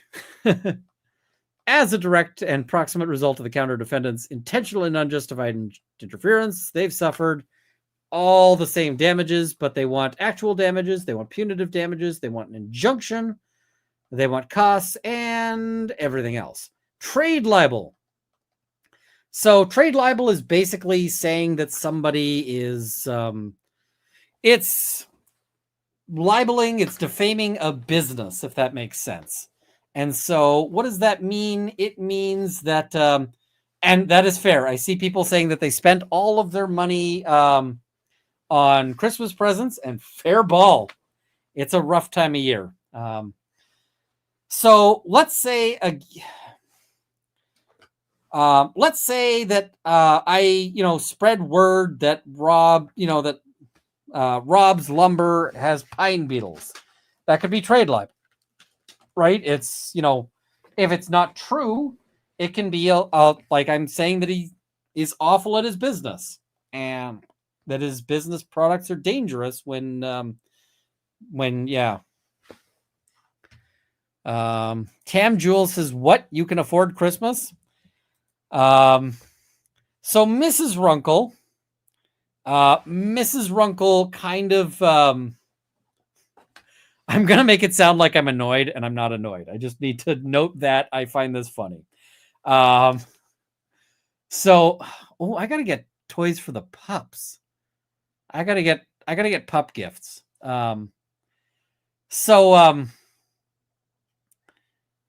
Mrs. Runkle, I'm having like a rough time right now, and I still haven't bought gifts. Mrs. Runkle had asked me to get her this book that she saw online. It's like a apocalypse rebuilding book. She was like, that sounds cool. And so I looked it up, and the reviews of the book were basically, this is a well-promoted shitty product. So I didn't buy the thing because the reviews were not good. And I told her, I was like, yeah, the reviews on that thing you want kind of suck. And she's like, fair.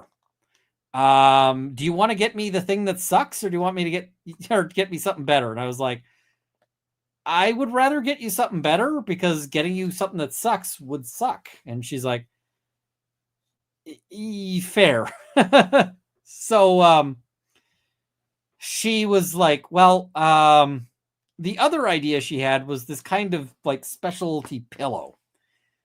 And the pillow is like this thing where you can lay down, and it sort of allows it's got a space for your arm, but it holds you up, and it's this like nice pillow to lay down and read with. And so she's like, how about this? And I'm like, I have zero energy. I'm going to get you whatever you ask me to get you. Like, I will get you whatever you ask. And she's like, well, the pillow is awesome. And so I went to get the pillow, and the pillow is many dollars. The pillow is a lot of dollars. And so I'm like, this is a lot of dollars. And she's like, yeah. I was like, okay, I'm still getting you the thing, though, because I just don't have the energy to go shopping and so forth. So, yeah, she's like, okay. She's like, I might need to get you a better gift if you're getting me the pillow. And I'm like, it's all good. So, yeah, and Lindsay says the one I looked at was $200. It was more than 200, and I think it was probably 200 in the States, but in Canada, the price is way up. So everything is more expensive in Canada, and it's getting even more so as the Canadian dollar crashes. So everything is super expensive because all of my money is in Canadian dollars. And yeah.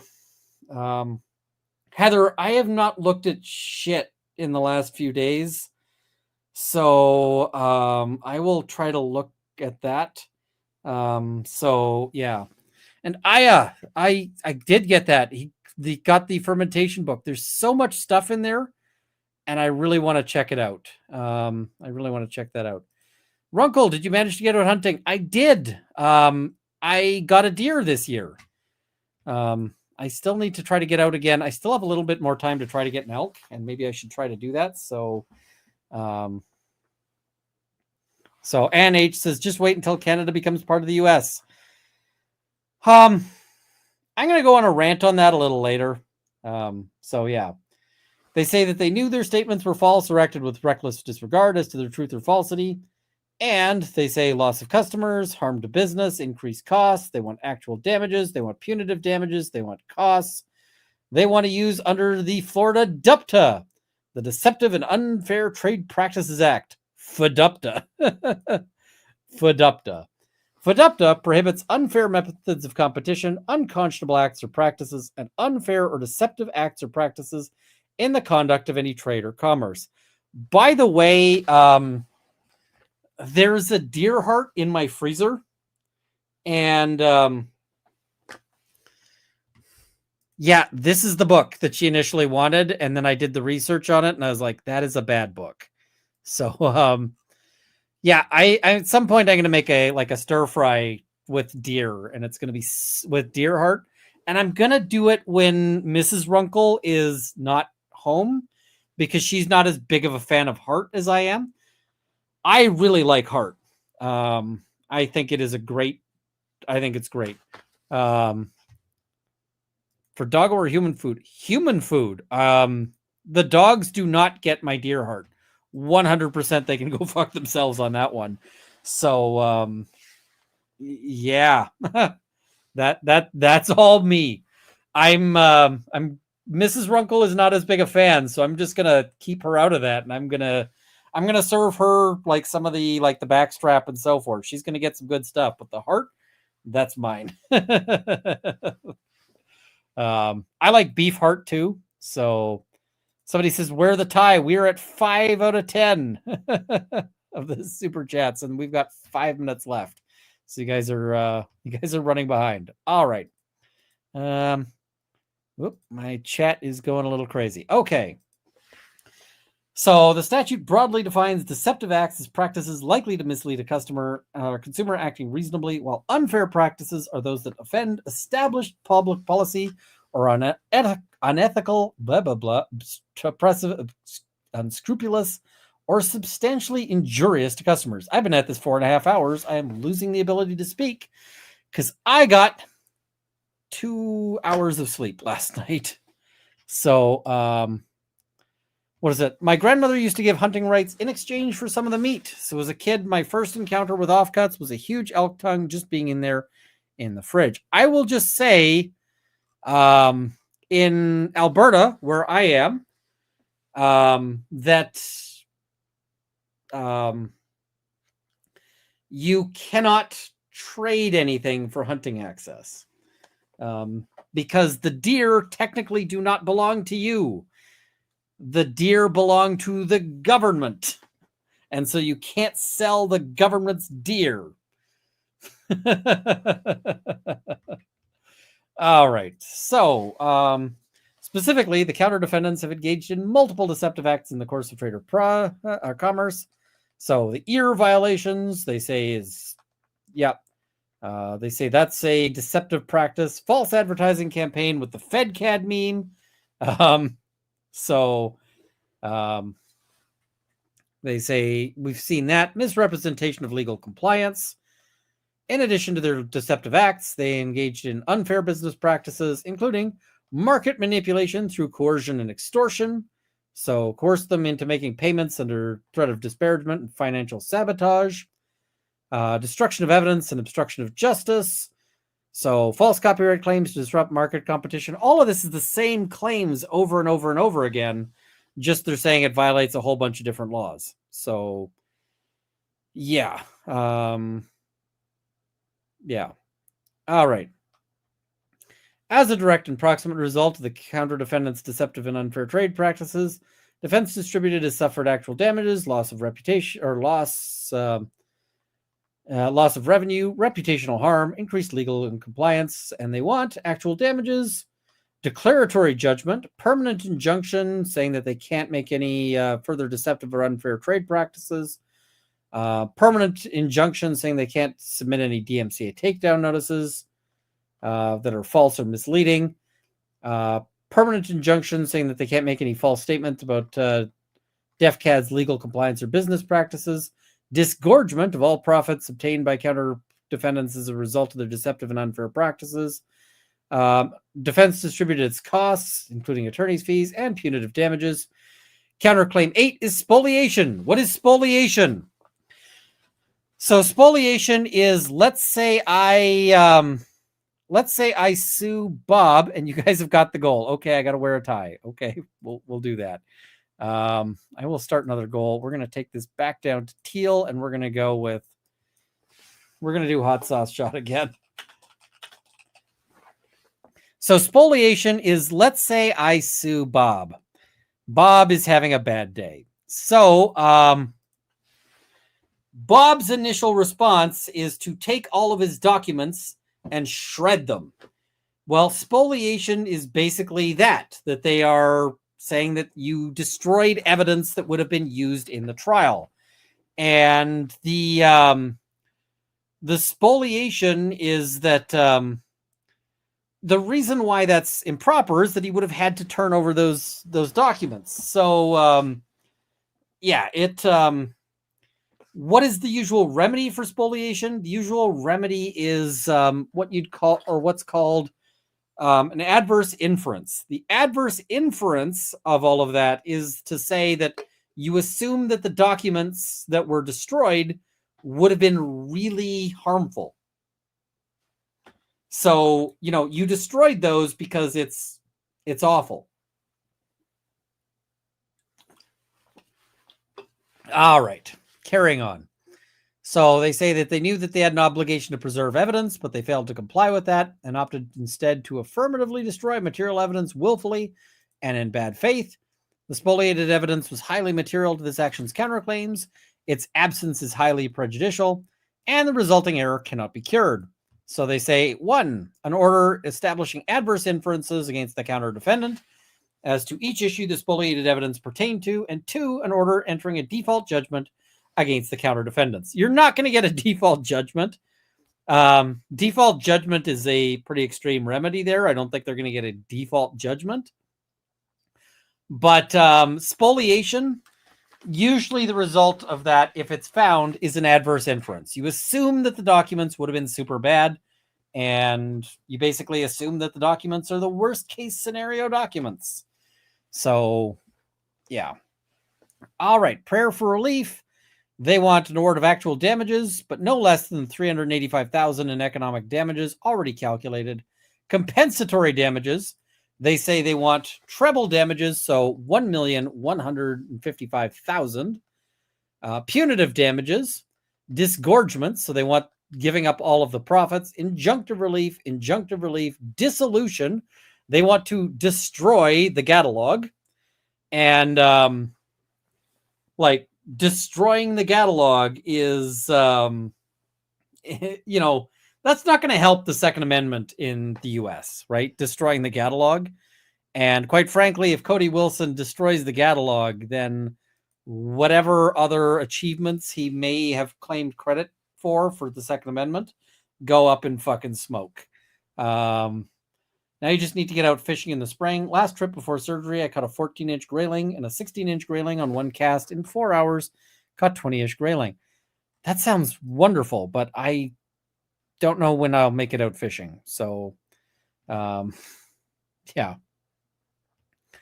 Let's see. Costs, they want that. Attorney's fees, they want that. Interest, you always get interest.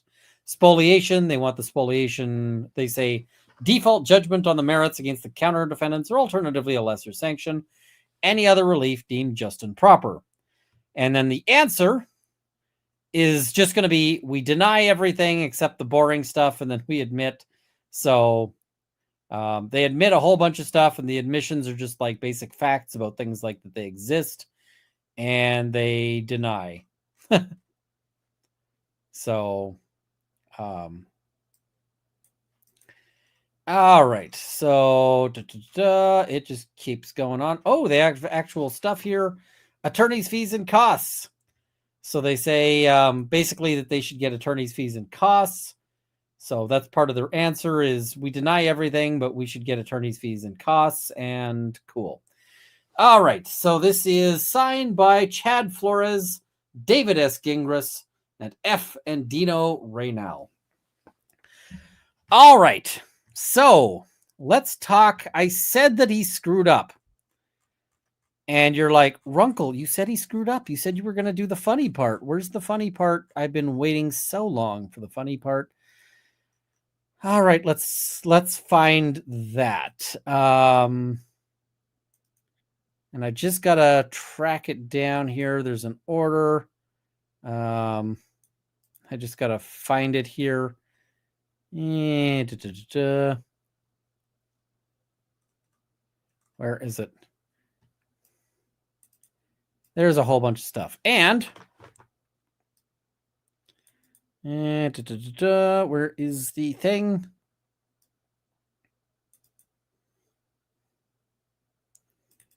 Let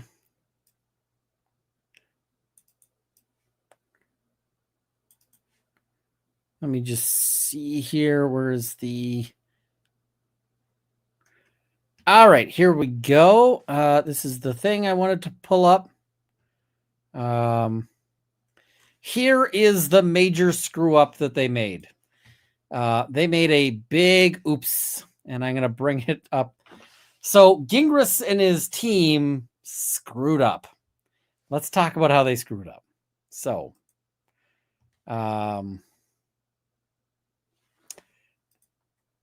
order.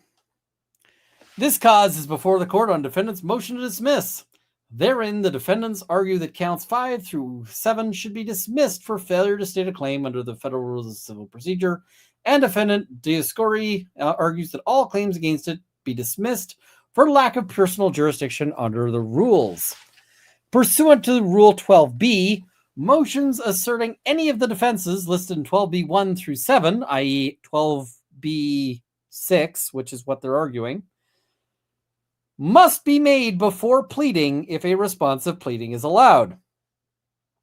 Once an answer to a complaint is filed, any Rule 12b motion to dismiss is rendered a nullity. What does this mean? So they filed an answer and they filed a counterclaim. And what they should have done is they should have filed their 12b6 motion to dismiss, wait for that to get dealt with, and only once that's dealt with do you then go and you file the motion to dismiss and the counterclaim, because the answer and the counterclaim, because by filing that other document, by filing their counterclaim and their answer, they have basically abandoned their motion to dismiss. Whoops. And you know how I said that a motion to dismiss is really excellent and that you should totally use that all the time because it is a great way to resolve things and, and so forth. Yeah, they blew that up. That was a big oops, because maybe they could have won on that motion to dismiss. Maybe they had great arguments. Maybe that was a total, and now they don't get to argue it. There are certain cases or certain things that you can do that can totally nuke your case in ways that you may not like. So, for example,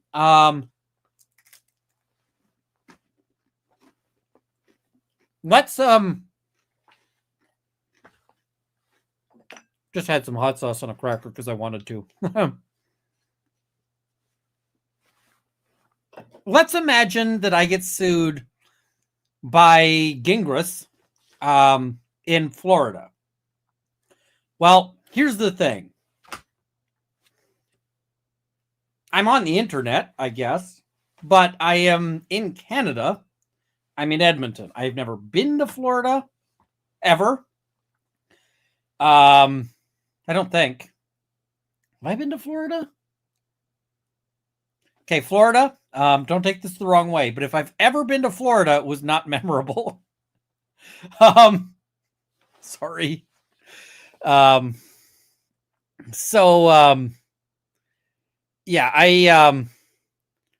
what is it?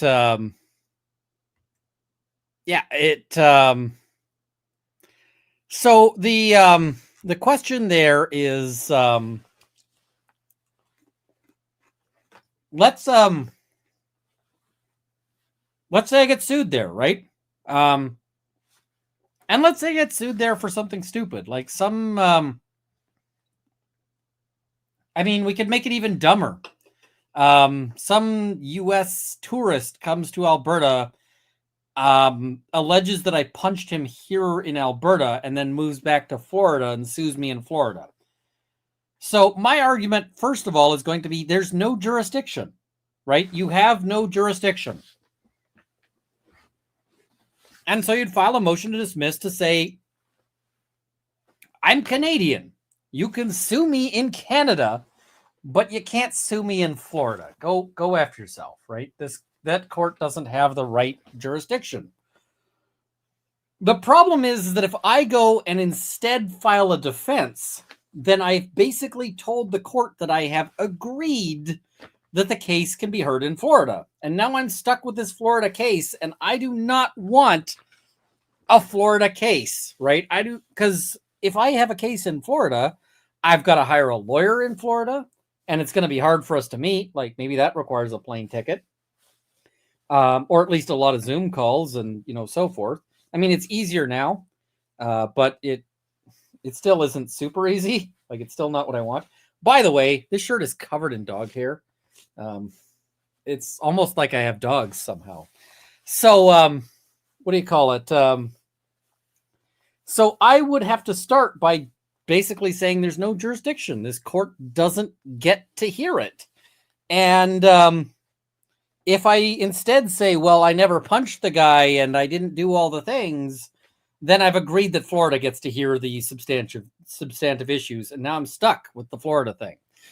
So you gotta do it you gotta do it right. You gotta do it properly. So, yeah, they also note that defendant's motion fails to comply with the local rules 3.01, providing that a movement must include certification at the end of the motion and under the heading Local 3.01G certification.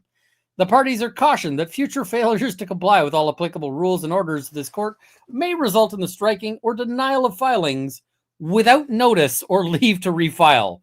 The court is like, I am not fucking around.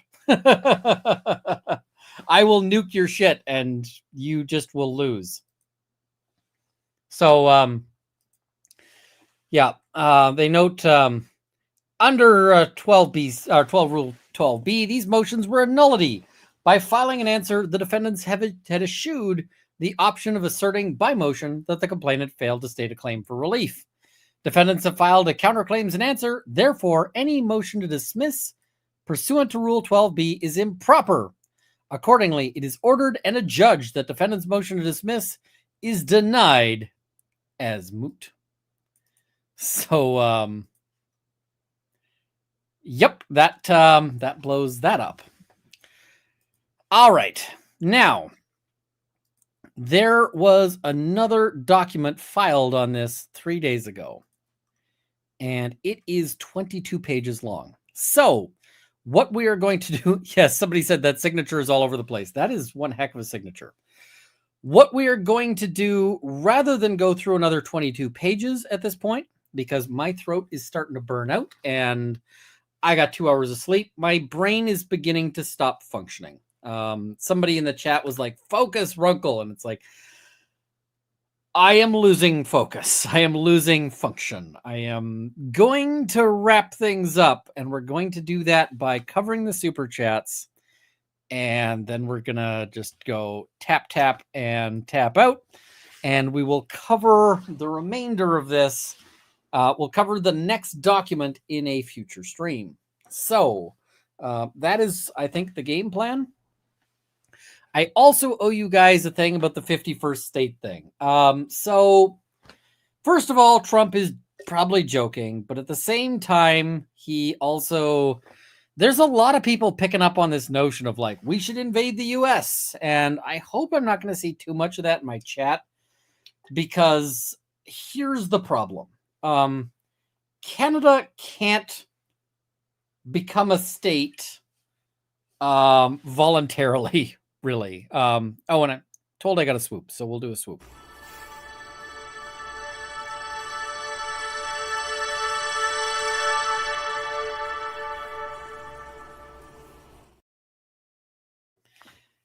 Canada can't really voluntarily become a state, because in order to do that, we would have to we'd have to go through a whole bunch of, like, it's just not possible with our Constitution. It's just not feasible to do it. So the only way it could happen is if the U.S. decided to, annex us militarily. And here's the thing on that, is that I live in a city. And I live in a city that's like 6 hours north of the border. So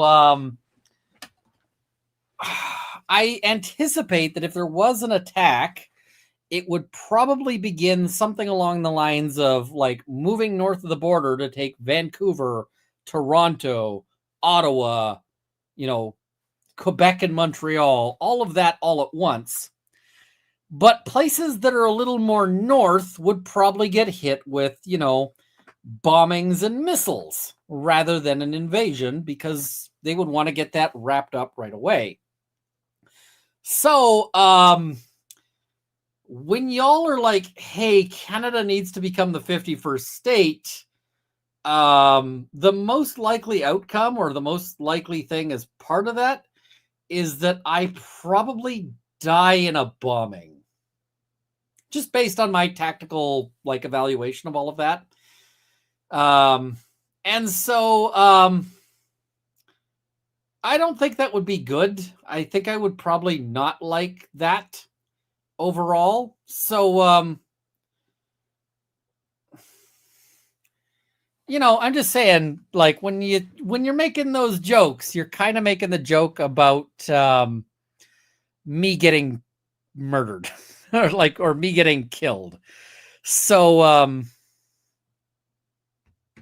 not finding it super thrilling, I guess.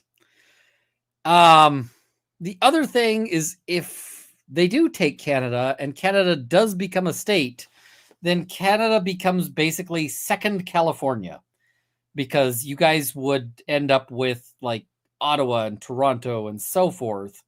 And then you end up with you've got to deal with all these Canadian voters, and that would be a thing. So yeah, that's a whole thing. Just saying. I guess the other thing is, if I do get the land, give me at least give me a week's notice if you guys are going to go to war, because then I can drive up into the middle of the woods and just live in the forest until all that shit clears.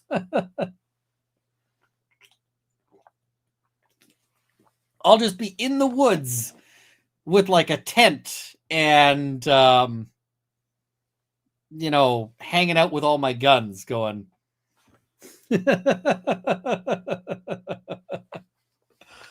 So yeah. And the other thing is, if you're saying they would make you a territory, well, then you're talking about a whole lot of taxation without representation, and that's kind of fashy, I think. So maybe don't do that. Maybe do better than that.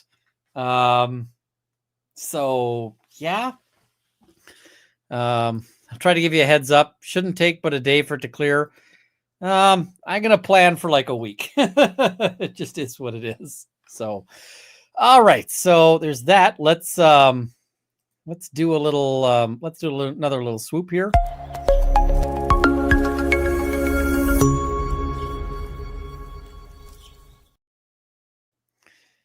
People are saying we don't tax Puerto Rico. Okay, does Puerto Rico have full gun rights? I mean, I could see some advantages if I'm not getting taxed and I get to have all the guns. That just the problem about me getting killed would I don't like that bit. And I'm Canadian, so I do have some patriotism, believe it or not. So yeah. All right. Marmar, thank you, Ian. Marmar, I'm so sorry. Yeah. Peyton Weismiller, night vision goggle fund. Here's the thing. I'm not getting night vision goggles anytime soon, because they're like $12,000 in the US, and here in Canada they're double the price because of ITAR. So yeah, I don't like that at all. So yeah. Cat asked, for all this bounty talk, I've got an idea for a movie: The Good, the Bad, and the Runkle. Hey, I don't like that. I know the title of that movie. Hellfliggins, for the honor of being in a Runkle hypo, my life is complete. Hellfliggins, always good to see you. Lots to learn. For all your close shaves of late, perhaps it's time for a styptic pencil fund. I have a styptic pencil, and you know what? It just doesn't work for me. So yeah, sometimes I just end up bleeding. It's a thing. Canonical Heat, thank you for the 20 gifted memberships. Much appreciated. Fat Yoga, late but here. Love you, Runkle. I'm always glad to see you guys. Isaiah, for goal and free lawyering. That is the hope. Pigeon Business, coworker's puppy is very sick with zero chance of recovery. Oh, I'm sorry. Trying to get him through to Christmas. He's not doing well. Thoughts and prayers for Frank if y'all can. Pigeon Business, I'm sorry. I get broken up when I think of the thought that like Zora won't live forever, because I know she won't, and Potter won't, and I love those dogs. So yeah, it just kind of breaks me up there. No way, Ruckle. You know full well the U.S. would put all efforts into invading Nova Scotia first. They could invade Nova Scotia with like 12 guys armed with one hammer. So I have an alum block. It doesn't work.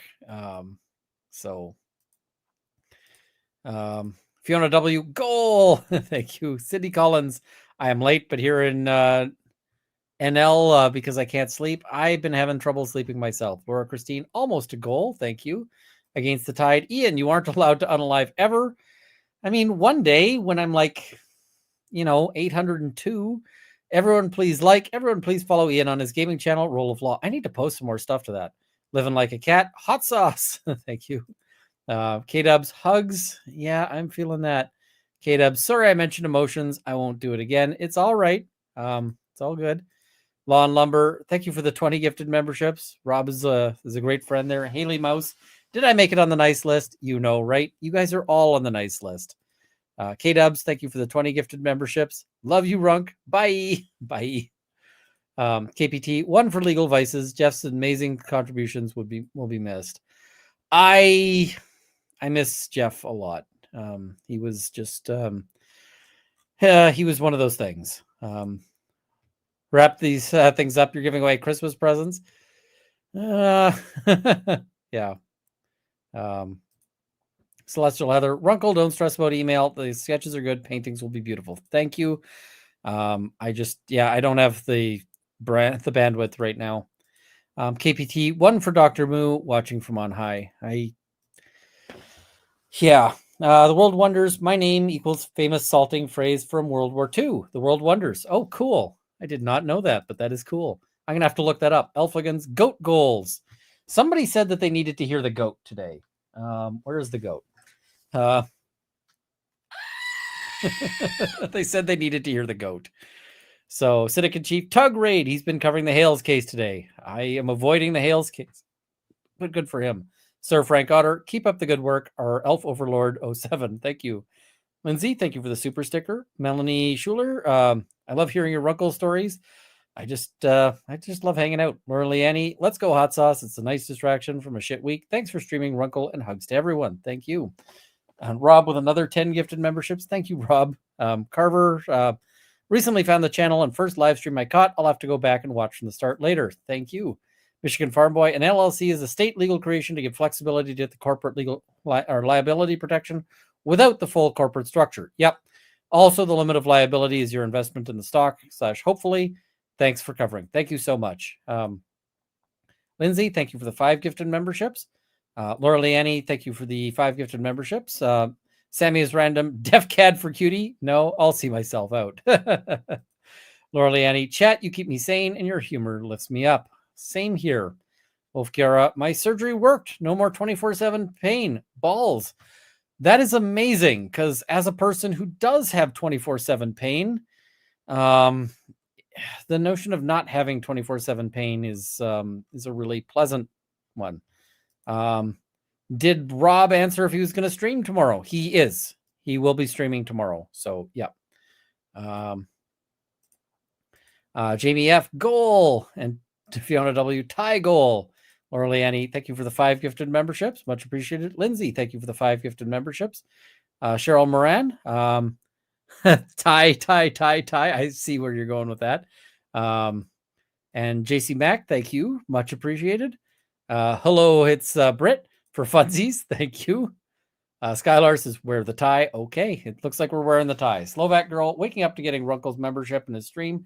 Thank you for making these sometimes gloomy days lighter for goal or pro bono fund or pups or dinner or whatever makes you happy. Thank you so much. Cindy Collins, I got notified yesterday I'm getting a raise January 1st, so screw it. LMAO, wear the damn tie. Congratulations, Cindy. Cheryl Moran, I want to see Runkle in a tie. That tie. We'll do it. Hello, it's Britt. Thank you so much. Much appreciated. Technogeneric, make it a bow tie. I don't own a bow tie. I can't make it a bow tie because I don't have a bow tie. Light Queen, I agree. Wear the damn tie. Cindy Collins, double dose of tie. And Laura says, for the tie, Runkle, we'll do the tie. Jackie Lindy, I love the judge's name, Wendy Burger. Now I want to, Wendy W. Burger, yep. Now I want to go to my local Wendy's. Yeah, kind of, but they're closed. Pants, if you won't invade us, could you at least adopt us? And Lady Fang, happy 16th birthday to my kitty Fang. Tomorrow, happy birthday, good cat. All right. And do I have a Blue Sky? Yes, I do. I don't post to it as much, but I did start Blue Sky. Why are you avoiding the Hales case? Because it's messy. I just, I don't know. And at this point, it's been going on for however long. So if I came in there, I'd be like, I'm wading into a case I know very little about and trying to figure it out from like way after. So, yeah. All right. Yeah, I was going to have a nap earlier today. And so, and then Mrs. Runkle was like, I am making you dinner.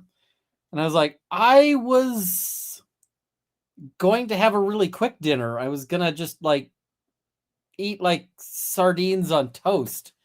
And she's like, no, I'm making dinner. And I was like, that is super nice. And also I won't get my nap. So I didn't get my nap. So I may be a little saltier, a little bit tired and so forth. So yeah. I'm hoping maybe Saturday we'll do a stream. Maybe we'll just have to see. I got to figure all this out. I don't know whether I'm coming or going. Was dinner yummy? Mrs. Runkle is a really good cook. I'm okay. She's really good.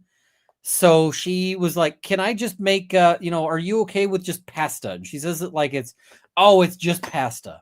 Right. And I'm like, yeah. Now, when I say, I'm just going to make pasta, I typically mean like I will make like oil and garlic pasta, which is really just kind of quick and easy. Oil and garlic pasta is really nice. It's really nice when you're in a hurry because you just boil the pasta with no sauce. You slice up garlic like real fine. You put some oil in a pan, you fry, you throw the garlic in, you let the garlic start to fry, you throw the pasta in with the oil, and then you cook that, and then you throw some salt and some spicy peppers, and like some pepper flakes, and it's good and it's quick, and you impress 0 people with it, right? Oil and garlic pasta does not impress anybody, but it's fast. It's simple. I'll make things sometimes like I'll make, what do you call it? I will make, like spam musubi, like spam on rice, which is really good. And, but like that also doesn't impress anybody. Cause if you're like, hey, I've got spam, I'm going to fry some spam. They're like,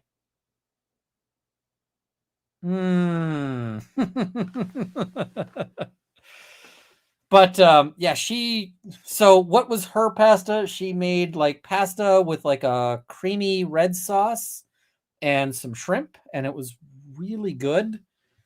And I don't know how I didn't know we had shrimp in the freezer, but she's like, yep, here's some shrimp. And it was really good. And like she threw some like some bell pepper in there. She it was super tasty. So yeah. Meanwhile, I'll do things like, I'm I like pesto.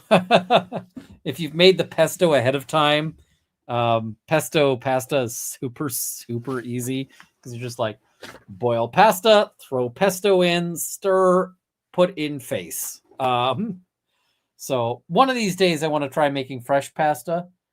Pesto is good. Yeah. All right. So let's wrap this up here. I see David can survive on his own cooking. When I want to cook, I go all out and make sure and even make sure every plate looks nice and cook from scratch often. That is way more work than I'm able to do. So yeah. All right. Let's wrap this up, and I will see you guys maybe Saturday. I'll see you guys Friday if you're on Rob's stream. We'll be there. He's going to talk, amongst other things, about the Hawktua case, which I'm also going to talk about on Monday, but you can get a double feature of that. And yeah, I will. Yes, I should be on Friday Night Frenzy tomorrow, barring something happening. So, all right. Good night, everyone, and we'll see you guys soon.